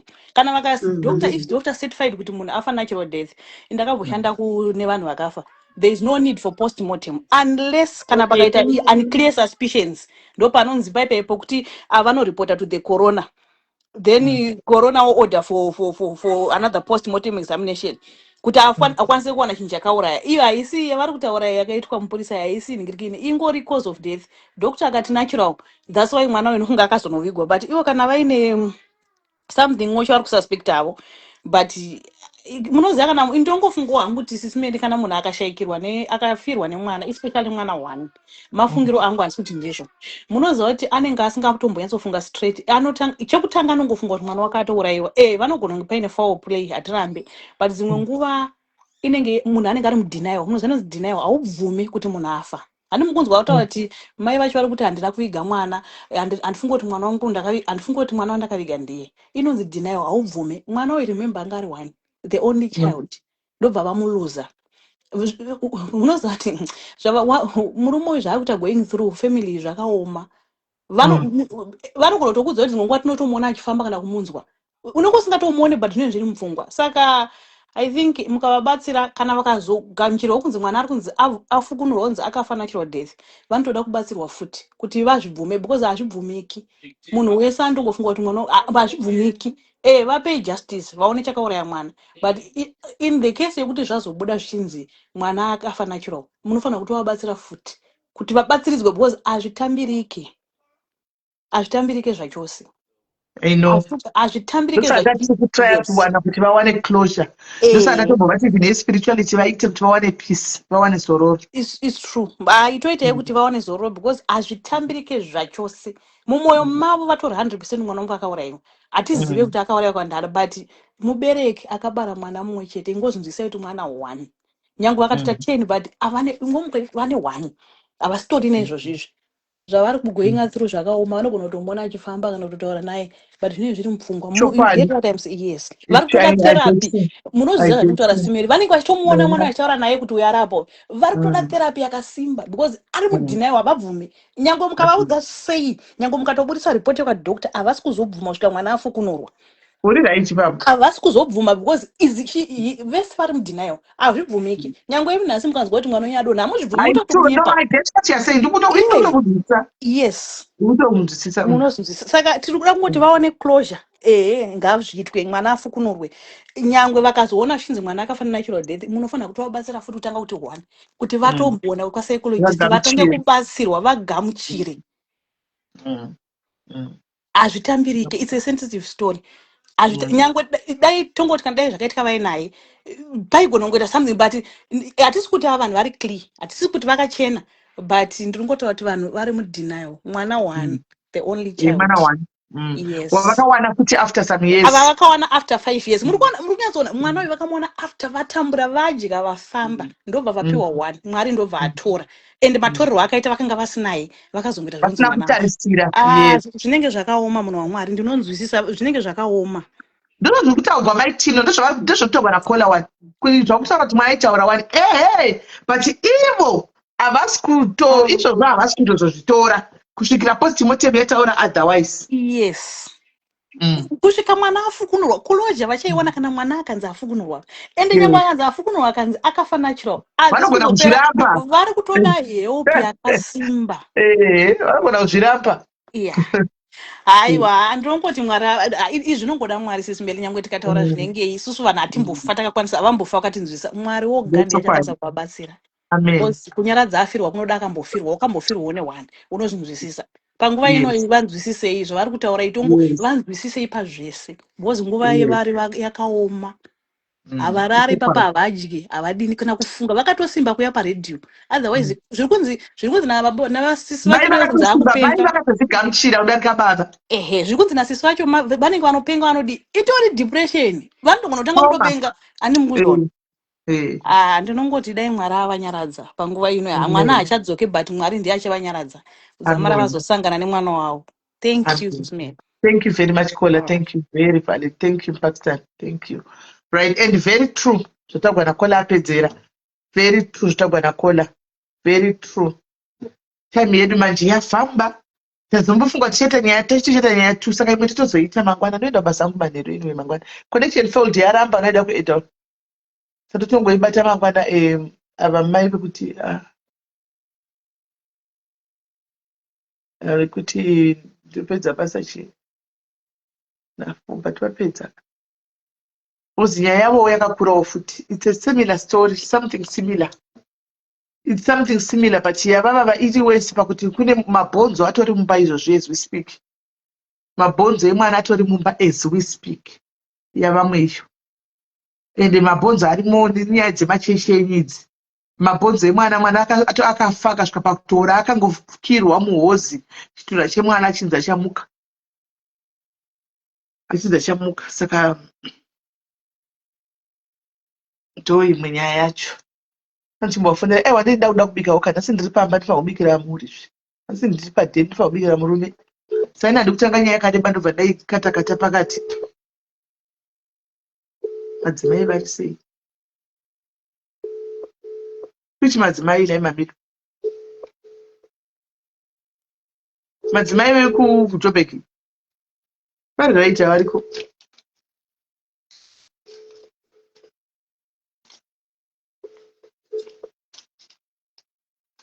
Ndiyo ndozva kufona. Ari kubasa. Ndoparipuresi ari kubasa. Naye akumuroora iwe. Toda mangwana. Iyo uri kuri ngai.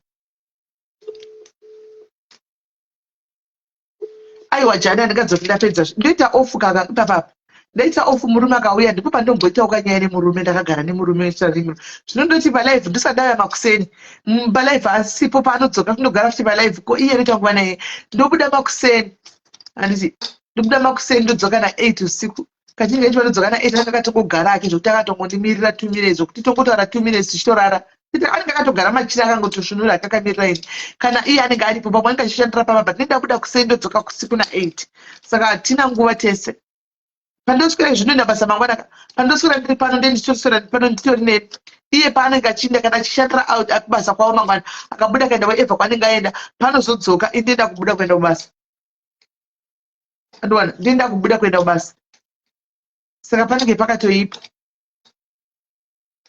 I need to spend time naye. I also need to spend became mudzoke kudzoka ndokusingatoiti pd akudzoka ndokusingatoiti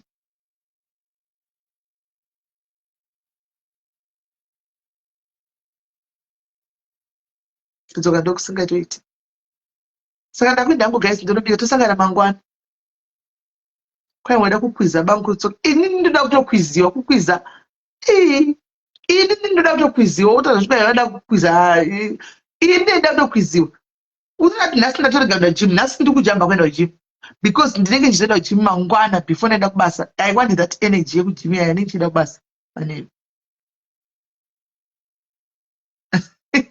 anzibika inesi handigoni kuconcentrata manje handigoni kuconcentrata manje yana ndakagara pandinge apa handigoni kuconcentrata apa panoyasinde guys tisati tainda guys ngatimbopinda panyaya dzavanhu guys tisati tainda daimi kune nyaya dziri kuitika mastreet mwe gaitingotaura 30 minutes kana kuti 1 hour timboita dzavanhu iyi inoda time yayo gai ndikusanganiswa iyi inoda time yayo gai ndinoda kufunza iwo naimi guys hanzimboziva sekuti handizivi time manje ndozvinoita definitely ndodzoka nguva yemanje ndinechoti pane ndangozoshunurira paya manje ndobva ndatongodi ndotomuka ndotouya andiwani pane ndangozomukira paya so guys mastreet maita nyaya dziri kupisa umu andika takaonawo mune yapirikisi nazuva takaona zvashara zvakawandawanda makati chino makati ma1 night stand makati chii ameno mukabvapo moita pakaita iyi iri kupisa yamaroti iri kupisa mastreet mutuzo makeyara tapindawo patabatwa nestray bullet manesaid zvikaishiwa mashwas especially isu takatonyatsobatwa nemastray bullet yavo kwai ma40 munoenda kunodi haisu tisi takanyatsokutonyatsorohwa nebullet zvokutodaro zvikanzi ma40 munoenda kunodini kuuk ikoko mune nhamo munenge musina kana pekugara makatoenda kuno zvinhu zvacho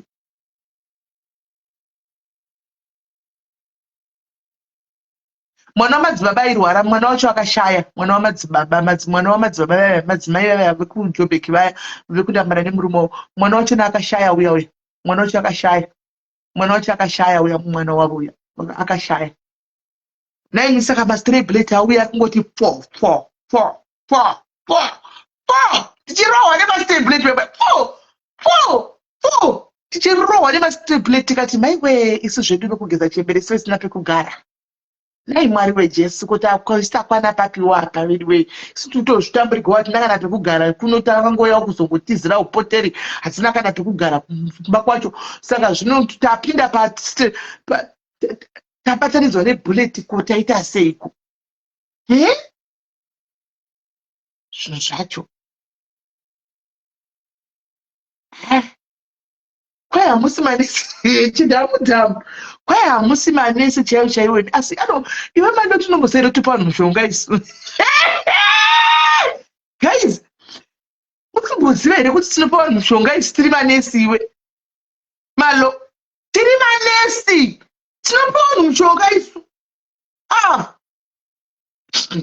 izvozvo vanopuwa nani mushonga tinotoita medication inonzi compliance iya tonoita medication compliance iya ende haungopimwa hasi munhu wese anongopa munhu mushonga tinopa munhu mushonga isu tinotovaaa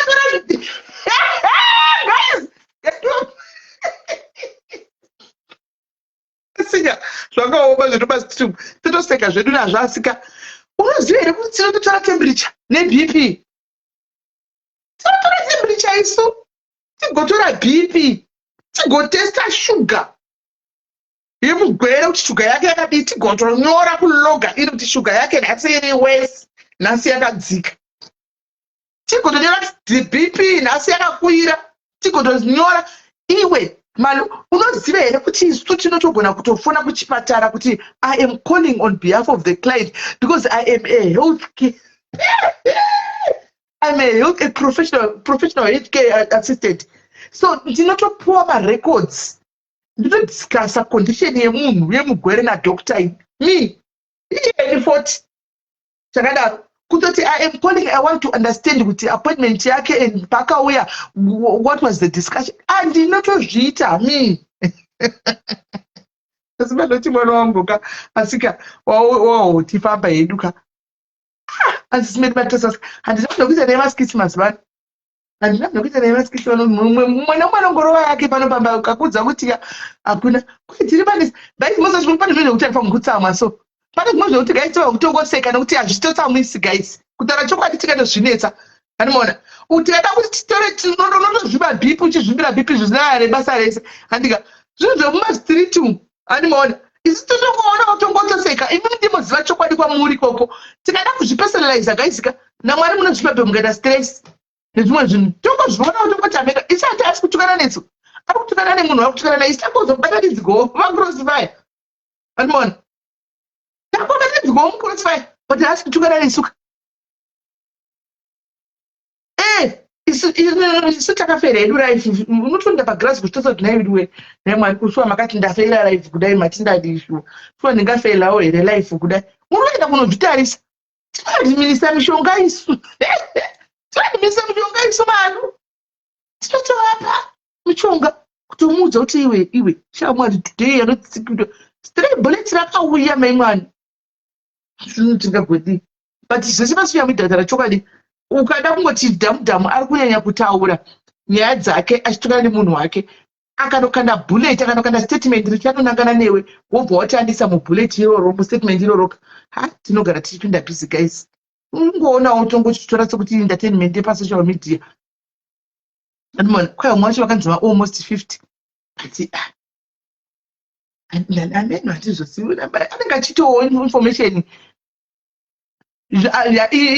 yanenge achitoningirira hanzi ko vari kuese vanozana madhumbe ndizvozvo mukasara kuese vanongozana madhumbe chotaura chokwadi chero asiti madhumbe ani basa rake wese une uchingonzi munhu wese ndi madhumbe ndo chokwadi chaicho kuuk ikongonzwa kwai hakuna manesi saka imimi mase muri pano imi manesi kubva nhasi tikuhwemchi zviti muri manesi tiri makenesedi tese handigatsege kuhakira gasi tinongotoseka manje vanhu vari kupinda nemwoyo hanzi she's a public figure she has to joy muchagara mune BP yazvezve sometimes ngoona imodarika munotota busy because chikuitika ndechekutika nyaya iyi munoona ine hangu ndikada kunyatsa kuianalyza zvakanaka chaiko handiti uyu mwana yakabuda achitaura zvaaitaura handiti hakuna munhu akazvifarira tikangoti kozvinhu zvaari kutaura we all know kuti MP guys havadaire munhu that's for a fact she doesn't answer anyone vanonyarara ende munozati ukaitigwa anything ukasadaira nyaya inopera nyaya inofuma yakapera kutaura chokwadi but kune vakaigama chiona iko zvino vhiki akaigama hana basa nazvokuti ari kurohwa mustray bullet ndiani hana basa nazvo because yapoint yekuprovana mapoint guys look at it this way it's now a point yekuprovana game rekuprovana masimba hani muri kuona because pasangana two mabulika apa hani mazviona saka game rekuprovana masimba so ngane yakapera the very day yakataura zvingadai zvakapera because MP does not answer and we all know avaite zvehondo works like now she's got her own staff she was never going to answer even nekakabisira ndoya munhu wekuti even ukadini ukasangana mangwana anongosekerera anoona ukasangana nawo mangwana anongosekerera ndini ukuti mangwana ndinasitotupa mangwana ndosekerera munhu iye ndo zvavari vaya kutaura chokwadi pamberi pamwari but vanhu vakazoigamba vakachisisa kuita zvehondo takudai its content ndopamutodza kuona chokwadi ipapo ndopamutodza kuona imi snake family mutodza kutonyatsa kuona zviri kuitika panapa animaona content yakabva yatosimuka kune vamwe vanhu because ndiyo content yavo yehondo kana pasina hondo hakuna content ende makabva manowira hamusi kuona you fell into that Hanimaona, now it's dragging. Hanimaona, and the person cannot drag. Mumunu is now aenda kwenda kunorapiwa from content and kurapa. The name will still be dragged. But we all know kuti pane vakuitira zvinhu izvi for a selfish reason, for content. Muri kuzviona? For content. It's content. It's just content, honestly speaking. Ndosa kuti kana pasina kutukana na sterek. Hanimaona? Anobva ataka Mary. Kana kusina nyaya dzikupisa street. She goes after Mary. Because Mary achipisa panguva yoyo anokwanisa kumbowana uchi. I'm tired of prefect headboard. Very true. Comment section. Hanimaona? Mary kuti agare ari relevant. Omboya ubata Mary. Handika melombo sende kana kwaita inyatso kupisa melombo siwa paside. Hanimaona? Kumbopindi kwalamu. Zvichienda zvakadaro. Inini maja ndomutori serious. Munoona? I'm very much surprised in the next thing you're comment yabe kuti anzi ndosaka kuti tukwa rake Tina. Ndotosa munhu yende kezona kuti hadzina kukwana vakatofanana. Pfungwa dzacho dzakafanana. Hanimaona? Because ini Keti handimutori serious. Kutaura chokwadi kana chikudzai guys. Kana pane munhu asingatori serious ndo yanonzi Keti handimutori serious. Because ndakatozvudza tingori mental case, mental nuts, ingozi yeMalawi yechichawo yekuMalawi. So chero akati kudini chero akazopinduka agara nongopinduka achisa musoro makumbo mudenga inhema here guys. Anopinduka musoro pasina makumbo mudenga. Handi. Opinduka. Otadza bhurugwa rake. Saka ndopa muri kuda kuti inini ndofa ngokuhakira ndotoita BP kuti hakira kuti ndikutukwa rake ini guys. Come on guys. So ndiye akuita ikwaari now. It's now content. And if you people need to do hakira mchi mukatobvunza Keti ndarikugwa nazvo. Akutaura posta kuti awane kupindura because engagement content now to her. Me, I don't watch it, I don't see it. But I know I'm also a blogger. I know how this game works. I know how this game works. Hanimaona? I know how this game works. So traffic in the game Hanimaona? Ndokwairi. First after post because panoda kutadza sorry you guys. Ndoda kutadza chimwe chinhu. Sorry thank you Sister Gabriela Banz. Ndoda kutadza chokwadi chisingapusukava chandizoti kana ndozotupa koko guys monobatsira kutupa koko ini hanimuzati ina ndimutorisira tena nene zvanotaura koko I don't care, I don't give a damn and atomuoni anditozvizivi kuti ndatukwana handazoti chero zvaataura koko ndichokwadi mutotaura kuti ndizvo. Hanimaona? But ndoda kuudza ichokwadi Snake family don't be used. Munoshandisika zviri very easy vanhu vemafamily imini munoshandisika. Akabuda last week ane video apa achitanga kutaura izvi ndiani. Akabuda last week on a live video last week achitaura zvinhu zvakataurwa namanoti akatanga kubuda ndiani. Musakanganwa, munokanganwa. Ndo problem yenyu. Munokurudzwa kukanganwa. Akabuda achitanga kutaura ndiani. She is the one. Akabuda achitaura ina ndimuone but the video yakatenderera. Ndakaona video ichitenderera. And ndiye akabetsera taini akazonzi aisa apology. But akabuda achita stoko rinotorwa bheki here guys. Let's be honest. Stoko rinotorwa bheki here. Mamwe mabumwe ubuni wamuno accept pa social media ka. So it's okay. Kuti kune vamunomhanyisa, kune vamusingamhanyisi. Isu sitenda kutaura chokwadi zvachiri. Iye nhasi ari kubuda achidhifenda zvinhu zvakataura. Come on guys, ndazvichangoshandiswa ini. Mungoshandiswa, you go attack people every day. Muchishandiswa. Hello babes. Saru chirakati kudini uya chirakati chii kana hakuna kana chanomboti affecta kana chimwe hakuna chanomboti affecta kana one chirakati kudini Keti chirakanombaya live akati zinkomwa rakazodla mhuri rikazodla vana akati chii kana akati kudii hepsi yangu yana mutomudza chiko zvinoyatovene kumakumbo hapana kana chiiwa nokuti itori lost cause condemn ungada kurwadziwa nemunhu. Tora bhuku rako ugare pasi wotsvaka kunyora 1-1 vanhu vakatukwa nemukadzi yayo. Uchinyora 1-1 unoti Facebook yese inoita buda nevanhu vangani.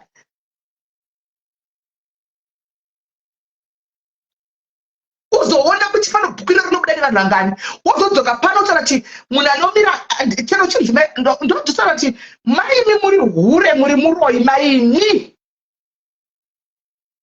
mai vangu chai mashoko aya asingasazivi secret yemufamily ndiani mavo nokuda kwake ihwai chaizvo dadirai nzombe kana pressure kana shungu ihwai asi ndikutaura pano komakuwa here handikutaura ndakazvimiririra handi mazviona so hakuna guys chekuti chinombozondinyoya nokudini ini guys munhu anotanga musoro nekuda kubva kufukurai kuti iri bhurugwa randakapfeka ira chikutaridzai ndiwo munhu wokuti ndibatikane kuti iri bhurugwa rangu iri achikutaridzai imi moti ndibatikane imi guys tarisai zvimwe zvinhu nyatsongofungai ndingato musi wandonzi tanga munhu kuti akandituka ndigona kufunga kuti vati apa pandaporonga uyu munhu yatauri nevanhu munhu atuki vanhu ukwenda ndituka dai kura kuti ndatipisa I'll come here and apologize handi masvona kwete umwe munhu kuti munondiudza munhu ati kuti tichero kabvunza mwana akadai chero kabvunza vanhu rume chero akadi anoenda kumberi kwomunhu rume kudai onodai soko kumberi kwomunhu rume oti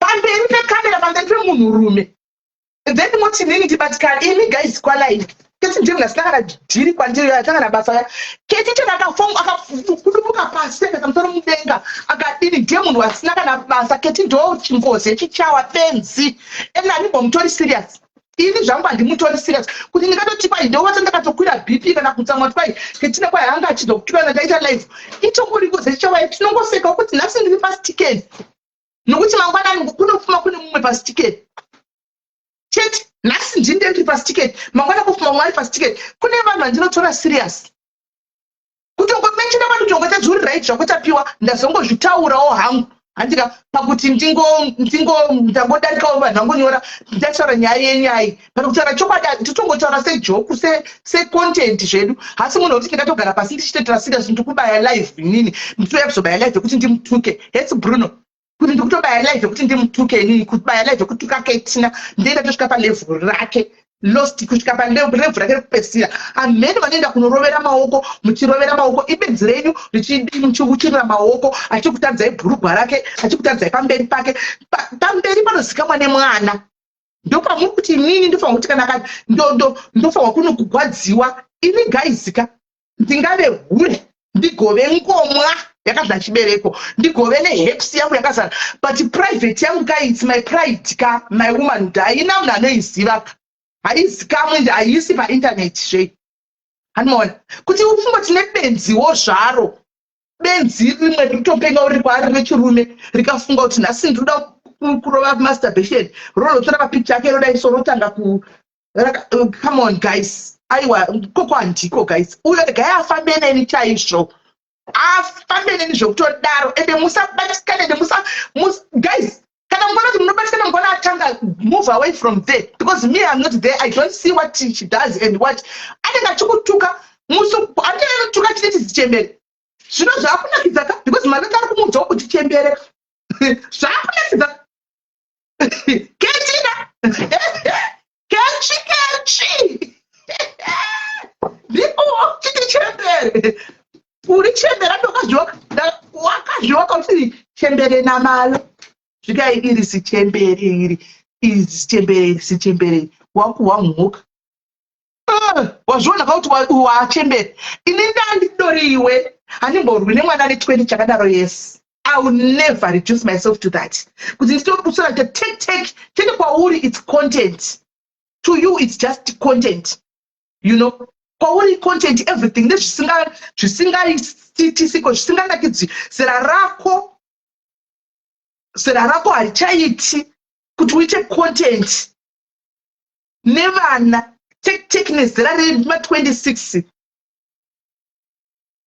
nema26 years izera remwana wekukara padhuze nabrandon kapa padhuze vakasara ne2 years ndiwo uri kumirisana naye Facebook kutonzi kuita mbiri yekurovererwa maoko yeubhuli yekufacebook wakutukisa ndiwe watukisa vanhu manesi ediwe ndiwe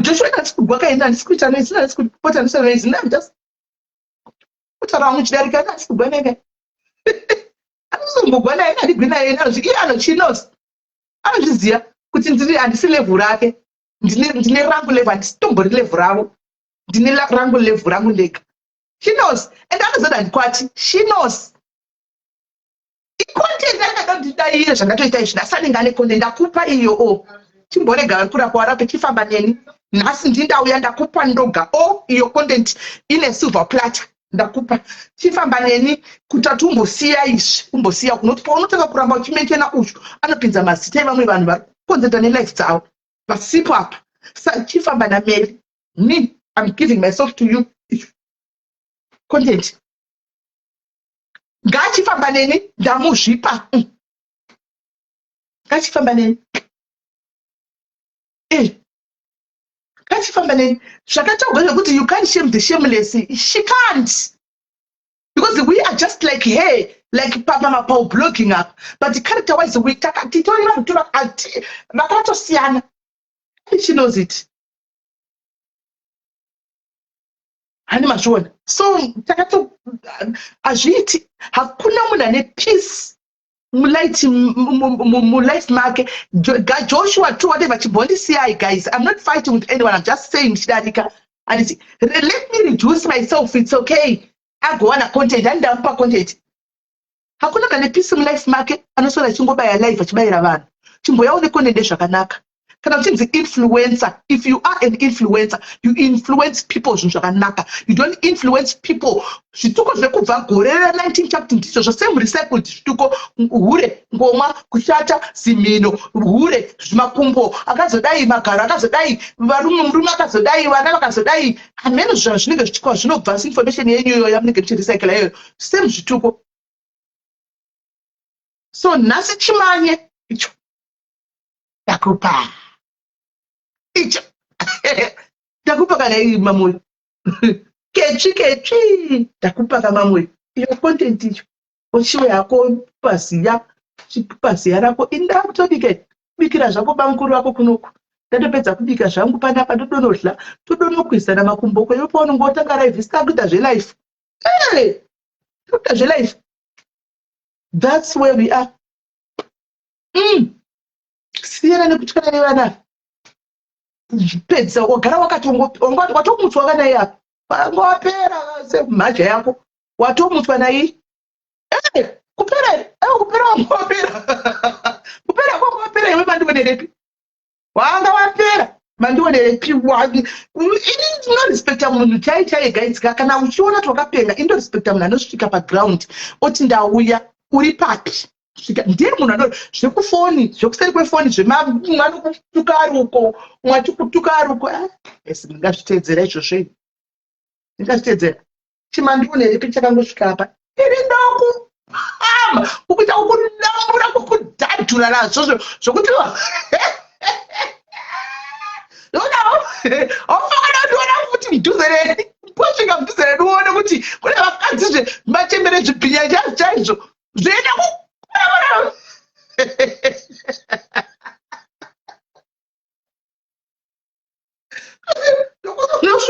unobva wareba kune uri kuseri kwepo uchitukisa vana unotukisa vana kwanaabanza nebasa ravo nevana vamweyo unotonakira una kwachitukwa everyday nevanhu masititi unotukisirei vana why iwo zvino ukuda kuita advocate dakutarisa snake family unoita advocate wemadrugs iwo wausingamuoni mbanje apa nosachiona imi guys brongo idrug mbanje idrug muri kuzvinzwa zvese izvo idrug arimuudza zvese izvo idrug why do you have selective see achimuona kudai makatarisa kudai moti influencer are you okay guys drugs akasiyana chete ndakataudzwa ichipinda muno ndakaudzwa kunzi ndokutobva naito zvodini zvandinepandakazonati zvipi ko izvozvi zvipi zvidori pode mhosva dzatiri kungangwa nekunge ngachinda kumakoti kuireland uku chii chaanenge achitwaina kuti achada kuine english iyo wakapinda muna chita zvekutotamba one sitakapinda mune zvekutamba munhu anguda kuti anoita unoda kubatisa wamwe kuti uri huayu uri ati mwana anogara mumba kwenyu muti mwana anombozvitendera izvozvo here manombozvitendera kwai manje yepo iri famba uchizvita murodhi muti manje yepo tione famba uchizvita murodhi uti manje iyepo muri svute pose pose tione kuti hauendi kusungwa here tangu kutaura chokwadi kana tichonambokakanyisa I just said the truth ndizotupa hangu zvasi chokwadi ndataura tobva apo ipapo topindawo pane yasivana pirikisi handiti iri I don't know kuti zvinhu zvakatangira papi kana zvakaita sei handitika I don't know but tandongosati sekuti ndakauchinzwai ndakazoona zuro unoyu hanti prince kuchinzi ndakatozviona kumazitiso chinzi prince adini apindura adedini hamene zvaitika mazitiso hanimaona achirambawo usajongwe katatu kuti ndasingatana nenewe ndaidai vedway vaprince kochi kuda vanhu vaigara vese gaiza vakagara vese 3 years vagere vese newe dziwa charamba chikotiwo prince kusvika riniko serena prince and move on 9 kunoramba chingozati prince I know we know kuti isusu toziva chokwadi kuti waimba mumugwa we know antika but paane 5 years just delete this man's name out of your mouth just delete it and move on you are now very there ukokukadadha kurire kwautoriko don't just talk about him just talk about him toziva ivavo vari kuti akamuramba paka gore riya guys kutaura chokwadi chida kutaura zvangu chokanamberi pamwari vana vabhekemu vese ndikati ko muda kunorambana palive zvikanzi because kamba ndikulonja here business product saka business rangu kwabuda nyaya idzodzi kusocial media business rangu kuda kulonja harisi kuda zvemadrama animona pasocial media saka tichangosvikotaura ndosvikotaura ndaitimi guys saka ndosvikotaura tatizivani vorambana voita zvavanenge vachiita pasocial media vorambana mutozvitiri serious vamwe vototi hanzi vanga vasina mwana vese mutoti hanzi yangu zvanga zve-one night stand zuva must just move on simple orega kutaura nezvemurume uyu because the moment she keeps talking about this man hani munoona or she keeps on talking about this man every time we know kuti she was hate and she's hate and ndiye anoziva zvinhu zvaitika hani munoona but the moment she gets achitaura nezvake it will never she will never heal she will never heal ani hatombohili anohila sei because internet zita rake richaramba richingouya rapirikitsi iroro richingodzoka richingouya richaramba richingotaurwa iye oramba achingotaura ngasiyane nazvezvo aite life yake handitakaita muvhoni upenyu hwake ngasiyane neuyuyu hanzi musiye ahili anohila sei naila rachingotaura nongozi tsa richaramba richingouya kai richaramba richingouya zita saka unozohila sei ati anotrigiwa nezita irori akatondotrigwa whenever the name is mentioned ndobva ndaita triggered ndotrigwa animona ndotrigiwa saka zita richaramba richingobuda ka anoramba chinotrigwa zuva is bigger than that she can move on kondo naisano is part of social media here naino kwazisimeni makatisa paya kwati it's part of social media it's part of that social media muno ndaigodi ndaizobuda ndoti aiwa kana kudede pandakatoona amba achiramba musuna ichingoti ati zvisinei I'm like anyway zvimwe zvinhu zvacho zvinozikamwa neSouth Africa yose nditoziva kuti vanhu vaitogara vose South Africa yese majority of people they know so anyway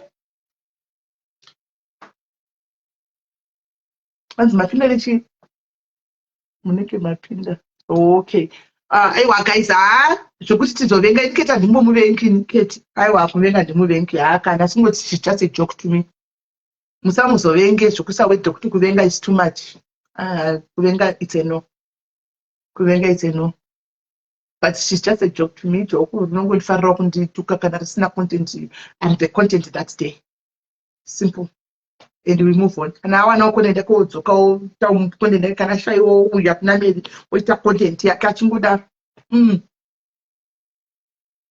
kwai shamwari yakamurova hakuna anokudzai kuti wani I'm loyal to Ninki. I'm loyal to Kaidi chete to mwana wake and that's good. Munesengaite loyal kumwana wake loyal kumwana wake kuna shakira ya loyal munesa kuloyal kumwana wake. So guys, me I'm going ndakuinda musanditore serious guys. I was not doing a live.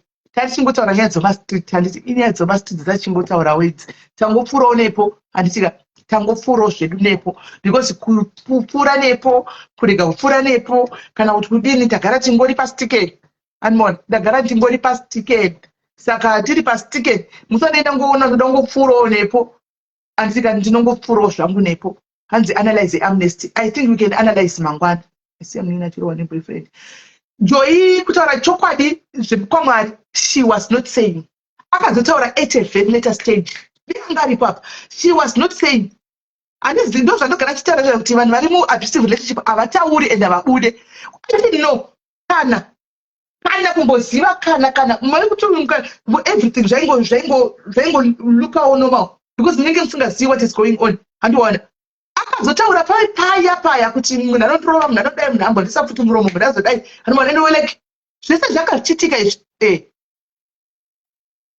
wakaregerei kuzvitaura guys musataure mamwe mazita panapa don't talk about zvemabasa dzakatodaka kudhara tirambi takamira muchinhu one guys musatiramba muchikotimisa panzvimbo pamwe pano guys let's move on ndozvatinoita let's just move on hatirambi takamira panzvimbo vana satani wekuti 20 years later techingotaura zvokungoti handimaona so hazvinyatsobuda hanzi the coworker yes akaiwana akaidonhedza yanga yakanongwa nemanextdo akaidonhedza murodha achienda kumashops ndobva yanongwa nevamwe varungu ndobva vaichengeta saka yanga ine password vakatofonera vakatonyora magroups ikokoko but mamwe ndofunga iye magroups eko agariko saka haana kuzviona akatozopinda door to door achitsvaga ndopakati takainhonga hanzi tele to go and see a therapist apelele Siva is very intelligent kundidarika nekure very intelligent anogona touya akakulecturai panapa mese mune matibreak mukapora anoziya very intelligent andozvona so munhu akadaro nomuudza sei kuti just do this. Jiva is intelligent. We cannot take that away from her and it's true and more. But how do you do it? How do you tell like I don't know. I don't know if there's a better approach or better way to say that. I don't know. But I mean, I hope after this, and those selective I took on Facebook. No, I'm this Lara, but not on this platform. You can go and say what you want on other platforms, but not on this platform. Pano ndukuramba. Pano na diskuda, zita ramadambosa ndiskurida, zita ramaitita ndiskurida. Dogara chitaura one. I always say that zita ramaititi, I don't want it here. Zita ramadambosa, I do not mention it here in the screenshots because you take it very personal. People text these two people, they take it very personal. And then it starts, I don't want it here. Let's talk about it, but these two celebrities, I don't want. And it's my choice. But I'm not stopping you from saying, you can say Pamela Dida, but not on this platform. And is it not on this platform? Because we move. We move. We move. Right. And some let her be, she's good like that. Yes, you know, she's good like she knows what to do. She knows. Maybe she's doing it for something else, who knows? Maybe she's doing it for my people, who knows? Or maybe she's doing it for someone who knows. Hans got a Penelope, Penelope, what I celebrate, Penelope.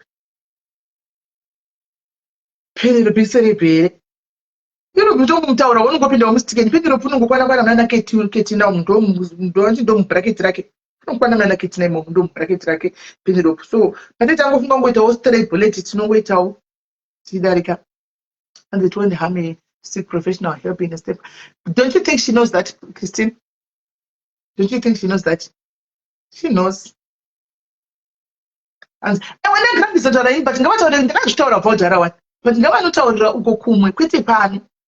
Because the not quister, you know, twist, you know, beside the city, as she body, and one, as you go to it. As you go it. So andingodi hangu, I don't want zita ramaiti pano, I don't want ramadivorce pano, I don't want zvakadaro. So guys, anzisa ichi chiri chakadzidza chi ndonai ndione chimunyu kanzozindira tinavo macelebrities ivayo tu macelebrities kuzvida kana kusazvida macelebrities kuzvida kana kusazvida kutaura chokwadi those two are celebrities. Guys, musandidaro Joyce musandidaro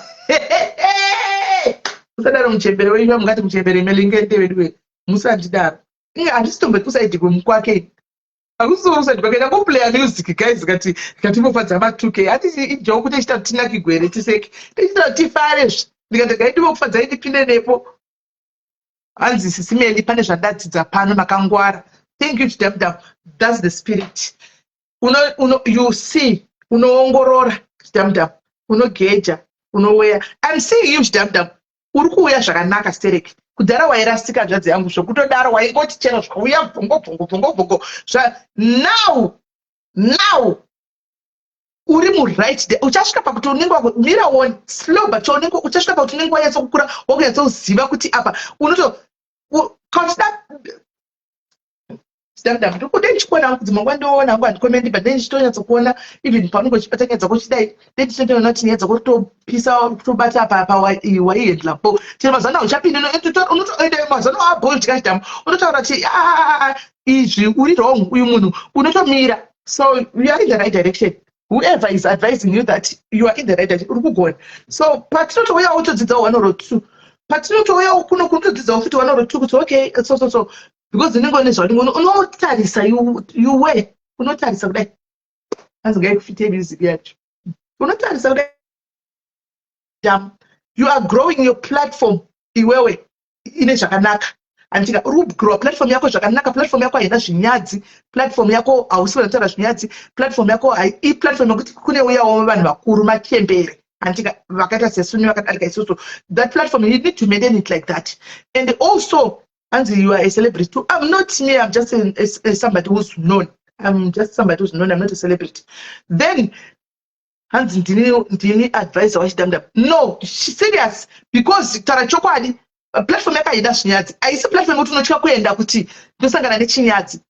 And iye akagona chidamdam. Now he knows where to go. Kuna munhu kuti unoenda ka. Udzoka kuwatomeni vavengi. Uchinikuenda kumaplatform udzoka kwaka hauna chawawana chinobenefita kuti saka ndatorawo mapoints ekuti ndakunotaka yangu life. I have to do this to make myself better. Ukunodzoka wakazara toxicity from there. So what are you doing? Hanuman, what are you doing? Go to platforms that you know if I go there, I'm gonna pick this and there's nothing wrong in copying. Ndikaendawo join rakanaka ndokopa ndaona chakati apo ndikukopawo ndikuitawo ndozongodai twangu kuti zvitewo zvikotisiyane picha but watoitawo zvinhu zvakanaka. Hanuman, kune mamwe ekuti maplatform andi kutotaura pane kuti you cannot go there. Okay, hanzi chidamdam aitomka kudhara yes. Kudhara ndobva nditotaura vanhu izvozvo kudhara yes, but now there's a very big growth. Mutarise moni ane growth chaiyo. He's got growth.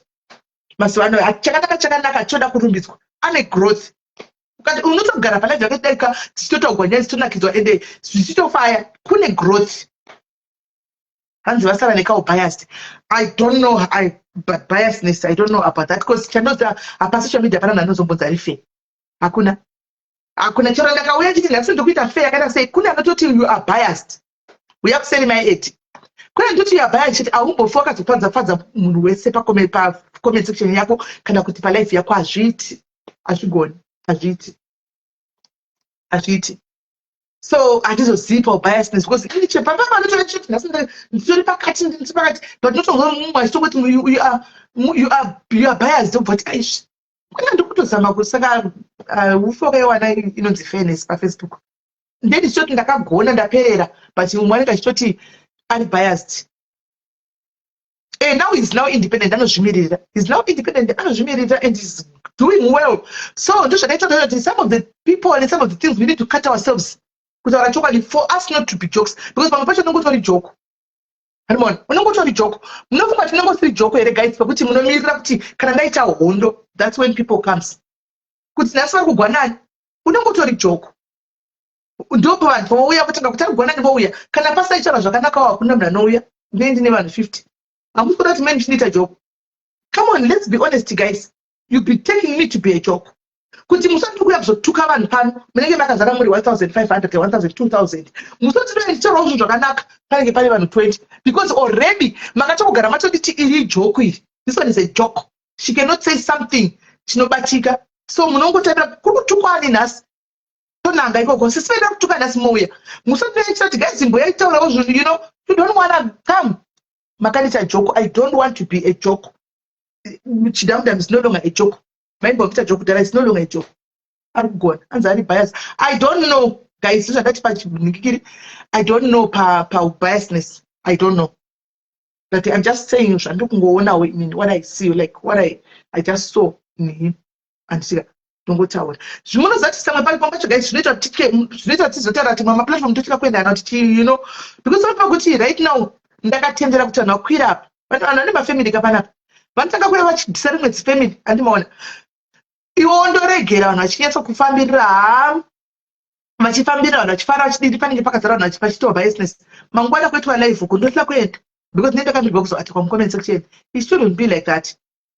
Hi better long time, how are you? Shouldn't be like that. Sometimes unofanwa kuita free ngoti ndikani mbofura one apa chidarika unichingoseya comment ati chingoenda chingodai handimaona chete kwete zvokuti uzonyatsoti chichichi plus above all chako chaiko ka you did good kutaura chokwadi hondo chako ka haiwa hadzina vanhu vakaburuka mubhazi rekuda zvinhu zviri toxic izvi vanhu taizvida zvishura taizvida but vanhu vakawanda vakaburuka utarise kana mucomment section yako vanhu zvehondo vanotoda kutori zvauri izvozvi zvehondo zvokwazotokwazodaidai hai takadaita isu maoni nezanotongoto tiri hwai mazuvano tongoitwa yese zvedu tiri hwai isu tikangode tiri hwai isu tingotukwa zvedu takadi titori hwai ende zvakanaka zvokuti do because zita rako rinyanye kuriona richitenderera mastreet ahurioni rinongotendera kukwarinotaugwe koko zvoperera ikoko kozongoitawo 2 mapenzi 3 azovea mucomment section kuti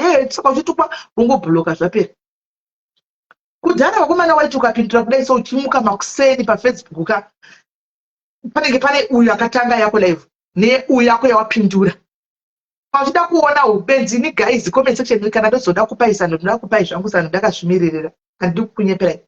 Me I just want to give you sando inini samedi ndakazvimirira comment section ndoda kukutendai munoziva kudhara ndaive aiwa ndinobika ndaive benzi rekuti ndakatukwa kanoziya ndoda kuya chipindurako handika ndapedza ikoneni kai uyo unotauraiko ndoda kupindura kuti handidi kukundwa ndaive ndine handidi kusaizwa ndokadaive nako handimazvona ndoda kungomutaridza kuti handidi kusaizwa mangwana guys uchimuka makuseni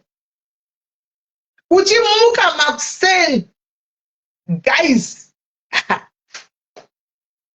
unoziva kuti zvaumachita nezvinopaipa uchionebaka unenge wawediwo manje muridzi wega anditi wakunoti chinovhura kudai so kunosangana neichi chiri kuisa response yako vazvibatanidza pari kutagwa chauyu pari kutagwa chauyu anditika chako iwe wene chauyu live yakaitwa nauyu neye wakapindira iwe zvapatanidza manje comment section kuzoti ndivo vanhu vaenga vachiti kuzirira nezuro here ana ndichipenga unobata musoro kudai ini ndobva ndakaona kuti dammit comment section haina loyalty iri timu iri ndinonafamba chiti kuzira nezuro kai ndichipindura nhasi makoments avo muri kuvaona vari kundibvarura ndakabva ndangochimaster chigemu ndikati mwari wangu ndibatsirei kunyarara samadhambosi ndakadzidzawo chinhu chakanaka pana madhambosi pai nokuti ndaiti makoments enyu vedu weka makoments ndokaunomhanyira kumakoments unoona kuchinzi zvakafanana ndaizo pandinonzi ndakafanana ndichifananidzwa nomwe munhu gaizo ndaendapindura naye kadaizo umwe wangu uchida kutsemuka nepakati nokutifanidzana ningi ndiwo umwe wangu uchida kutsemuka vakangofanana apa ikomenti haizi kuchozonaka vangofanana apa munhu wako guys vangofanana vakanyarira vanobvei asi ndiro vaiti kuzirira pana patiti famba guys famba asi ndiye munhu unonyora komende kuti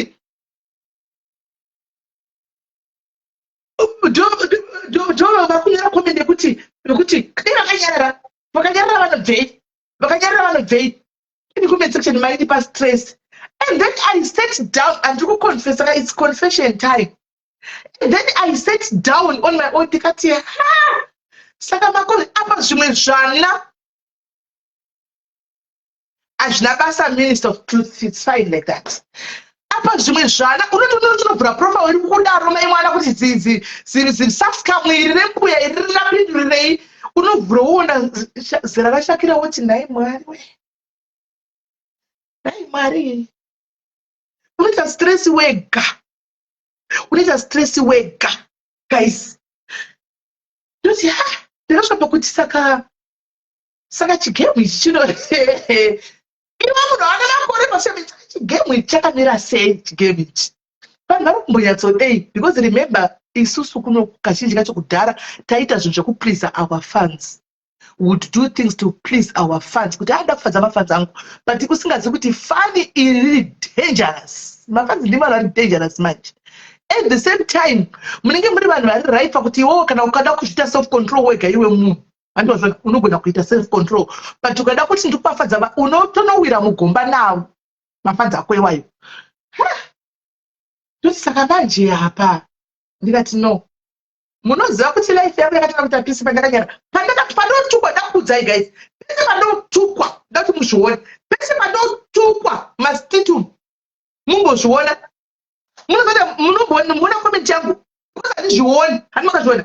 Chekutanga, you know what I said to myself? I said, you know what, I want to be a better person, but to be a better person zvakaoma kuita a better version of you. It's difficult guys kuita a better version of you. So antimati zvirisetse animati how do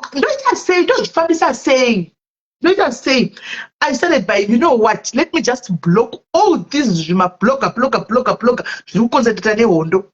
Handika ndakatanga kuno blogger twese when I wanted my peace. Ndakabloga blogger twese utu tunotora nyaya tichiposta tichidi zimbia remakonere ndakatanga ndabloka tose ndikati now ndakuchipindira vanhu vese even mamwe mabloga ndikutoziva kuti izinoirema apa hapana chiripo izinoirema watora nongofambira ungendasanunisa maelashes nemari zvenyu vamwe undifarira udhororo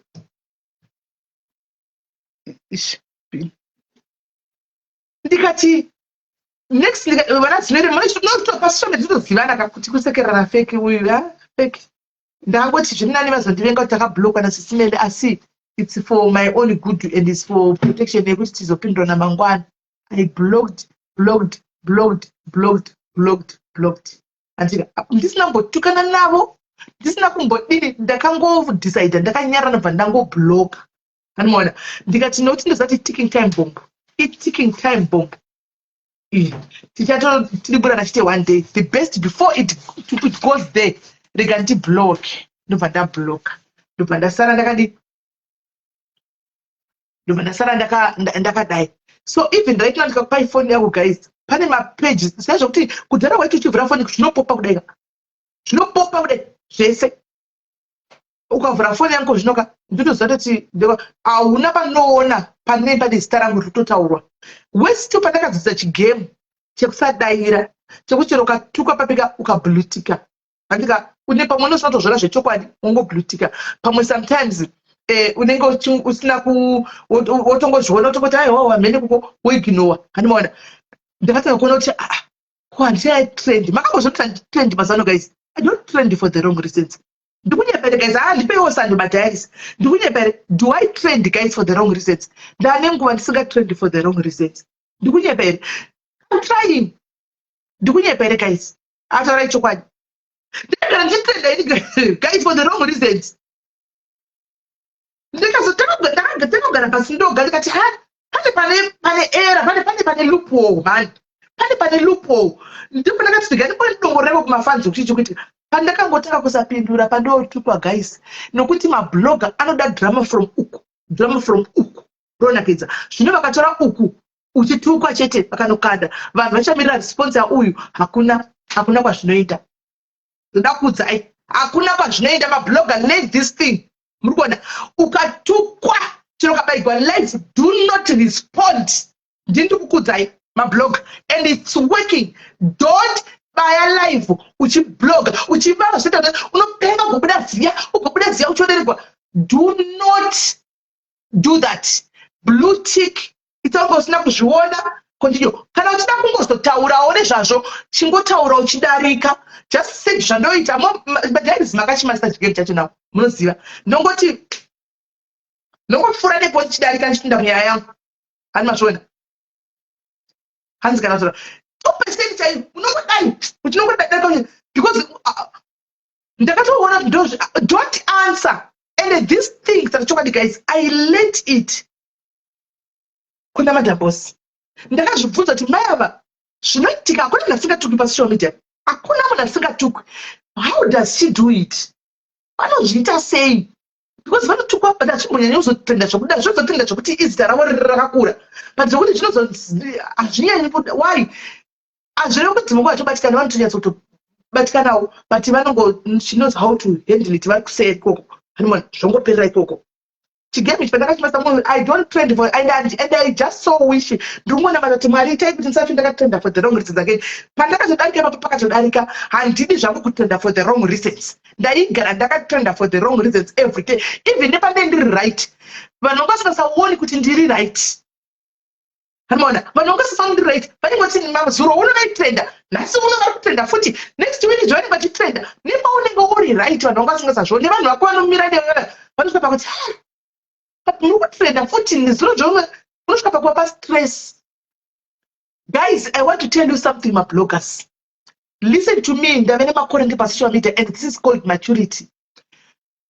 Keeping quiet is not a sign of weakness. No, it's not.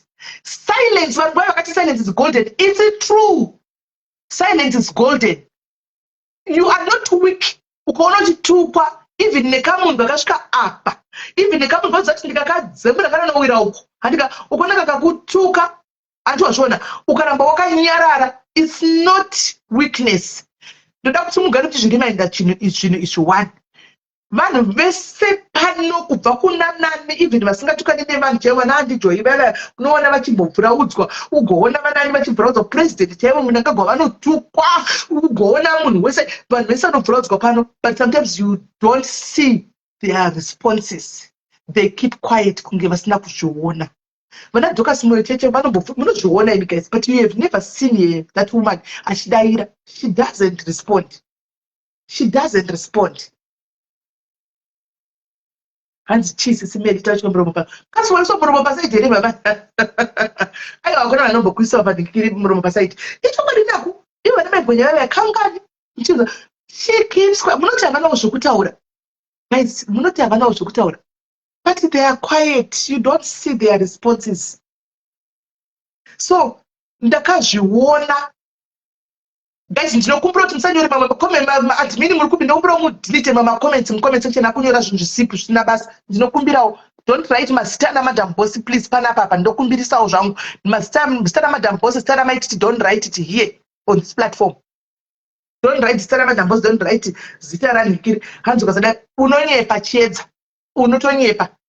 Wandinzwa ndati kuti first of all I blocked everyone zati kunobuda nezvinhu izvozvo.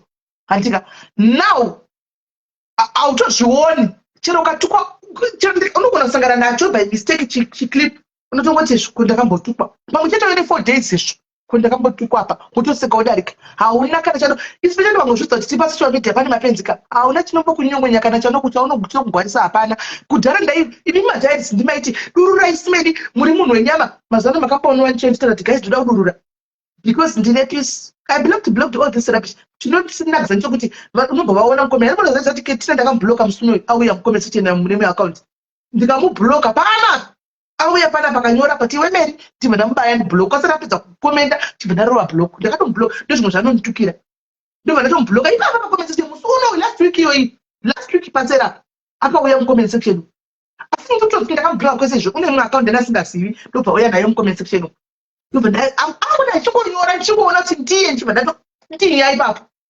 because I don't want to see it, and I don't want to see anything that comes from here. And there's nothing good that I learned from here. Hapana, kunzokungotuka dzidashituko andizvidi. Zvituko kana chizvida zvisere zviriko andizvidi. Mama rasa chaita zvotuka vanhu kana chizvida noenda kudzeko andizvidi. So I just block. I don't want. I just want to be me. You know? Hey, that block I'm so knowing. Hey, so you just block. You won't see them. You won't see that again. So chirivaka what chirivaka iti aumba vaoni. Akauya ne ghost. Unotogona ghost chingonyora kudai so unongogarira neko gara watokanda kubhine. Zvatopera. Saka sari peace yaunenge nayo. Uripo ne ghost mumarida kututura zvanotorera ghost mutaura. I'm not tapiwa. Tapiwa usikuona ndinde kazvichira chili ndiri kuno. Haundo ndinde kazvichilira.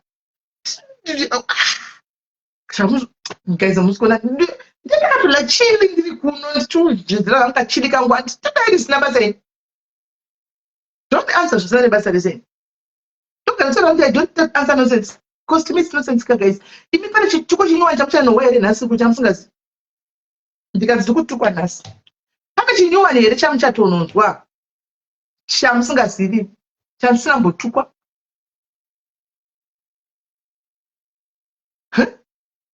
Hapana. Saka chero nhasi kai kwavaiwa life. Muri kungonohwa zviya zvamagara muchingohwa every day. Ndo zvamunongonohwa. Isto yapano vapedza nhasi mangwana tiri pano. Nhasi vari kuvatira inika. Mangwana tiri pano. Tichikontinya. Kwanzi handiblock it tendencies ndokandira kure nemuromo. Handisiwaona kusiyana kwazvoka. Ini manje Mama Rasta, like a person like me. Chero ukandituka sei Mama Rasta, you will never hear and ndikudaire. Unozane makai. I look at your age. And I look at my age.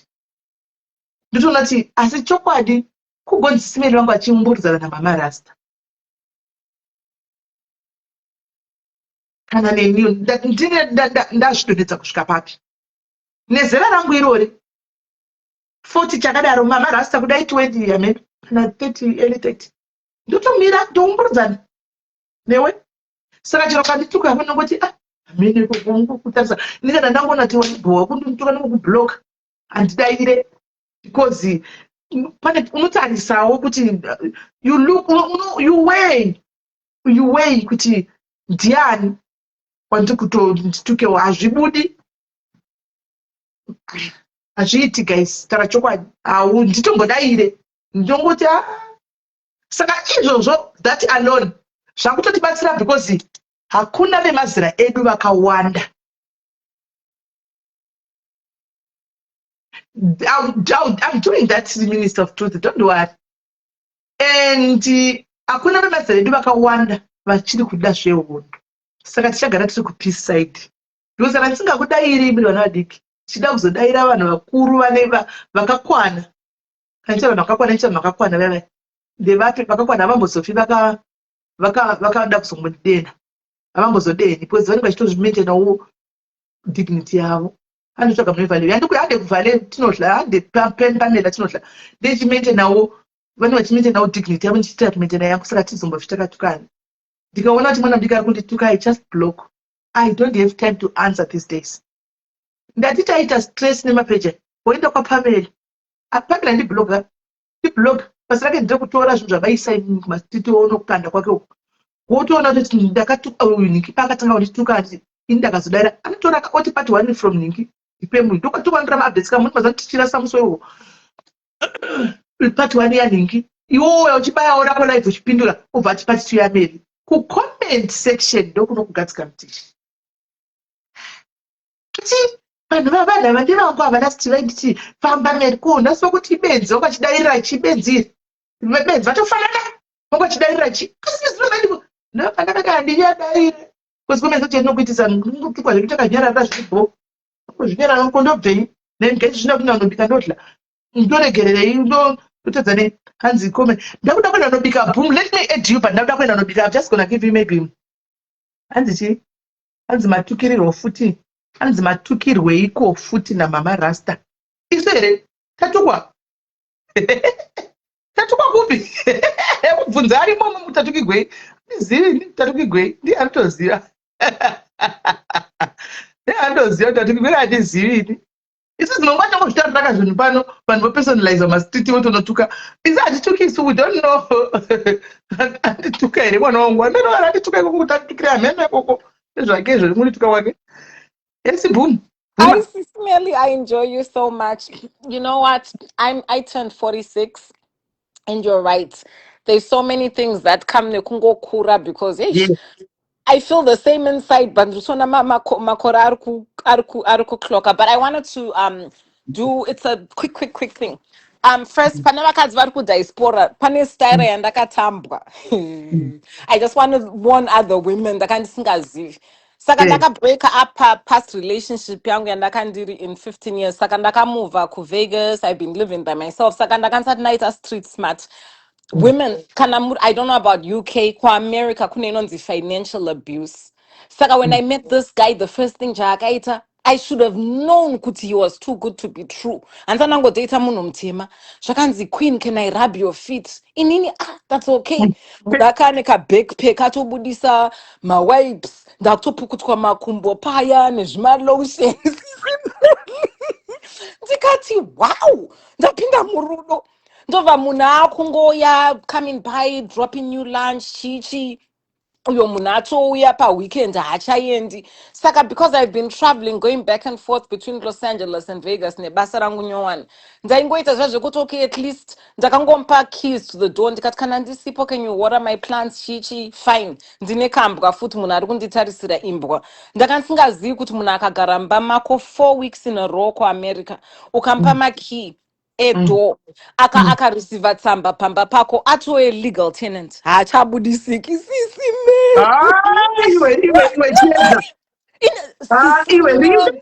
sisimeli mutarise malozi ekuuk all single women in diaspora ukapa munhu key munhu akagara 4 weeks in a row munhu akareceiva tsamba pamba pako aye legal tenant ini ndaakuti kune munhu chienda munhu angabude sisimeli ndinoda kutaura chokwadi changu pamberi pamwari handiri kuita and ndiri kutaura kuti zvindibve pachest I don't want to keep it in my body. This just happened pamwe 3 days ago. Indakutexta munhu shamwari, you know what, I've enjoyed you, we've had such a beautiful time, I need to focus on basa because rimwe problem rakarava kuitika nderekuti mafone calls ese andiri kuita business yese andiri kuita zvinhu zvangu zvese hazvichisina style because munhu anenge akagara akandijokora. Saka it's like I'm oversharing because he's hearing every conversation andinotaura nechirungu. Saka munhu akupinda too deep muupenyu hwangu like business rangu because he's always around. Ndikati no, I need time, ndiri kuda kuita basa chichi. Sisimeli munhu angauya handizivi kuti akamwira kana kuti akaita sei. Ndakangoona munhu maziso aita black akabuda musoro so zvikanzi bitch you're trying to get rid of me. Imi kubuda musoro kupota sepopcorn kubuda so munhu kuchinja zvikanzi uzama undidzinga. Sisimeli munhu atoisa maoko pahuro ndakutodzinga. Anga ari muZimbabwe ne? Aiwa mu-African American. Okay. Sisimeli ndakutodzipwa and akari 6'5". I mean how many pounds, those big guys. Ini ndiri 520 pounds. Sisimeli ndave kutodzipwa ndikati mwari ndinozuva rangu rekupedzisira pano panyika. Muza ndakaita panic attack. Saka ndakabva ndamuruma paroko apa kuti andiregedze. Ndikaona kuti munhu haasi kuregedza atoenda kunodzipa. Ndobva ndatongowana ndakangofunga ndobva ndati listen ndiregedze ukandiregedza ndinobva ndakuisira mari pacash app. Ndobva abva pahuro pangu akakandigara akaisa gombo muro akandidzipa nemaoko. Ndobva ndaenda pacash app sisimeli ndobva ndamucash appa $1,000 but ndobva ndaisa musubject matter ndobva ndati duress meaning kuti under pressure apa ndakusiya maclues because handichazivi kuti munhu andifungira chi agara manje necheye akandijokora zvikanzi ndinoziva kuti une mari yakawanda une varume vane mari. Ndikati mari ndeyangu zvandinokudzipa ndikati because apa ndikuzama kutaura kuti mari ndeyangu imba ndeyangu but apa munhu ato in full control mode. Saka ndobva ndaita stupid ndobva ndachinja accent yechirungu inoenda iyi unosara uri muzimbabwe sisimeli ndobva ndatora phone ndobva ndaisa pasi peblanket ndobva ndangotanga kutexta vanhu vandinoziva, please call 911 I'm in danger, please call 911 I'm in danger. Handisi kuti ndakatexta vanhu vangani zvikanzi uri kuita sei, ndikati ndiri kuzama kuvhura bank account yangu, usandivhundutse, ndoda kukupa mari, I'm so sorry, ndoda kuapologiza nemari. Ndiyo room yaakandipa kuti ndibate phone, otherwise ndingadai ndisina kubata phone aida kundiuraya, because apa ndaudza munhu kuchibuda mumba mangu. Saka pasina nguva pane vanhu vandakatexta nchiti please call 911 panaiziva kwandaive ndiri, ndobva abva adana mapurisa. Nanhasi handisi kuti ndiani because ndakatexta vanhu vakawanda, ndobva ndangonzwa gagagagaga padoor. Ndobva ndajamba apepe ndavhura door, mapurisa ari padoor nepanic manje ndakuzama kutaura kuti ndazama kuurayiwa chichi, please pinda, you know that kind of that adrenaline. Sisimeli mutemo kuno unoti ane mark ndiani, ndobva vamutarisa, ndobva vatarisa inini handina mark, ndakanchidzipwa, handiti hana ndaruma, ndindakasungwa sisimeli, ndini ndakasungwa. Ndobva ndaona put your hands behind your back, ndikati mwari vedenga neaisi munyika yevakuru ava vasingadi vanhu vatema, ndikatsaka ndave kutodzokera kuzimbabwe.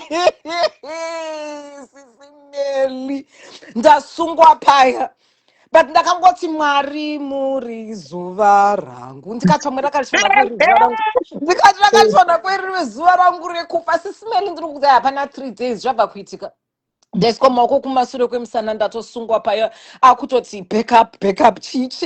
Inini ndakabva kuorange county kwandakapota ndasungwa futi paya hanzi zvandakarambira Richard, ndateverwa futi nemweya wejeri kuno kuvegas. Ndikati asichi ndasungwa paya ndiri kuridza zimiri manje vanhu ukavachemera, saka vakabvandisa kumashure kwepetrol car. Apa ndiri kuchema mwari vangu Jesu garani, ndiri kuti shock, ndigoti adrenaline, ndigoti ndasungwa. Apa mapurisa havana basa, vakabva vaisa volume paradio kuti vasandinzwe ndichichema. Sisimeli ndaendeswa kubooking manje kuvegas. Vegas is just a city yegambling chichi, saka majeri acho anongotyisawo like that. Kunenge kune vanhu vanenge vachingotaura vega, vanotora madrugs vakaita sei. Ndaiswa muvanhu vaya, ndaitwa pet down, vari kutikosora, vari kutsvaga madrugs, ndiri kukosora, ndiri kuchema. Sisimelika saka pakabva pangoitawo mumwe mupurisa, I think vanoziva, vanogona kureada because ibasa ravo. Zvikanzi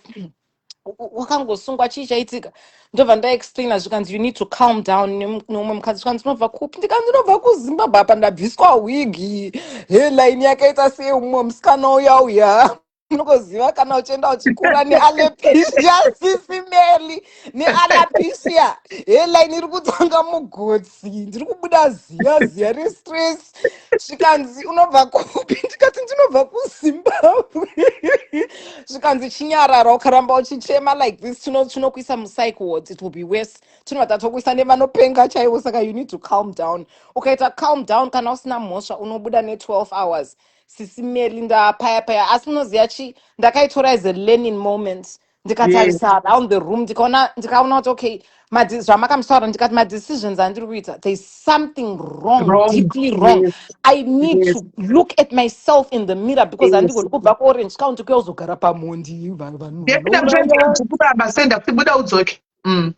Ndikati pane something wrong. Saka that thing ndafarira kutaura kwamaita, at some point you have to stop blaming society, blaming vanhu. Ndikati no, pane chandawo kugadzirisa. Saka pandakuya back to healing netherapy. My father vakazviuraya ndiri mwana muduku chichi, zvamanga musaura kuti munhu ari intelligent chichi, aiwa hazvinei neintelligence, but sometimes you have to be just humble kuti intelligence hainei netrauma, hainei neabuse, hainei nechi, it's just life happens. Saka I really just had to humble myself. Ndikati I really need therapy, I need to really speak to a professional because it looks like chinhu chakaitika kwandiri chiri kushape mamwe madecisions in a way handisiri kunzwisisa, but pane chiri kuda kugadzirika. Saka that was the time yandakandinayo Sisimeli Jerry, takatiri muholding cell, pamwe takatiri 50 pasina pekurara, takarara pasi toilet. Wandigoti ndiro zuva randaenda kumwedzi. Apa ndiri kuti premenopause nenhingi same time. kukumbira Hey! tishu kukumbira chiungapuwe uchisazve kuningirika mukona vanhu vakakutarisa mvura Hey! yemutoilet ndiyo yaunomwa kana wathirsti because toilet inenge yakabatana nechemba uchinyatsa kuona kuti but ndaakumwa mvura yemutoilet asi smelika dhori yarigovharwa kuti ngi ende vakadzi munoziva umwe noumwe anenge ane smell yake Munenge musina vamwe vanosatogeza for 2 days vari imwe vanenge muya. vasatogeza for 2 days just munhukadzi takasiyana nevarume munhukadzi augoni kuskipa bath man takangosikwa zvakasiyana saka sezvinei ndipo pandakazodanwa paya ndobva ndazoenda pamberi pajaji kuno kuvegas fortunately vanoita macourts paweekend otherwise pamwe ndingane ndakatopfigirwa weekend because I think ndakanongwa Thursday night and then Friday kwakune court, Saturday futi vane court neSunday handisati ndangoona system yakadaro but zvakanaka because kana usina mhosva at least unobuda early saka by the time yandakazosvika pamberi pajaji ndakapfuura nepano umwe mukadzi chokwadi Mwari anotaura nenzira dzakasiyana aitaridza kuti ane kakusakwana but akangotanga kunamata ndobva ndati ndapindwa nei ndobva ndatotanga kunamata muya in the name of Jesus ndakatanga kunamata ndiri muholding cell in the name of Jesus zvangonamata saka by the time yatakazoenda pamberi paDA zvikanzi we've examined like the case hauna maprevious chichi saka DA district attorney is dropping all charges ndiko kubuda kwandakaita sisimeli ndakangoti ndichibuda paya ndakabva ndatofonera moving truck ndobva ndaenda kwandaka ndichigara ndobva ndafonera shamwari dzangu vamwe vandinoziva ndikati ndinokubhadharai 200 each please uyai ndobva ndatotora zvinhu zvangu ndatobuda ndatoisa mustorage ezvino ndiri kuHilton Hotel because kuti ndidzokere mumba muya muapartments ndane mabed memories number 2 haatove legal resident atove mugari wepo handichagoni kumudzinga saka ndakabva ndangoita pull out ndobva ndamusiya ndiri paipa ndobva ndaudza landlord wangu murungu akachiona the house saka ndakanchigara paproperty like property nemacondos kumashure but iyo iri imba because vanothrowa maevents saka ndinohosta maevents chichi ndipo pandakanchigara saka ndakabva ndangoudza murungu uya ndo zvaka zvaita zvikanzi don't worry ndobva vamudzimira mvura nemagetsi ndiko kubuda kwaakaita paakangobuda pagedhi ndobva vachinja malocks pamadoors ndobva vachinja mafobs pagedhi But manozi akadaro bho here. You know what you can do with watove legal tenant ipapo. Akatova legal tenant but apa zvinenge zvakuda mari nezvimwe zvinhu kuti acontest iye haana mari muri kuona vanoti zvinonzi ndeye ndisingazivi this term ndakatozodzwa nevamwe vasikana mujeri zvikanzi hazviitwa kuno kudiaspora haupinzi murume mumba mako usazviite anonzi maprofessional kana kuti malegal squatters anongoona chete nange usiri mukadzi kana kuti musikana wakana uchi anogona kunyengedzera kuti ari kukubabysitira kana kuti anongowana nzira akangopinda mumba mako chete 4 weeks ukangomupa maki edo akareceiva tsamba unotoita legal eviction process inodhura number 1 number 2 inokukanganisira credit ukakanganisirwa credit kunoku hapana kwaunoenda saka ndakangoita lucky yekuti it was a personal home for a very wealthy man but onai kuti Mwari vanofambisa sei in conclusion number 1 vaya vanotachembera sometimes kuchembera kunouya nemablessings murungu uya yaiona imba yakabva angoti ndakanchikudai ndakansiona saka sekuti une boyfriend saka uri free ndikati no ndiri free ndiabva ndibhadharira ndiri kuno kuHilton ndakamirira kumuvha chichi saka ane munhu akarongeka ane mari dzake zvikanzi no I could see kuti Wakatobata mhene zvechichi. Takatobata mhene